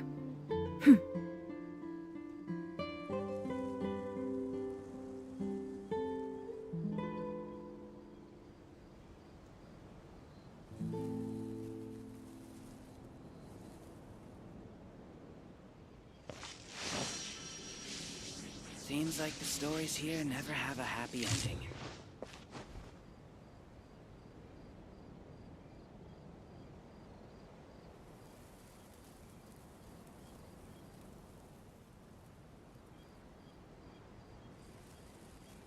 All the world holds dear is but a backdrop of constant motion. I stand before it, alone and unchanging. Never have a happy ending.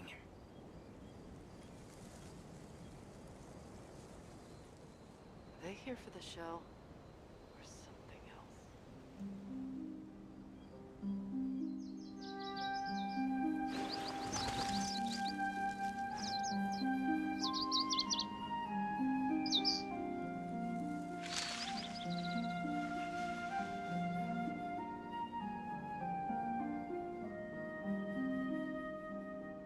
Seems like the stories here never have a happy ending.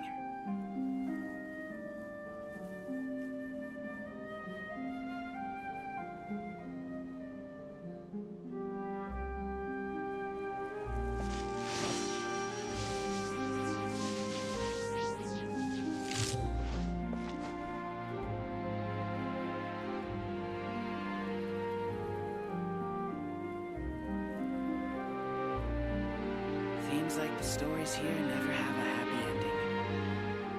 Inactivity serves no purpose whatsoever.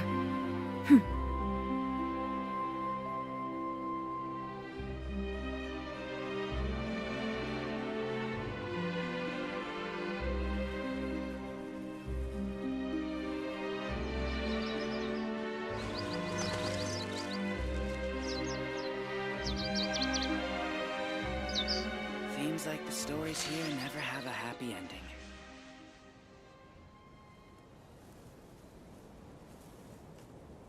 Are they here for the show? Or something else?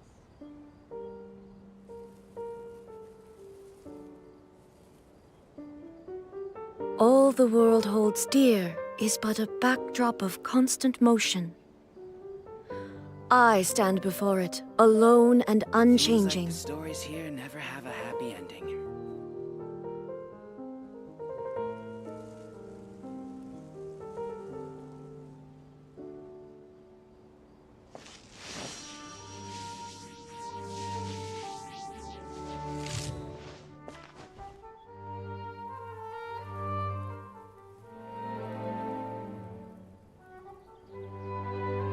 Seems like the stories here never have a happy ending.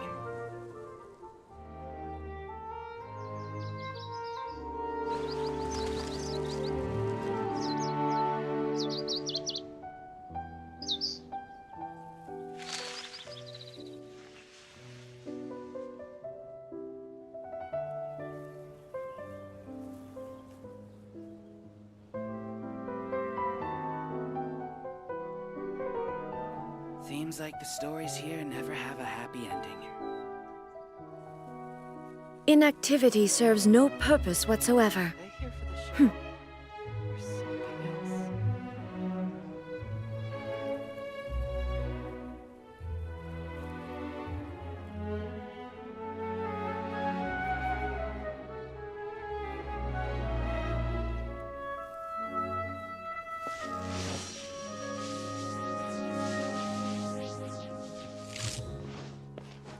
Seems like the stories here never have a happy ending.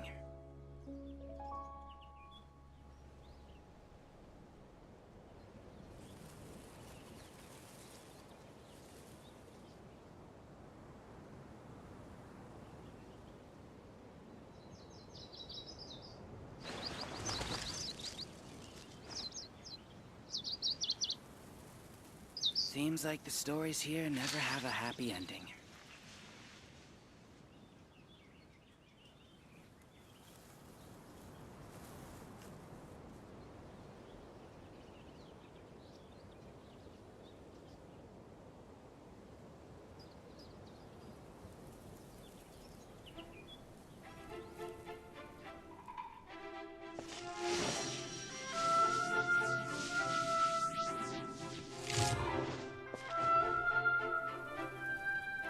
Seems like the stories here never have a happy ending.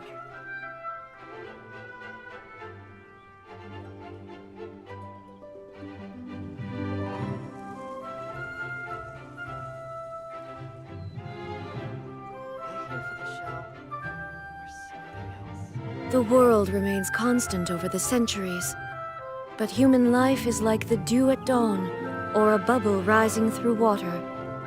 Transitory. Seems like the stories here never have a happy ending.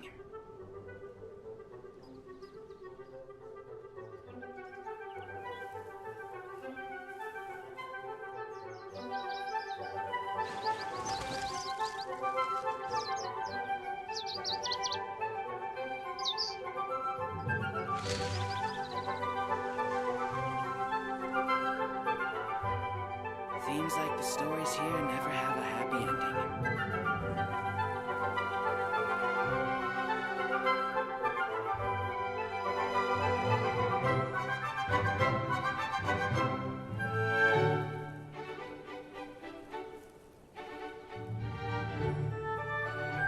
Inactivity serves no purpose whatsoever. Seems like the stories here never have a happy ending.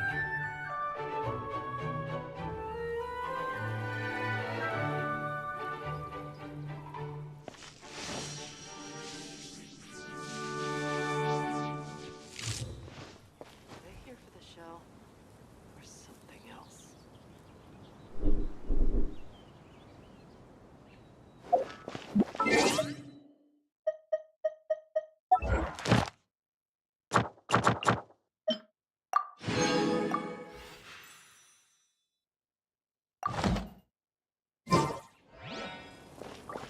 Seems like the stories here never have a happy ending.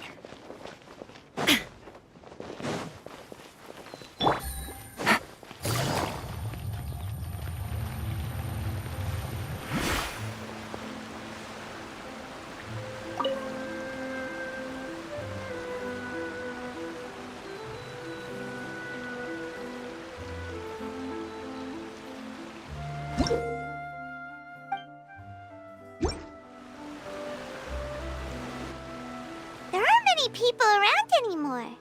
Looks like that boat we took to Araneas might have been the last one. Vache!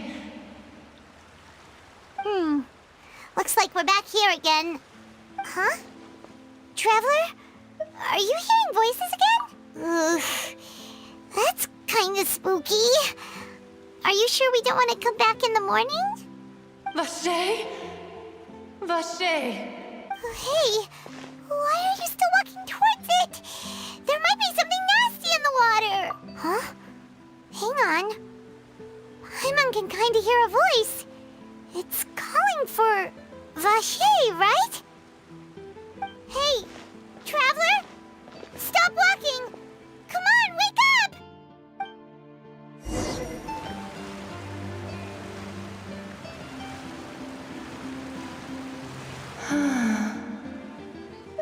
Vache! Are you... my dear Vache? No, wait. You seem to be someone else. Do you know Vache? Do you know... Wait. Who am I? I'm very sorry. I fear I do not know. My memories feel like they have been washed away like a flood. So many fragments dissolved amidst the tide. never to be recovered. How much have I lost? How many things that I once held dear while on land have I since forgotten? Yes, that is what I was once. But now, I am but the consciousness of one who is lost, therefore.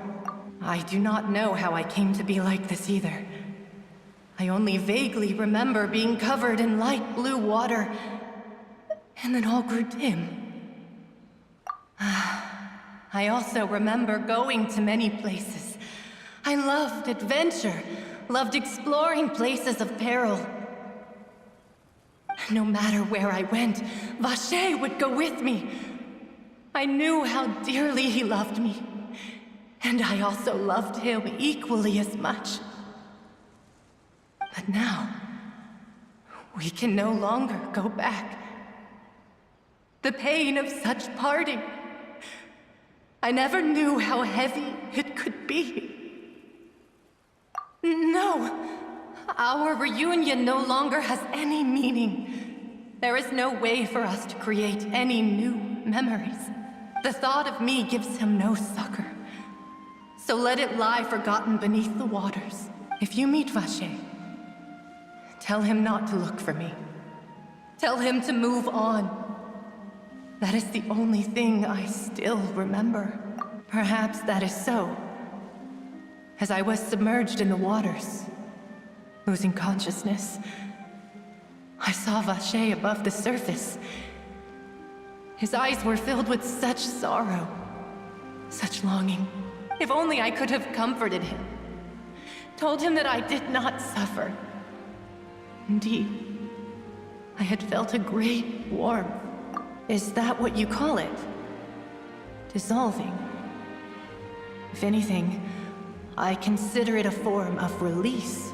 It was a state of neither fear nor frenzy, with only an endless peace, like the water's still surface. I could also liken it to being a thirsty person who drinks water for the first time, and only then sees how they have lived for so long in a world of endless want and anxiety.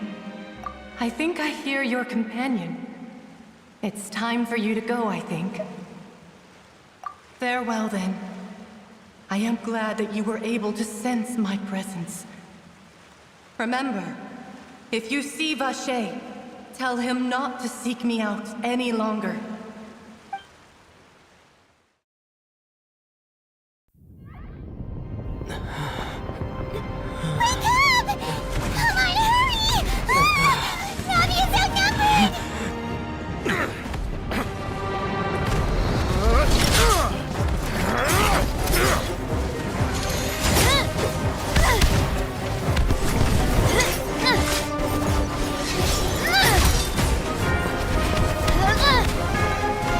Demoiselle, look out!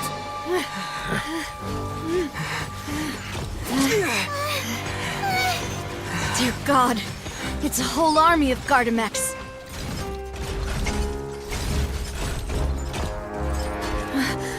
Chlorand?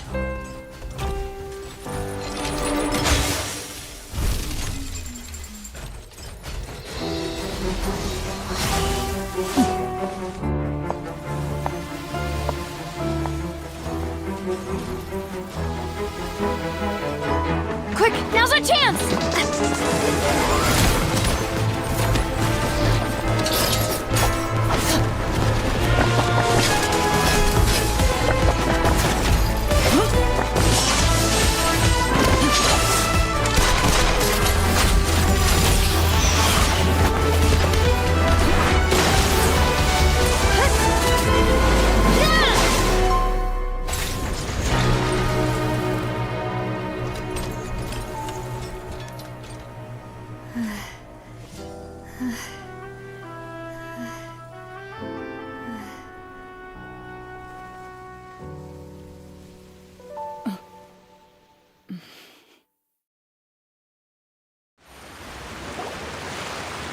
I should thank you for lending us your sword there, Chlorand. But before I do so, could you explain how you managed to show up here? I followed you. It seemed to me that danger has followed you more closely as of late. I believe that following someone without their knowledge is actually called stalking, is it not? Mr. Callus's last wish was for me to ensure your safety, and I will not betray his trust. He would do the same, were he alive today. Do not speak of my father! Sorry, demoiselle. I was not strong enough. Thank you for your aid, Miss Clorand, but do keep an eye out for your manner of speech. I believe we all wish to avoid unnecessary emotional harm. Sorry, I did not consider your feelings. Whatever. What else do you know? How did you come to the conclusion that I'd be in grave danger? I doubt I know much more than you, but I believe that the mastermind behind the serial disappearances is very powerful. Your performance tonight will almost certainly attract their attention. I'm sure they've known about me. To be honest, I'm shocked it's taken them this long to act against me. And what about these Gardamex? I thought only those associated with the Maison Gardiennage could control them. None of these mecha have serial numbers. I was sure to check a moment ago. They are not the ones used by the authorities to enforce the law. I can only conclude that some powerful or wealthy party must have obtained them via illegal means, deploying them as a private force of sorts. What? Your point being that they're out of Spina di Rosula's league, then? Yes. Be careful, and do not act rashly. I will continue investigating no matter what. We will bring the truth to light. That's my father's true last wish. Regardless, thank you for your help today, Clorand. But if you get any ideas, tell me first. I don't much appreciate being followed. I do not think that they'll strike again anytime soon. So I shall stop following you. Good day, all.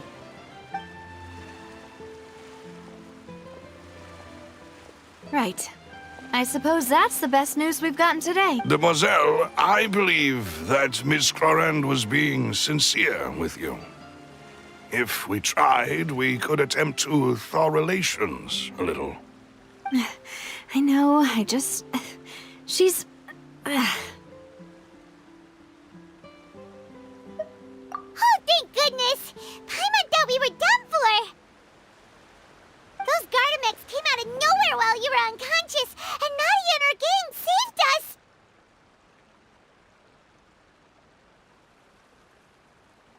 Oh, and there was that champion duelist named Clorand who came out to save us too! We got lucky there.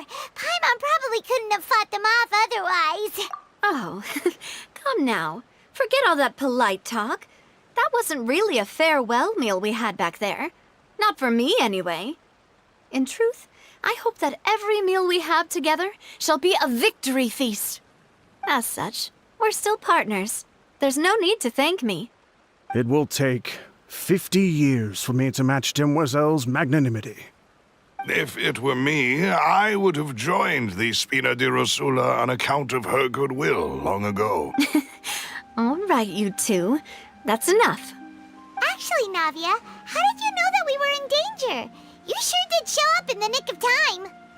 Well, to be honest, you're the one who tipped us off, Paimon. Huh? Really? Paimon contributed somehow? Oh, Paimon's even more amazing than she thought!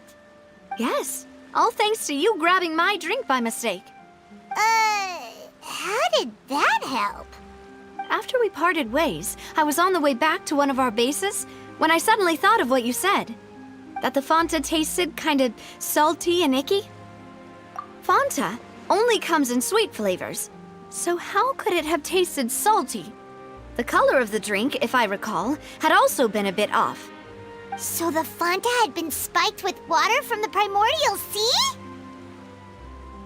Yes. So if you hadn't drunk that cup for me... Spina di Rosula is preparing the grandest of awards for you as we speak for saving the boss. Huh? Really? I sent people to Hotel de Boer to investigate, but whoever did this left no trace at all. That's when I figured out that you might be in danger and hurried here as quickly as I could. But why would they go after us too? All we did was defend Linny in court and help clear his name. Ugh, now we're caught up in this mess too, aren't we? Well, you did foil a plan that they were probably pretty proud of, and almost got their name in the process. Speaking of which, did anything strange happen when you drank the primordial seawater? Well, it can't be a coincidence that the traveler fainted just now. He said that he heard that voice calling for Vache again. Oh, and this time Paimon heard it too, but it was real faint. Does this situation have to do with the primordial seawater then? Does that mean the primordial seawater raises someone's sensitivity to hydro when it's used on people who are not from Fontaine? That doesn't sound like too much of a bad thing, to be honest. New intel? While you were out cold? Well, let's hear it, shall we? Oh, that is important. Vache. That name doesn't ring a bell. I suppose he hasn't stepped forward as a witness in court lately. Since he saw that young woman dissolve, he was at least at the crime scene. But he never gave testimony or any information regarding people dissolving in the primordial seawater. Could he have been threatened? Yes, thank you. This is very important information indeed. We will continue to investigate. Oh, you mean you'll help us investigate? Well, you did say that our farewell meal didn't really count. That means we're still partners, right? And besides, we're in this now whether we like it or not. You're not gonna let those people who targeted us get off the hook so easily, are you, Traveler? Demoiselle, do try not to look quite so pleased. You are the face of Spina di Rosula, after all. You talk too much. Well, in that case, let's head back to one of our bases, shall we? I'll arrange accommodations for you. We also have some plans to go over, and hopefully we can deepen our bonds as partners. But we'll take that one step at a time, I guess. Don't worry, you two. With us around, our base is definitely secure.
It's right up ahead, but let's make sure we weren't followed first.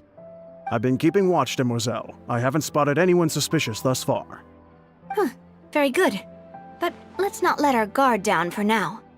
I shall find rooms for our respected guests. Thank you, Malus. Now, let's continue, Traveler.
is your base? It's not quite what Paimon imagined. Your accommodations have been arranged. Under the present circumstances, I can confidently say it's the best we have. Well, our funds have been a little tight lately. After all, we don't allow illegal or unethical profiteering. In fact, our funds often come from citizenry who support us. Seems like it's tough times for everyone. But if you have the support of the people, that does sound like it's worth it. To be honest, our financial situation was a lot better back when my father was in charge a few years ago. I'm afraid I'm not quite his equal. Your father... he was the previous boss. Demoiselle, if you'll allow me to explain. No. I'll explain it myself. I suppose I couldn't run from the... My father's name is Callus. Yes, the same one they call Callus the Unfaithful in the streets. 3 years ago, he was accused of murdering his own friend. But he chose a duel to defend his honor instead of standing trial. He died in the duelist's ring. Oh no. But I do not believe my father was a murderer. At the time, I believed that if he only stood trial and was duly investigated, something amiss would crop up and prove his innocence. But strangely, he not only requested the duel himself, but rumor has it that even after being seriously injured, to the point where he could be deemed as having lost the duel, he refused to surrender, determined to die in the arena. 3 years later, I still don't understand why he did that. How could he protect his honor if he's dead? If anything, he gave up his chance to defend himself. The closest piece of info I have is that my father had been investigating the serial disappearances case at the time of his death. Ah, so that's why you're so determined to get to the bottom of that case. That's right. I've also tried to investigate the murder my father was implicated in, but I haven't found a single new clue in my countless reviews of the investigation records. However, I believe that if the murder case is related to those behind the disappearances, they must know something. I must know what really happened. Was my father coerced? Framed? Even if he really did kill his friend, I must get to the truth. If only he'd been more open with me when he was still alive. He even hid the fact that my mother died due to complications when giving birth to me. And now, here I am investigating his death. You really are a handful, aren't you, Papa? Demoiselle, please, if there is anything I can do, anything at all. I also will never believe that Master Callus murdered anyone. There are none whom I respect more than the two of you, Demoiselle. Master Callus did so much good in life, yet all it took was one murder case for him to be dubbed Callus the Unfaithful. Even our supporters decreased greatly due to that incident, hence our strained finances at present. Wait, if Callus was such a good man, wouldn't people at least be a little suspicious when he was accused? No. Perhaps people just revel in that kind of drama. It's not something exclusive to people from Fontaine, really. Everyone's like that. People love watching the evil turn over a new leaf, but they also enjoy watching good people fall into an abyss from one slip-up just as much. But how could... never mind. If Callus was really falsely accused, we have to find the truth. He didn't deserve to have that happen to him. There is one other thing. Master Callus's opponent in the duel was Ms. Clorand. Oh, her? Well, then, isn't that as good as saying that she was the one who killed... Yeah, that's not the sort of... Ms. Clorand has always placed great emphasis on the honorable nature. She knew Master Callus beforehand and greatly respected him, but there was only ever one choice she could have made. It's not that I don't understand her at all, but I just can't deal with this yet. Don't worry, Navia. Paimon knows how you feel. You don't have to force yourself to do that. Afterward, Ms. Clorand told us that at the start of the duel, Master Callus requested that she ensure Demoiselle Navia's safety. Yes, that is our understanding as well. Oh, Papa. What madness drove you to ask the person who killed you to take care of me? All right, anyway, that's the information I wanted to share with you. Even if it did sound like I was just complaining towards the end. Thanks. You two should go and rest. This was quite a day after all. Yeah. Paimon's feet. Please, relax and get some sleep. We will ensure you rest soundly.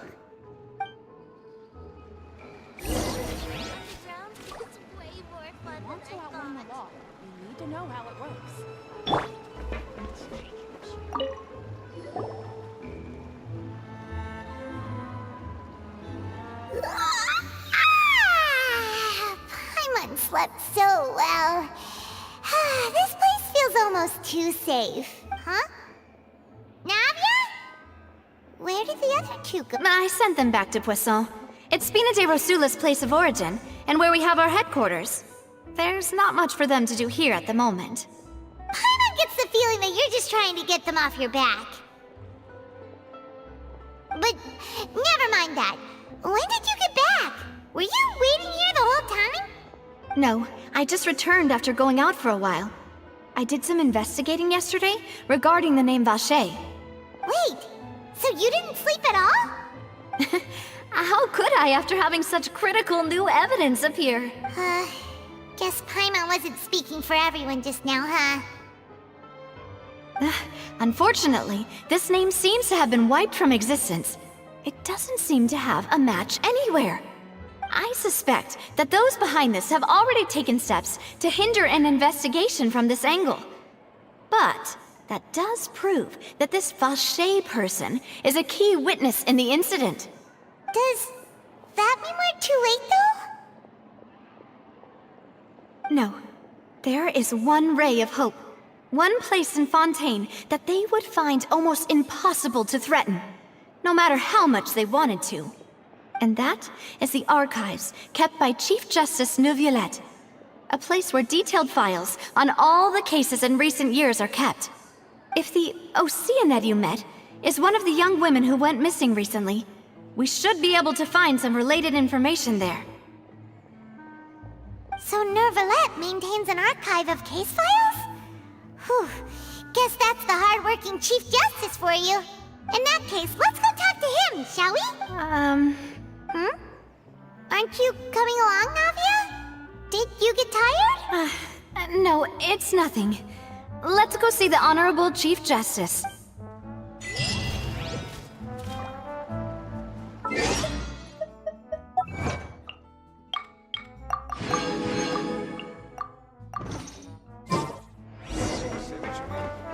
No problem's too big to solve.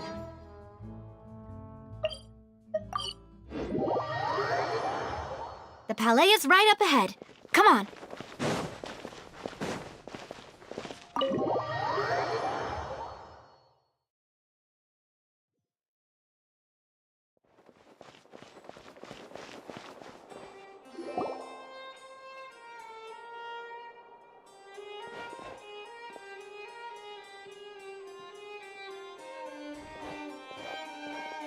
Halt! Please state your business here. The Chief Justice is presently occupied with official matters.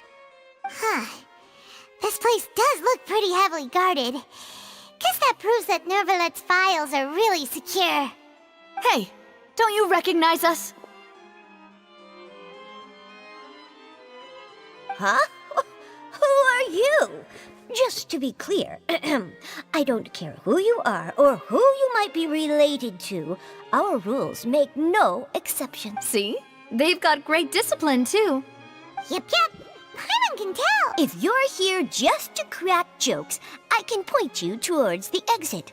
Unlike some, we're busy, so please leave if you don't have a reason to be here. No. What I meant to say is, shouldn't you remember us from a few days ago? We were at the trial of the great magician Linny. Oh, yes, I remember. I read about it in the Steambird. You must be Linny's attorneys. It's all coming back to me now. We're here today to report and archive some information on a follow-up case. Is that even a thing? Of course. Don't worry. We're here on official business. You can trust us. All right then, I'll let you through. The Chief Justice is just inside. Ah, thanks.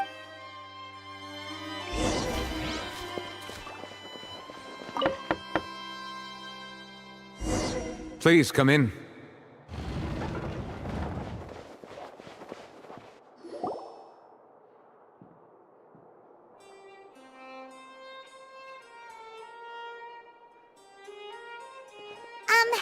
Sorry to barge in, Monsieur Nervalet. We only lied to get in because we didn't know any other way. It's all right. Please let me know how I may be of assistance to you. So you're not mad at us? We're looking for a man called Vache.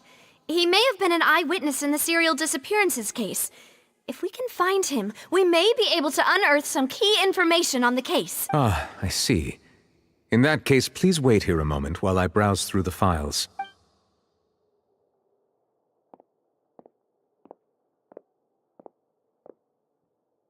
Who knew that Nervalet would be so easy to talk to?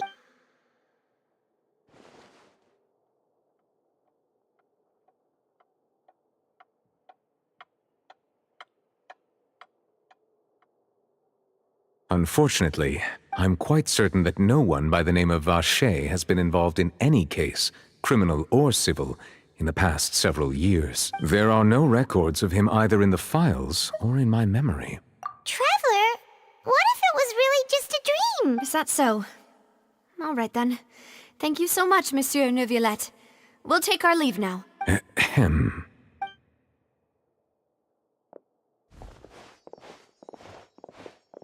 Miss Navia, I can understand how you feel. Your father, Callus, was a truly exceptional man. We deeply regret his passing.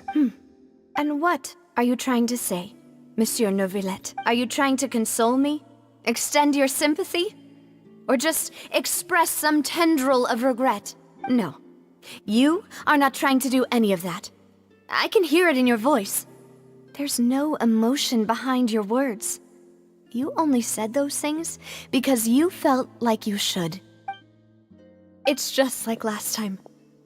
After my father took his place in the duelist ring, I pushed through the guards to talk to you as a last resort. You even told me then that you thought there was something fishy with the case, yet you still allowed the duel to go ahead. In your eyes, the value of a human life is nothing compared to those cold laws you hold so dear. If you truly regret my father's death, then why didn't you call a stop to the duel? Why didn't you give me the power to stop him from throwing his life away?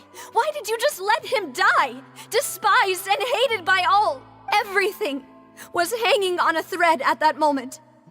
Just the tiniest effort could have changed everything. There are still so many things I never got to tell him.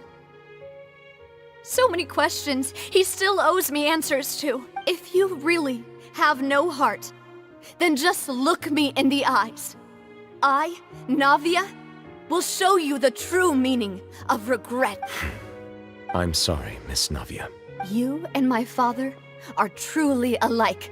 You keep all kinds of things in your heart and never say a word to anyone. It's not so much that you can't feel, but that you would never express anything. Oh well. In any case, everyone already knows full well the apathy of the Chief Justice. My apologies for taking my emotions out on you, Monsieur Chief Justice. Let's go, Traveler and Paimon.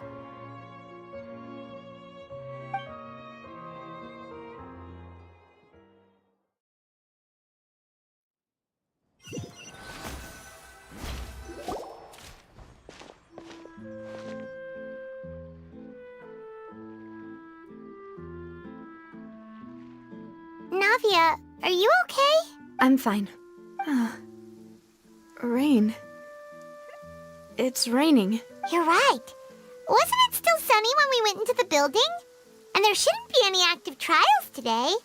How strange. Now that I think of it, on the day my father was convicted of murder, it was also raining.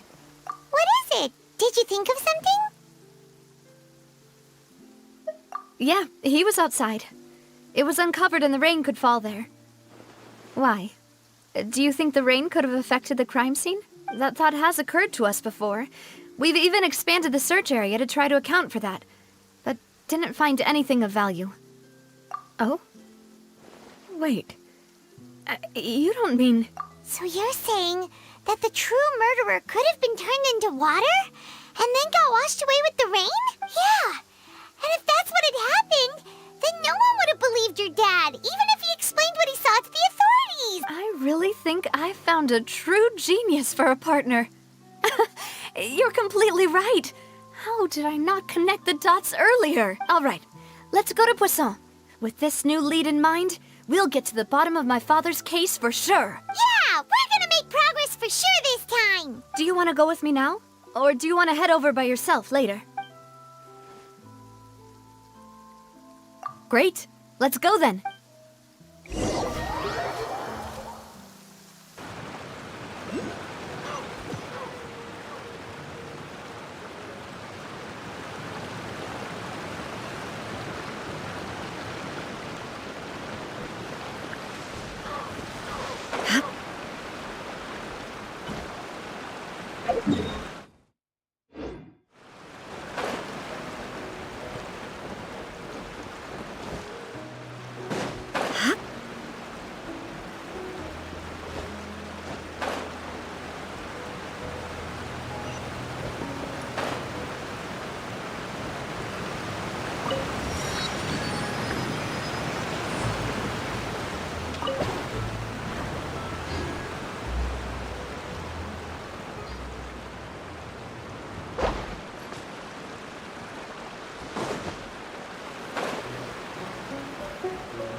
Whoa, what a huge ship! Why would a ship be anchored at a place like this? There's no need to be so surprised. While it may look like a ship, it's actually Spina di Rosula's headquarters. My father was the one who asked for it to be built like this. Perhaps our taste in exterior design is the only thing we occasionally had in common. A gigantic and glamorous ship embodies discovery, opportunity, ambition, and conquest. It symbolizes Spina di Rosula's bright and limitless future.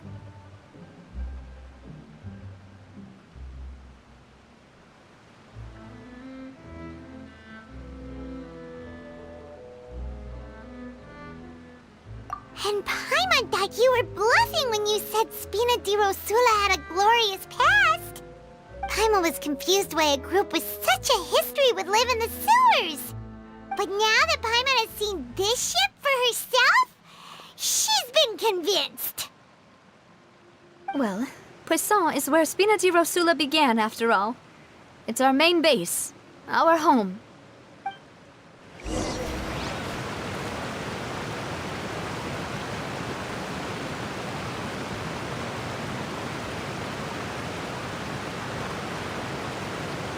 All the world holds dear is but a backdrop of constant motion.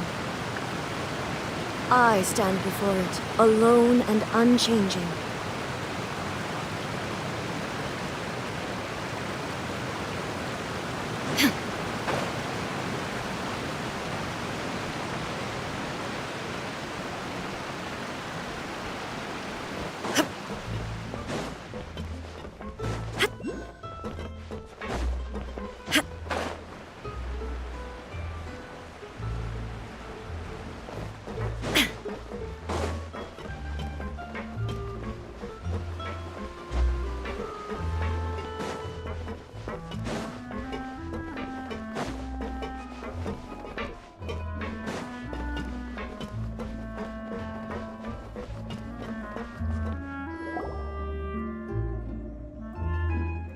Maloose, we're back! Apologies for the wait, demoiselle, and our most important partners. You said before that you still had some business at the court. What brings you back to Poisson so quickly? About that. It's because my partner here reminded me of something really important. You see, what if my father's case had something to do with water from the primordial sea? You still remember, right, Malus? On that night, it was raining? Yes, the case was quite similar to that of Mr. Linney's. Both were what you'd call impossible murders. Could you tell us a bit more about what happened before? Yeah, of course. Many years ago, something called synth began to gain popularity in Poisson. At a glance, it was a kind of drink that could excite your mood and produce many pleasant hallucinations.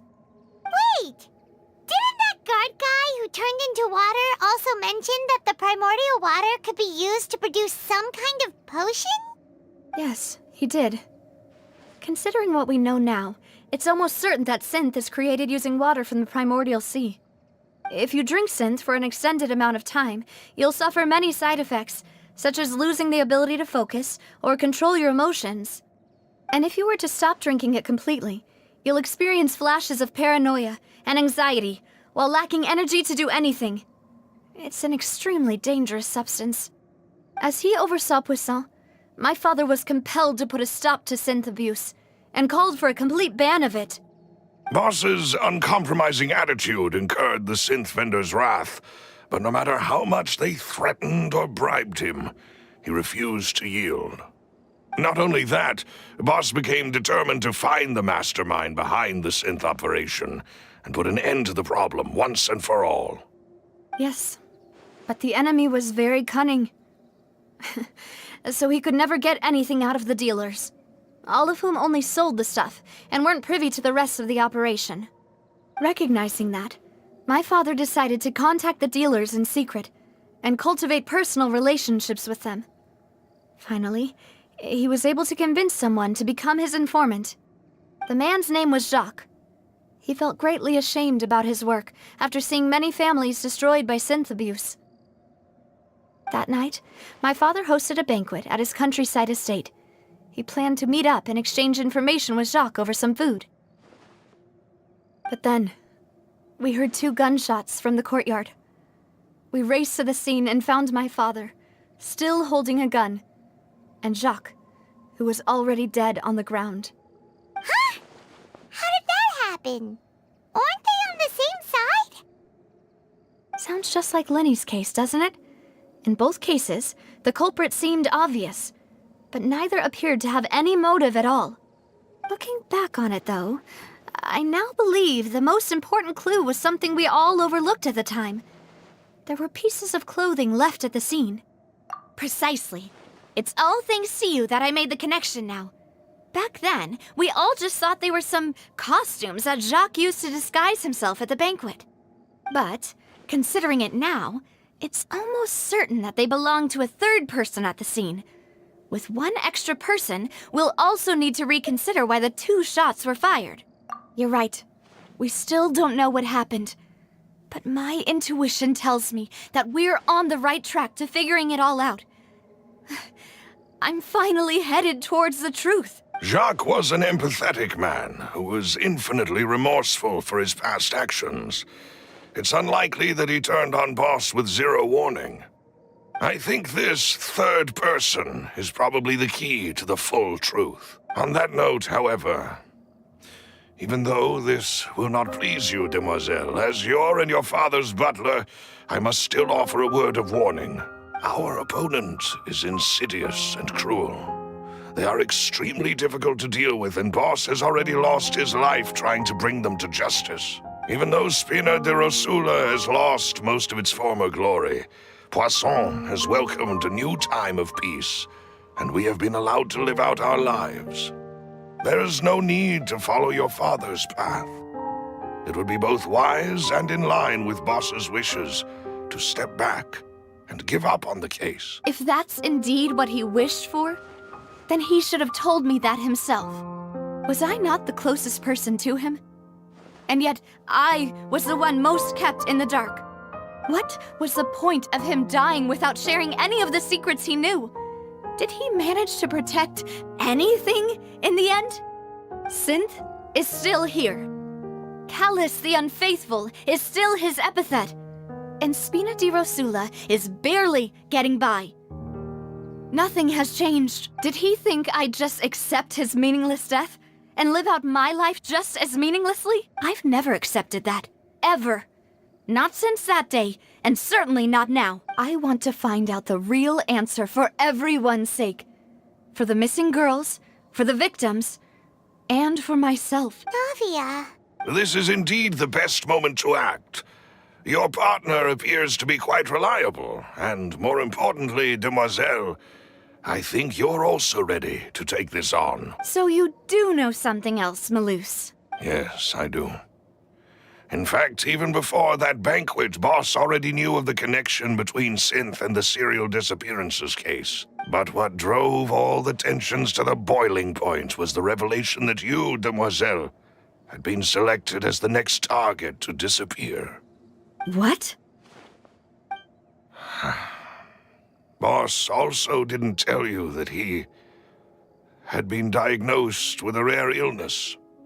The doctors told him that he had no more than 5 years left to live, and the serial disappearances case caused him great anxiety.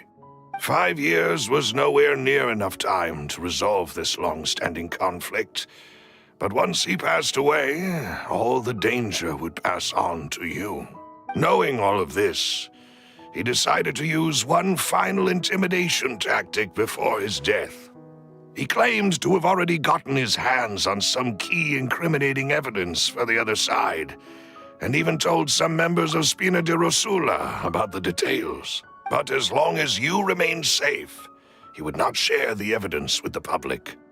If something were to happen to you, then he and all those he told would immediately expose all they knew about Synth and the disappeared victims. Right, so nobody would be able to get off scot-free. As we've seen, Boss's tactic has worked. Even though Boss has been gone for a long time, the other side has not tried to take Demoiselle's life. No, I don't believe it. He never appeared to look sick to me. No father wants their daughter to see them weak and haggard, especially someone as proud as Boss. To him, dying in a duel and suffering lasting dishonor as the Unfaithful were still far preferable than losing face in front of his daughter. So he chose to die in silence, so that he could protect me. I'm afraid you're not understanding this correctly, Demoiselle. What Boss wanted to hand to you was not a parasol, but a sword.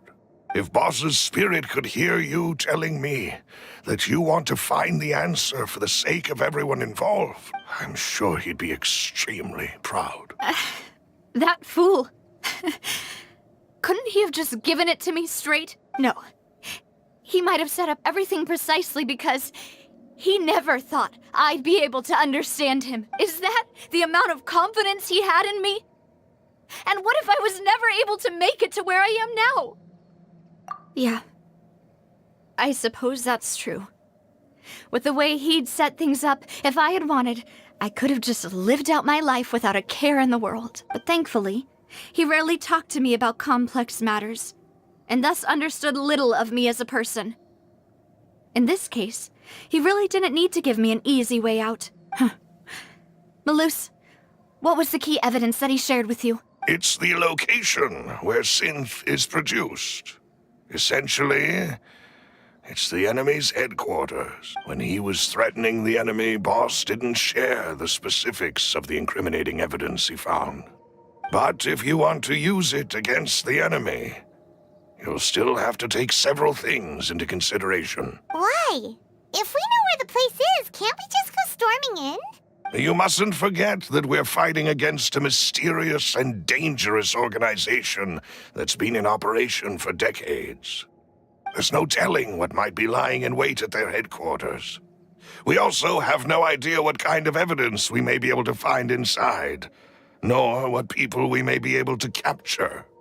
But a single visit to their headquarters will be tantamount to a formal declaration of war. The worst case would be that we leave empty-handed, but also open ourselves up to full retaliation. Then, in that case, why not work with the Fontaine authorities? Well, you saw one of them dissolve during Mr. Linney's case. We have no idea just how thoroughly they may have been infiltrated. Huh. That's true. Seems my father really had no choice. But things are different now. It should be a lot easier to prove the other side's guilt, now that we've connected Synth with the disappearances case. You sound like you've put a lot of thought into this, Maloose. I am the butler, after all. I live but to serve the boss and Demoiselle's will. I've always been willing to take on any kind of risk for your sake. But considering my relative lack of ability, I've spent my time keeping secrets, performing basic investigations, and waiting for the right time to come. Thank you for all of that, Maloose. Have you discovered anything new in the past few years? Let me think. One conclusion I came to is that the enemy must be quite familiar with Spina di Rosula, or at least have an informant planted here. When I announced orders to the organization's members on Demoiselle's behalf, I used to deliberately keep a few people in the dark and observe the reactions of the synth vendors.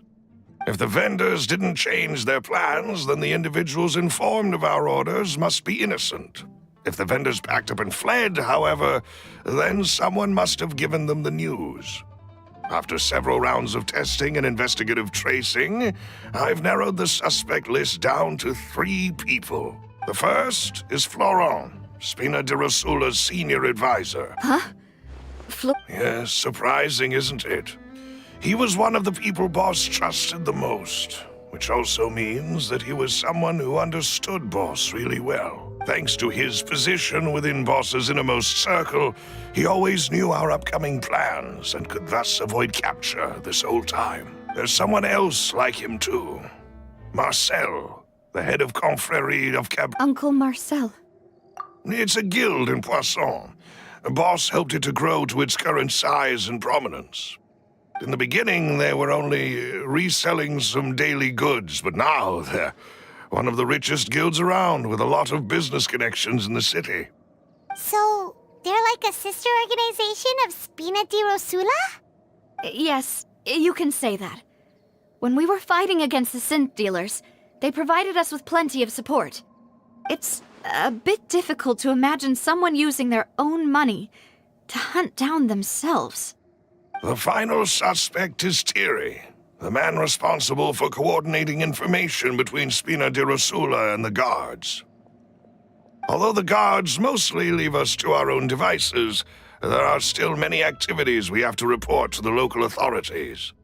Since Thierry is always in the know about our current activities, he could theoretically always plan one step ahead.